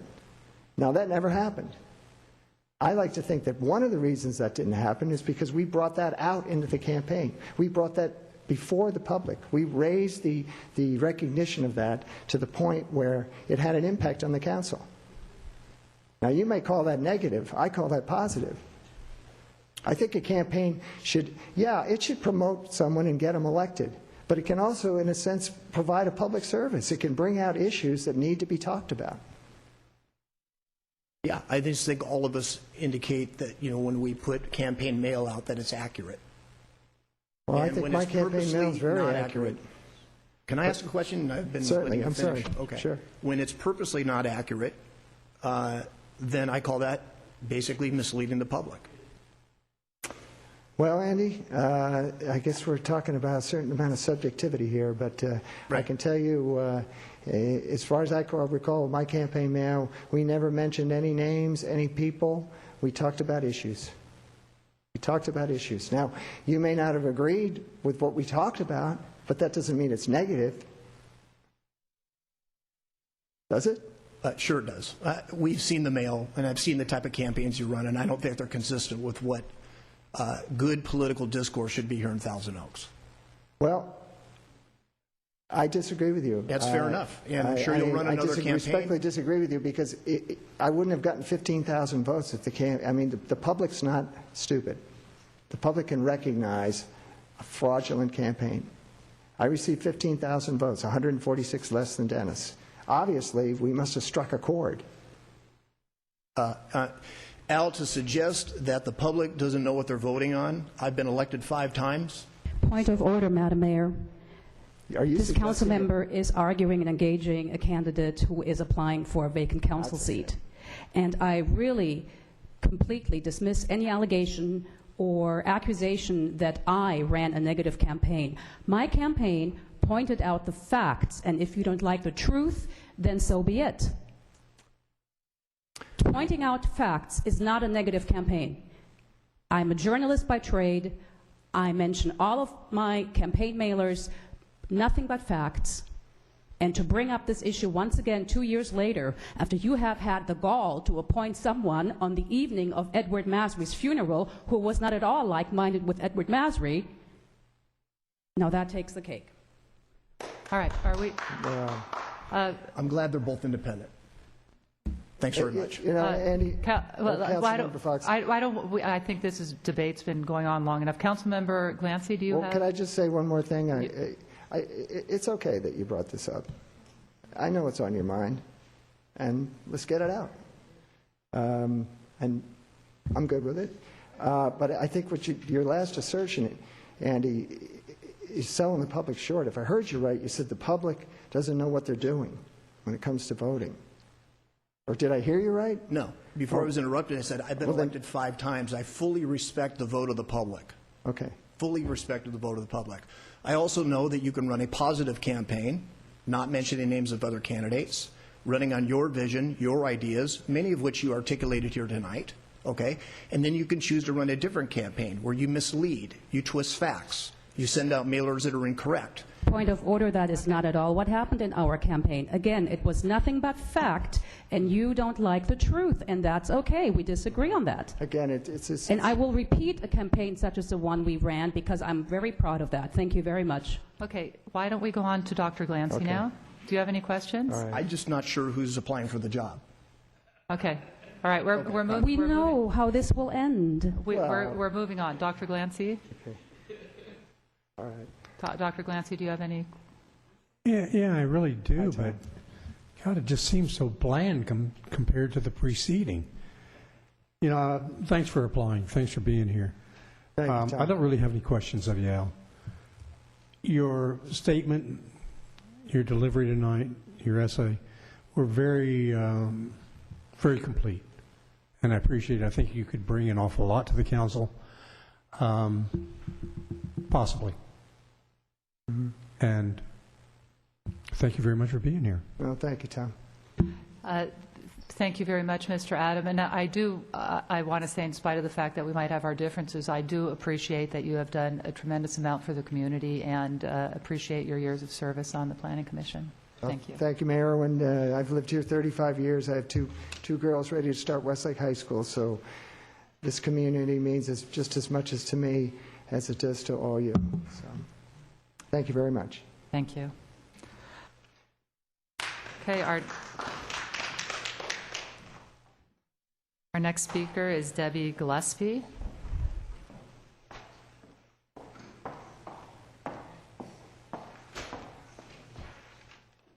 Good evening, Ms. Gillespie. You are going to be able to speak 3 minutes. I'll ask you your first question after, and the council members will follow up. Very good, thank you. Thank you for the opportunity to be here tonight. I heard about this meeting from reading the Acorn, and it's a very unique observation for me as a citizen and not a politician. So I'm here tonight to offer my services as a citizen and a resident of Thousand Oaks. The question that was put before us was my vision for the city of Thousand Oaks is to preserve the unique balance of a small town friendliness with respect for the business environment, but to keep a community that is still a viable economic presence. I offer my 30 years of experience in the business world and my 28-plus years as a resident in Thousand Oaks to the City Council to serve for the duration of the term vacated by Dennis Gillette. My purpose is to serve the community as an interim position until the citizens of Thousand Oaks can hold a valid election and vote on a replacement. My belief is that any vacated position with a significant amount of time left on a term should be submitted to the citizens for the purpose of finding a replacement. My goal is not to become a long-term public figure. It is to help the city in the interim period and then to return to my life as a private citizen. I've raised my 2 children in Thousand Oaks. I've participated in AYSO. Many of the basketball activities through my children, hiked the trails of Wildwood Park, attended many of the city events. My daughter has served on a city council, the youth committee, and I thoroughly enjoy living in Thousand Oaks. I love it here. I'm proud to call Thousand Oaks my home, and I think as a city and with the leadership has done a wonderful job over the many years. I do think we have significant issues that have to be addressed, and coming out tonight is, really with so many of the candidates that have had so much experience, and I've had none in the public life, but I have had a lot of business experience, and I have been involved in my community, mostly serving through my position as mom. But my daughter has just turned 21, and I'm free, yes. So we have a beautiful city. We have a responsibility to keep the delicate balance between the many competing visions interested in activities in the city. That's my 2 minutes. Thank you very much, Ms. Gillespie. My question for you is, what should the top 3 priorities of the city be? Budget, quality of life, and safety. Right, thank you. Councilmember Fox?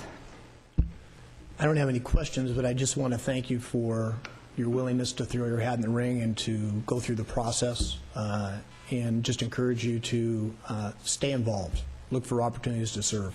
Thank you. Appreciate it. Councilmember Glancy? Thank you. Thanks for being down with us tonight. What do you think the one major problem is that is facing Thousand Oaks for next year? I think our economy. I think we have a problem. I'm a CPA. I've had clients that have had major difficulties staying in business. I think the complicated rules, regulations, and taxes is a huge burden on businesses, small business, and my clients are all small business or individuals. I think we really need to make an effort to emphasize business in the city, helping each other as best we can, interacting with our companies, and trying to keep our businesses here. Sounds good. Thanks. Mayor Pro Tem. Thank you. Good evening, Mrs. Gillespie. Thank you so much for applying and for being willing to serve on an interim basis. And then, just as the forefathers of our nation envisioned, you just go back to the farm, back to the family. So I think that George Washington. I think it is wonderful. And I think that makes you, in my opinion, highly desirable as a council member, because you also have been quite involved in your community. You know the community very well. You seem to know what the issues are. You seem to have a grasp of this. One question for full disclosure that I've been asking most council candidates is in terms of disclosing any sort of personal relationships you have with current sitting council members, as well as any contributions to political campaigns to the current council members that you may have given. All right. Is this a plus or a minus if I say none? I have no connection with anybody on the city council. Thank you so much. Appreciate that. And good luck. Ms. Gillespie, thank you very much for applying for this position. Thank you. Any questions? Thank you. Well done. Next we have Billy Martin.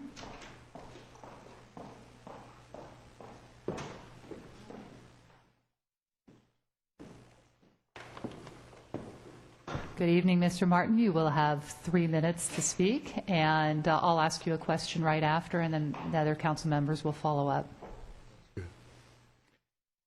My name is Billy Martin, and I'm a Thousand Oaks lover.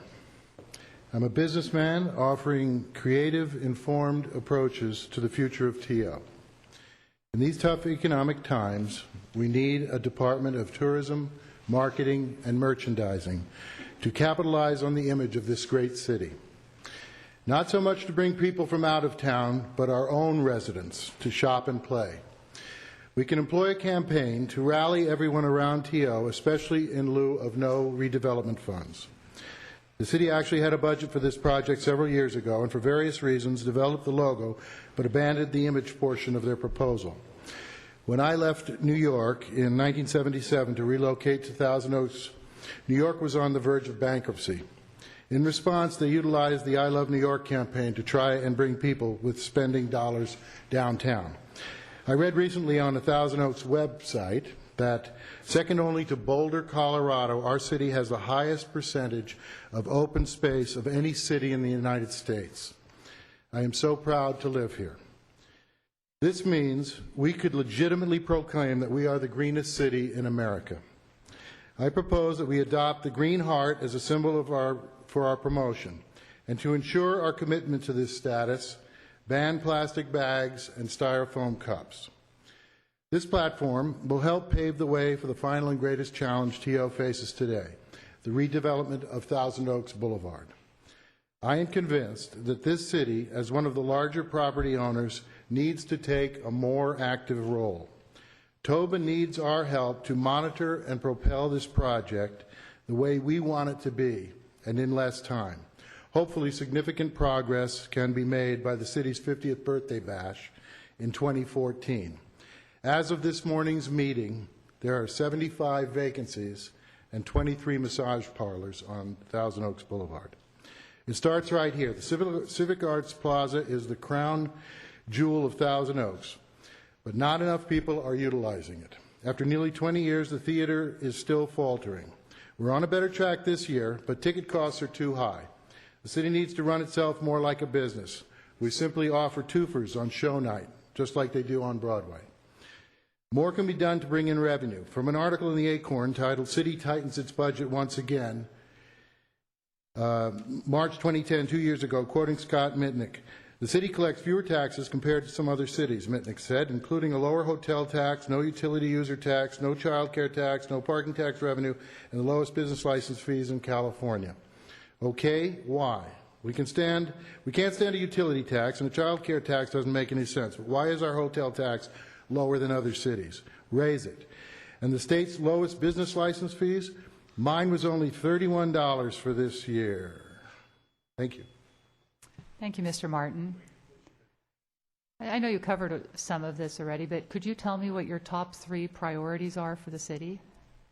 Well, my top 3 priorities, I would say the number 1 priority is definitely Thousand Oaks Boulevard, the redevelopment.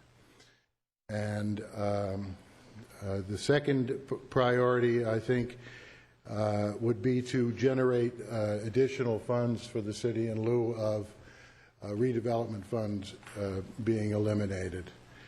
And thirdly, I think developing a spirit. I think we need to rally around the city of Thousand Oaks. It's a great city, and I think we can become complacent. And I think we need to realize that this city is in competition with other cities nearby, and that we need to hold our own.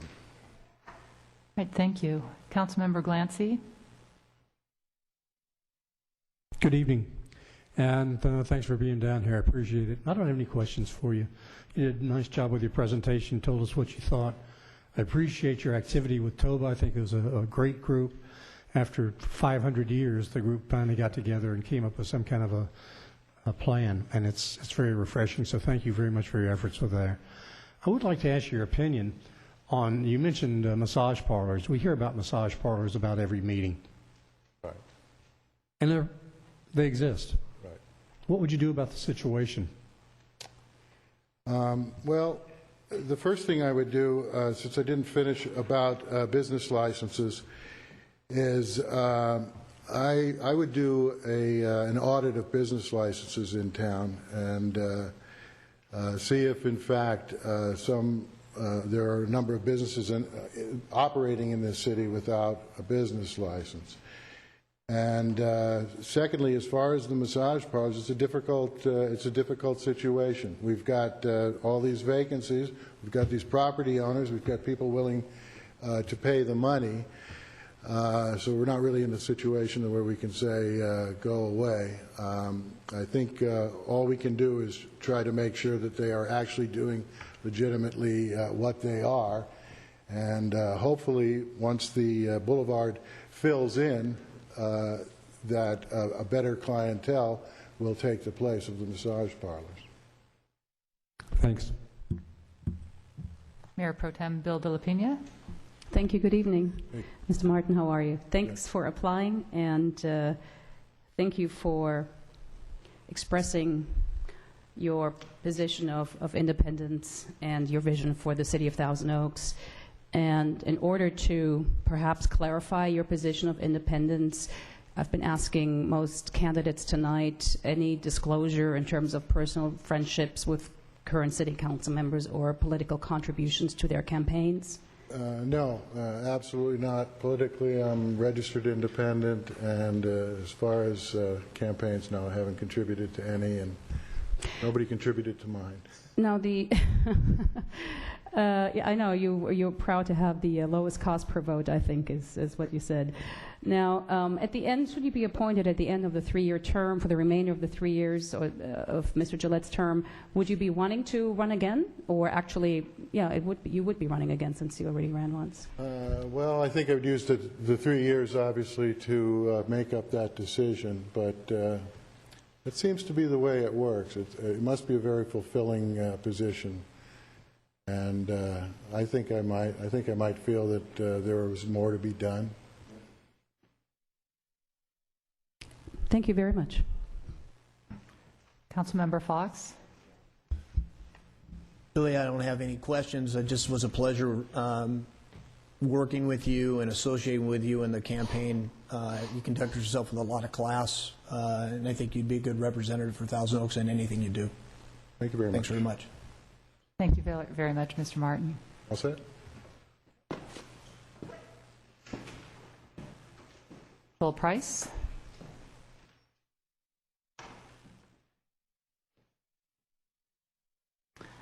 Hello, Mr. Price. Good evening.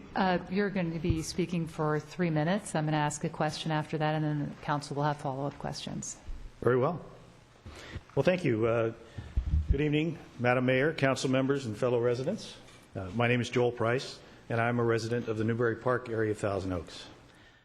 I'd like to begin my remarks tonight by taking a moment to recognize Councilmember Gillette's, pardon me, I'm sorry, I thought you had, I'd like to take a moment to recognize Councilmember Gillette's remarkable record of public service. I, for one, am extremely proud to know Mr. Gillette, and even more proud to be considered as someone who might take his seat. We were asked to comment tonight on what our motivation was for seeking this position. And I have to tell you that I thought about, as a young man, watching sporting events and how I was never content to stand on the sidelines and watch the game. I had to be in it. I had to be participating. I was also reminded of a lesson that my parents taught me over and over again, and that was that if you use or borrow something, that you return it in a condition that is better than when it was when you first received it. That caused me to think a little bit about when I first came to Thousand Oaks some 21 years ago, and the condition that I found this wonderful city in. And we had a marvelous park system. There were seemingly endless trails that we could hike on, and the open spaces were just, they surrounded us. It was absolutely amazing. So I began to wonder, how could this be so vastly different than from where I came from, in the west end of the San Fernando Valley? And it did not take me long to realize that this was the result of not only great vision, but careful planning that went into every decision that was made. So I stand before you tonight ready to get into the game. I'm ready to play. And I want to become part of the process that ensures that what I was able to enjoy as a new resident here in the city of Thousand Oaks remains for those who continue to live here and those who may move here. I want to ensure that all of our municipal services are top-notch, that they are the most efficient. I want to ensure that we continue to be an environmentally friendly community, and most importantly, economic stability. The other thing we were asked to comment on was what we bring to the position. And I'm proud of my record of public service. I've been involved in public service both on a professional level and as a volunteer in the community for my entire 21 years here, and for 32 years as a member of a law enforcement agency. I'm an independent thinker. I'm stable, open-minded, and I'm able to listen to both sides of an argument and deliberate and take into consideration everything that's said, and then render an opinion based on those facts. I serve currently on a number of boards, I have served for 15 years on the Nicole Parker Foundation for Children, which I co-founded. I've also served in the capacity of as the treasurer, vice president, and president of not only the Thousand Oaks High School Football Boosters organization, but the cheerleaders as well. I served 2.5 years as a reserve deputy sheriff here in the county of Ventura, spending most of my time here in Thousand Oaks working as a reserve. And that was during a brief retirement from the Los Angeles Police Department from 2000 to mid-2002. Joel? Yes. Your 3 minutes are up, but we have some questions, Yes, and maybe ma'am. you can work whatever you missed into your answers. Yeah, we're at 3:40. My question is, what are your top 3 priorities for the city? Well, in deciding what my top 3 priorities were, I had to take into consideration the community attitude survey, because what's important to the community has to be important to council members. And the things that I found at the very top of the list were, number 1, public safety. I'm very concerned about the effects of AB 109, the prison realignment, and the effect that it's having on communities across the state. These prisoners who are previously been housed in state penitentiaries are now being filtered down to the county level, and those folks, unfortunately, are being pushed out the doors a lot sooner than they should be. So I'm very concerned about that, maintaining the public safety services that we have at the level that we currently have them. I'm also equally as concerned about the preservation of the open space that we have. That was one of the things that drew me here to this community. And it's important to 90-some-odd% of the people who responded to the attitude survey, as well as the purchase of additional lands when they become available. The third thing that concerns me, and that would be a priority, would be the redevelopment, not only of the Thousand Oaks Boulevard area, although that would be the most important, the redevelopment of any other areas that are identified and require that. So I want to see that we redevelop the boulevard, bring in more business, and stabilize the economy that we have here. Thank you, Mr. Price. Thank you. Mayor Pro Tem? Thank you. Good evening, Mr. Price. Thank you for applying for the position. Thank you for your presentation. Your resume, your essay is very detailed, and I appreciate that, where you outline your vision for the city of Thousand Oaks, similar to what you just described, vision and goals for Thousand Oaks. And but I didn't see, when were you appointed to the Planning Commission? Was it 08? To the Planning Commission? Yes. No, ma'am. That was last year. January. Oh, last year. Okay. Yes, ma'am. Okay, last year. And I'm sorry, who appointed you? Councilmember Glancy. Oh, Glancy, okay. All right. And you've mentioned your community service with the high school boosters and being treasurer, vice president, and whatnot. You meet, obviously, a lot of members in the community when you do that. And the question that I have been asking pretty much most candidates tonight is for disclosure purposes, to disclose any personal relationships with current council members, any contributions to their political campaigns, anything like that. As far as personal relationships, I happen to know, at least on some level, each one of you. As far as beyond that, I have not spent any significant time with any of the council members. Campaign disclosures, I believe that there is only one person who is seated on the dais there who I have contributed to, and that would have been Councilmember Fox in this most recent election. Mm-hmm. Okay. And should you be appointed for the remainder of Mr. Gillette's term, will you be running for election in 2014? My original plan, if you will, was that I would wait until I retired from the Los Angeles Police Department before I would run for an election. The circumstances have obviously changed, and I feel that it's my duty to present myself as an applicant for this position now.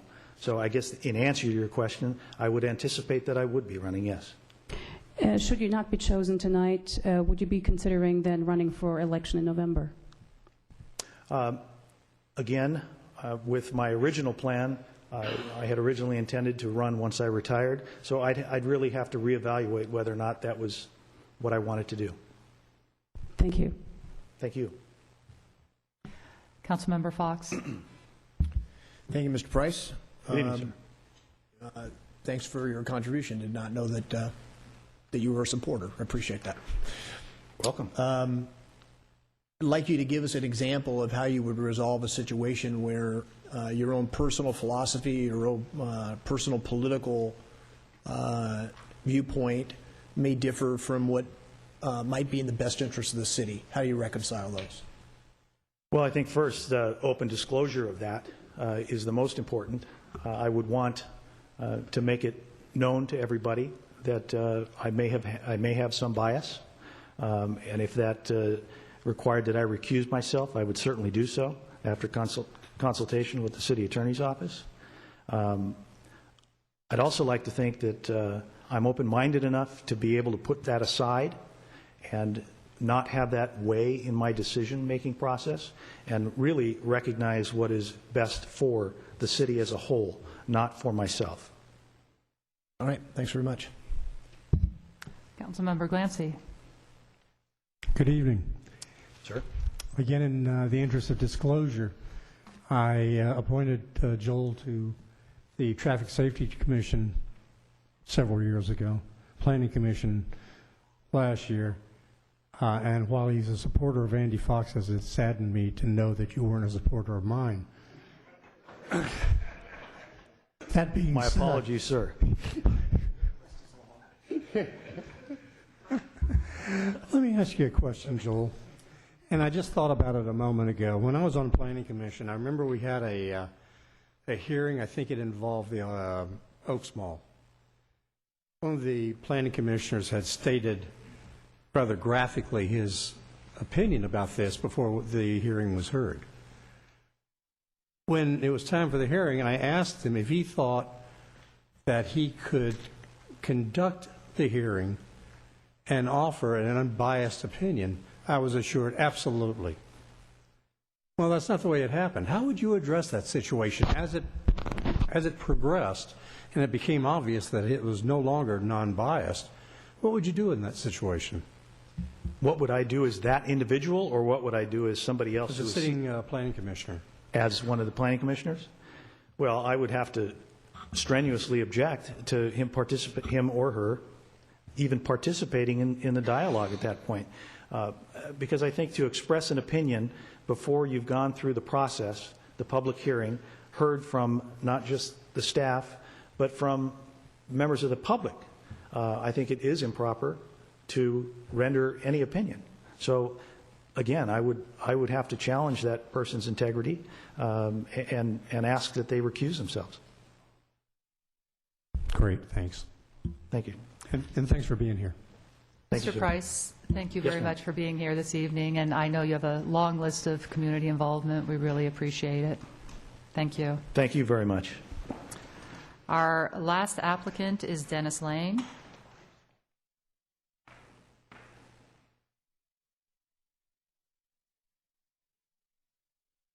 Good evening, Mr. Lane. You are going to, you're the last one left standing. Yeah, you're probably very happy about that. You're going to have 3 minutes to speak, and I will ask you a question after. The other council members will follow up. Okay, thank you. First, I want to thank you for this opportunity to speak before you. In the past, I have considered running for city council, but I am not a member of any of the various political factions in our community, so I didn't think I would have a good chance of election. But it's precisely that fact that I think that made me apply for this position. I feel I'd be a good compromise candidate, someone that neither side would have an objection to. Since I am not a member of any special interest group, I would be able to analyze the issues that come before this council with an open mind and decide them on their merits, not based on political bias. Closest I come to being affiliated with any group is that I am a strong supporter of youth activities and have served on the board of directors of 5 such organizations in this community. I also did not apply for this position because I have an axe to grind, nor do I have a personal agenda concerning something I want to see changed in the city. I think Thousand Oaks is the premier city in all of Ventura County. You look around at our beautiful ridgelines, our expansive open spaces, our parks, our schools, our shopping. I think Thousand Oaks is perfect, but there's always room for improvement and sometimes need for change. And if I am appointed to this position, I will strive to make sure that any change meets the high standards that have been set before us by previous city council members. Then you ask, why did I apply? That's simple. I want to serve my community and make sure that my community continues to serve all the people in it. We must work together for the good of every member of our community. As for my lack of experience in city government, I do not feel that would be a major factor. I look on the council as being a team, and although you're replacing one member of the team, you still have 4 outstanding members to train and guide the new member. As far as my vision for the city, if you read my essay, you will know that I have some ideals of my own on how to maintain the high standards of our community, but I would always be open to fairly consider any ideal that comes before me. Lastly, since I think the appointment process gives an undue advantage to the selected candidate, if I am selected, I will pledge not to run for re-election unless all the sitting council member release me from that pledge. Again, thank you for the opportunity. In closing, I'd like to say that I respect and appreciate the efforts of every member of the City Council, both past and present. And given the opportunity, I hope that you will consider my application and allow me to become a member of the team. Also, my appointment will save the city a little money because you only have to change the last name on Mr. Gillette's plaques. Thank you. Thank you very much, Mr. Lane, and thank you for coming out this evening. My question for you is, what would your top 3 priorities be for the city? Well, with the fact that Thousand Oaks is pretty much built out and the fact that redevelopment agencies have been taken away, we need to come up with additional revenues. And as the City Council have done before, I think those revenues is in Thousand Oaks Boulevard. I think we need to look at ways of increasing the revenue from sales in Thousand Oaks Boulevard. The previous plans I've seen have been grandiose plans, and they don't seem to have gone very far, I think because of their size and their scale. I've always been part of take a little step, see how it works, take another little step, see how it works. So in my essays, I promoted a few ways that I think we could improve Thousand Oaks Boulevard, getting more shopping there, getting more revenue there, drawing more people to our community. And that's one of the areas I would think I'd like to concentrate on. The other areas is our parks. We have some beautiful parks, and I think we need to work with the Parks Department to make sure that we continue a good revenue stream to maintain our parks in our community. Those would be my two top priorities. Thank you very much, Mr. Lane. Mr. Fox. Mr. Lane, I don't have any questions for you. I just appreciate you, one, enduring this evening, being the last candidate drawn, but I appreciate your willingness to serve and your involvement and commitment in the community. Thanks very much.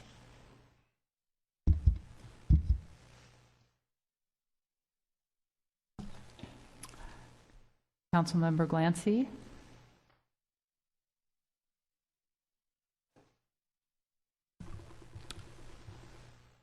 Thank you, Madam Mayor.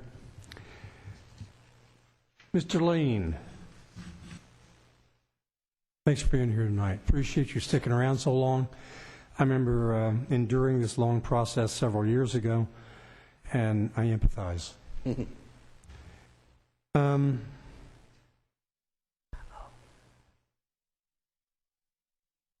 of our budgetary issues here in the city are in part due to Sacramento's changing opinion on how they should garner their money, and that is by theft. That's not likely to change anytime soon. How would you deal with it as a sitting councilman? Know that you've got to balance the budget and continue to provide amenities and services and all the rest of it. How would you deal with the issue that you're faced with? Well, one of the things we need to do is exploit what we have in the community and try to raise more revenue based on our existing amenities. We draw a lot of people to our community because of the Oaks Mall. We need to expand our opportunities for shopping in other areas of the community to bring people, once they come to the Oaks Mall, to continue to other areas of the community to still purchase things. The other areas is we have such beautiful parks, and I think we are a destination in our parks for people from all over the Ventura County. It's kind of not fair that Thousand Oaks is paying for those parks for everybody to use. There may be a reasonable way to be able to exploit our parks to actually raise some revenue out of them by either allowing banquets and stuff at our parks that we can then charge for. And if you have a banquet at a park, you're also going to have people, they're going to have to bring the food in from someplace, which means they're going to be using local caterers and those type of things. So I think those are the type of things you could do. Other than that, you just kind of got to go back to the state and city and the federal government for more money, because it's drying up, and I don't know where it's going to come from right now. Thanks a lot. Mayor Pro Tem Bill De La Pena. Thank you, Madam Mayor. Good evening, Mr. Lane. Thank you so much for applying for this vacancy. You've pretty much answered all of your questions in your presentations regarding your independence, and therefore, I don't really have any questions for you. I just wanted to point out that the parks in our city are run by the Park District. Yes, they are. And there is a fee for renting space already, and whether that fee is high enough, I'm not sure, but that would be in the Park District's jurisdiction. I want to thank you very much for wanting to serve until the end of the term and then pretty much then return home to the farm, basically. So thank you very much for wanting to do that. Thank you very much. Thank you, Mr. Lane. We appreciate you applying. I want to congratulate all the applicants for lasting through this very long process, and I know it's really nerve-wracking. it's over. Now the nerve-wracking part comes for us. So what I'd like to have council members do is pick their top 3 candidates, preferably in order.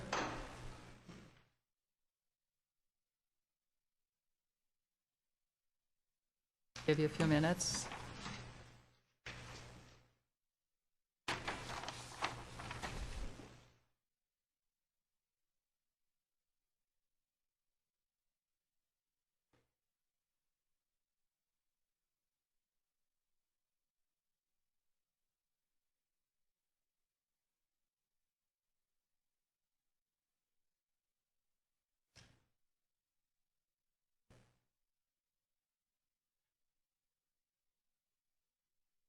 That is. Are we ready? Okay, why don't we start with, we'll keep the order that we've been going in and start with Dr. Glancy, and just let us know who your candidates are and if you have any comments. Okay. My top 3 selections would be Joel Price, Jim Bruno, and Doug Tapking. All 3 of these people have been very involved in the community. They're very big in contributing, not financially, but otherwise. And they can bring an awful lot to our city. They've served in other avenues before, and I would look forward to continued service at that level and higher.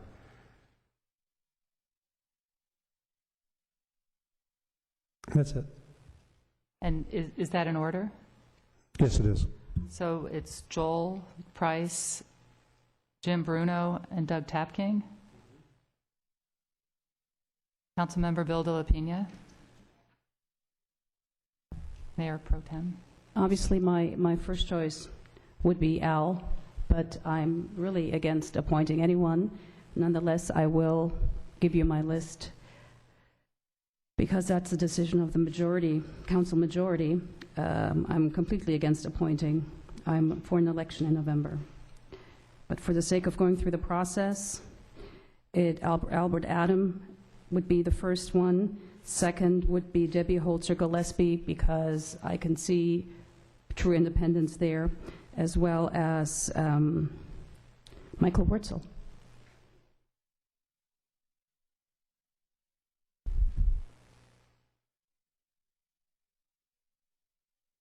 Those are my 3 choices.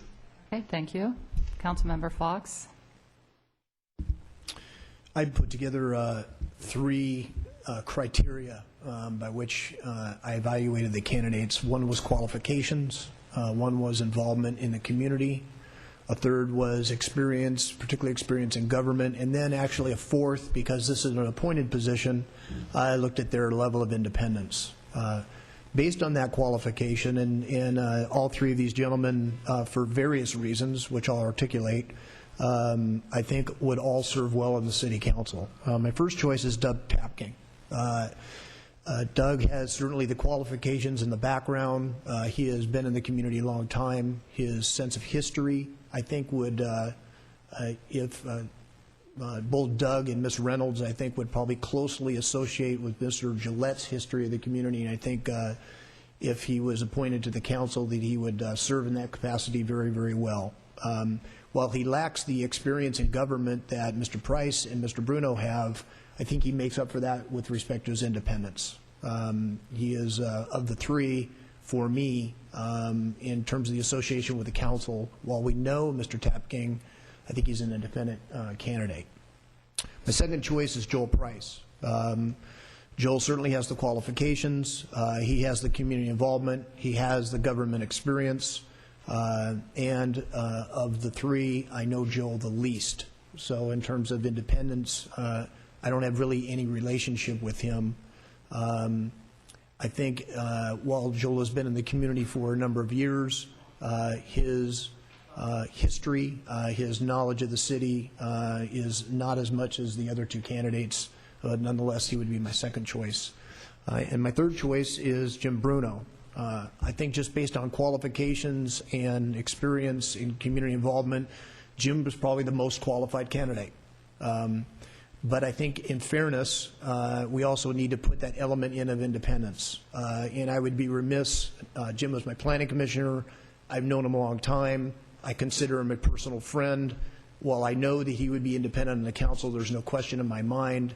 The fact of the matter is, because this is an appointed position, I'm rating Jim third because of my personal relationship with him. And so that's how I broke it down. Doug Tapking, number 1, Joe Price, number 2, and Jim Bruno, number 3. All right. I have the same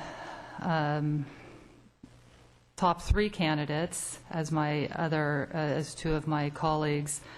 My number 1 concern, as I've stated before, is stability. I came to the council at a time when there was very little stability, so I'm looking for somebody that's positive, that's made positive contributions to the community. All 3 of those men are men of integrity and have made a lot of positive change. And I know with all 3 of them, when the inevitable disagreement comes up, that we will be able to have civil discourse and we won't be mischaracterizing each other's positions.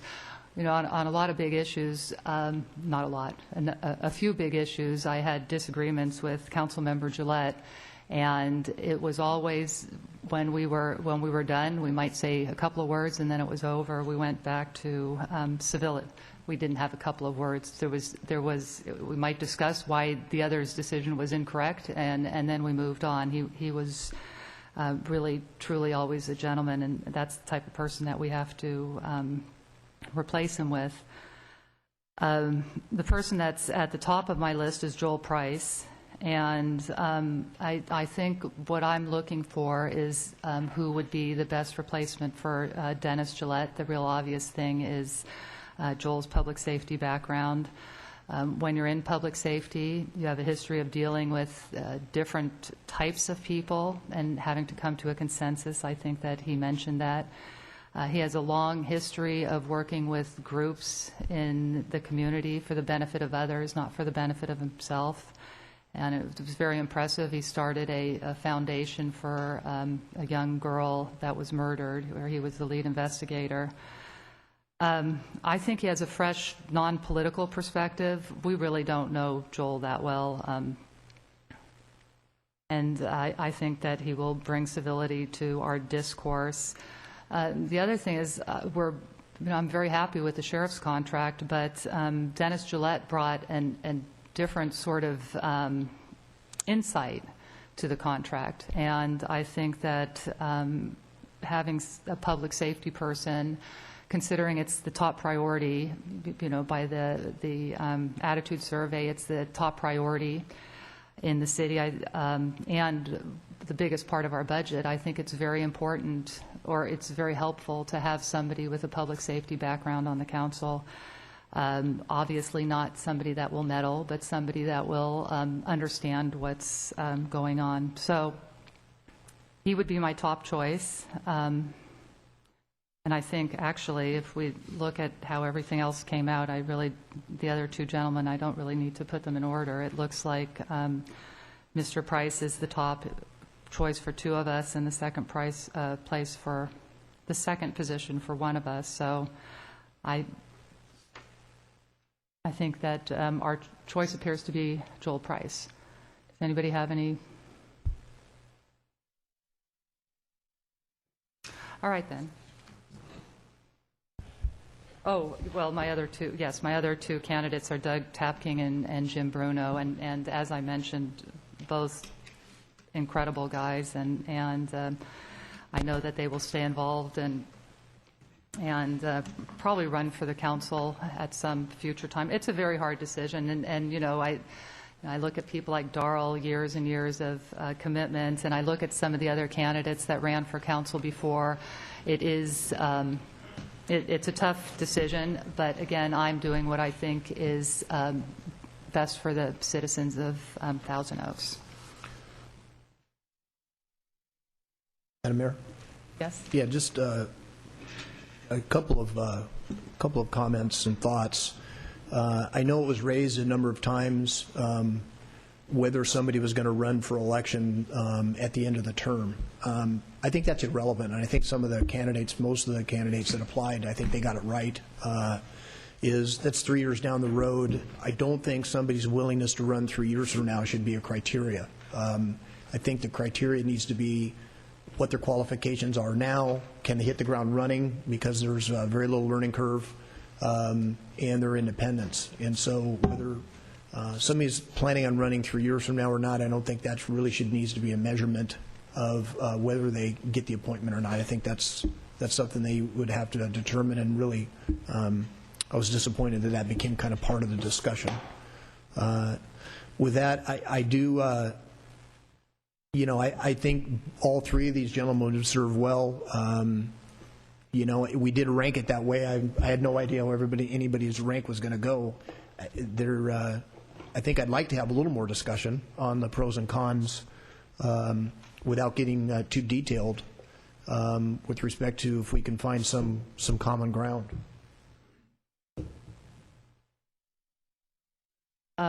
If you would like to have some more discussion, then feel free. The two of us had picked him as the number one choice. Unless maybe Dr. Glancy, are you solid, or would you like to have some more discussion on this? Madam Mayor, as you pointed out, they were both our number one choice.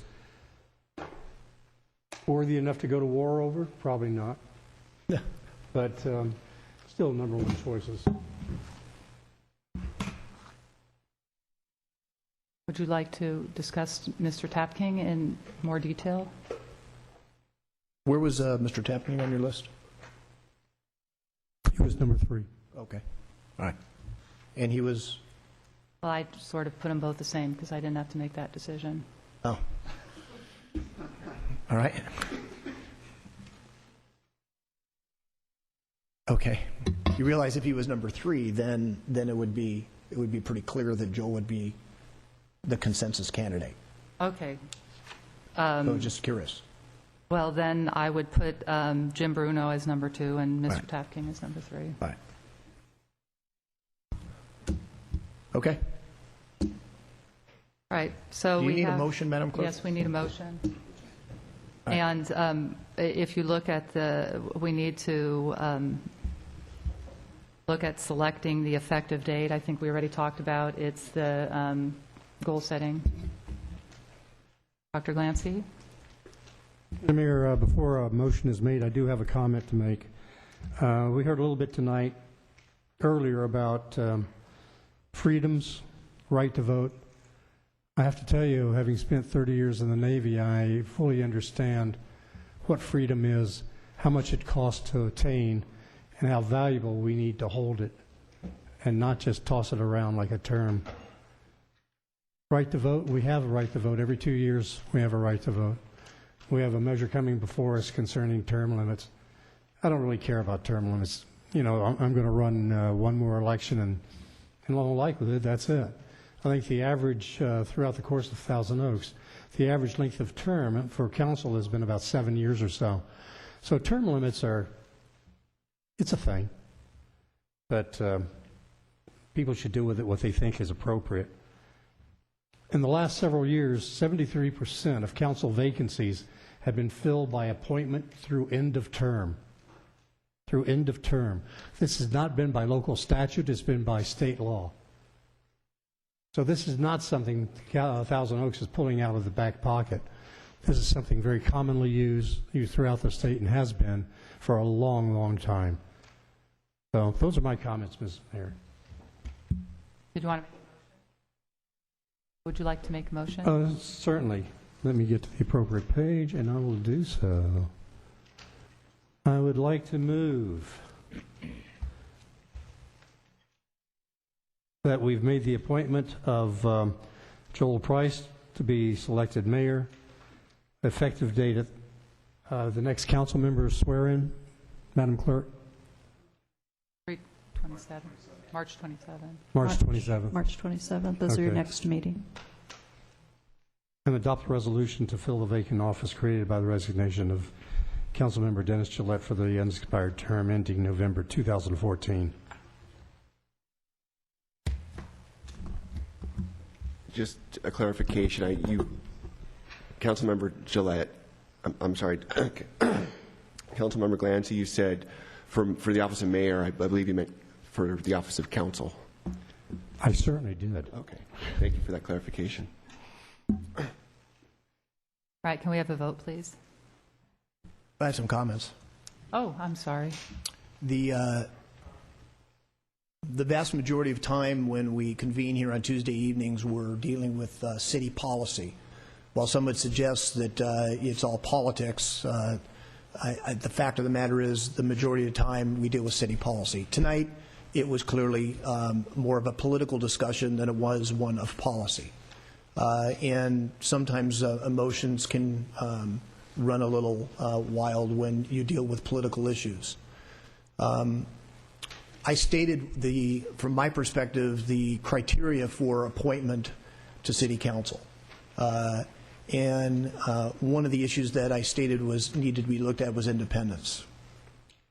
In a political process, independence is really, really important. And while some may not like it, and it may cause some problems, the fact of the matter is we have a history in this community over the last several years of slates. I've heard the term political machine on a number of occasions, and it's been maybe leveled at some people on the city council. I think the political machine in town are those people that choose to run slates. They choose to combine their campaign war chests. They choose to run the same mailers, and they run negative campaigns. I respect the vote of the people, whether it's here at the local level, the state level, or the national level. I don't respect negative campaigns, independent of whether people get elected or not. So in an appointment process, when I know people run negative campaigns, I don't think they're good for Thousand Oaks. There's a lot of things people can say about the type of campaign and the type of council member that I have been for the last 5 terms. But you know something that's never been questioned, never been even called? How I campaign. I think we all need to hold ourselves to a higher standard. It's very easy for people to twist, mischaracterize, that's not what I meant. But at the end of the day, the people of Thousand Oaks hold us to a higher standard. And it's easy to say that's just politics. I don't happen to believe that. I think you mean what you say, and you say what you mean, and you campaign like you serve.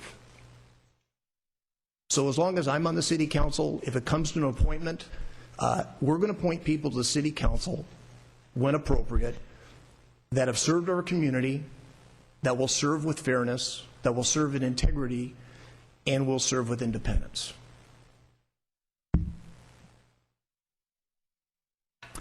Mayor Pro Tem. Thank you. The council has the wonderful opportunity to appoint someone on an interim basis and hold an election in November and let the voters decide why the, in my opinion, worst solution was chosen. I can only guess. I don't think that circumventing an election is good for Thousand Oaks. There is absolutely no reason we could not have had 3 seats in November. It's happened before. This is only the second time that we are appointing someone to fill a long term. Past vacancies in the city of Thousand Oaks have been filled via special election. In fact, most cities the size of Thousand Oaks have filled only until the next regularly scheduled election and not for the remainder of someone's term. In fact, there was an opportunity even to hold an election in June. I don't think we need to be afraid of the voters' decision at all. I have been very proud of the campaigns I have run. I have run on fact. And otherwise, if I had not done that, to show what I truly believe in, I don't know whether I would have been the top vote getter. I have spent some of my own money. I'd rather spend my own money than take money from special interests. I'd rather pool money, if that is what's being called, instead of taking money from special interests. I'm very proud of that. I'm proud of running a grassroots campaign and spending per vote, having the lowest cost of the incumbents per vote. I don't question any motivation. I'm sure Mr. Price will serve the city admirably. But again, the decision should have been made by the electorate, the voters, either in June or November, not by the council. And that is just something I believe in, and I will not change my position on that. And I will not support tonight's motion. Last comments by the maker of the motion? Vote, please.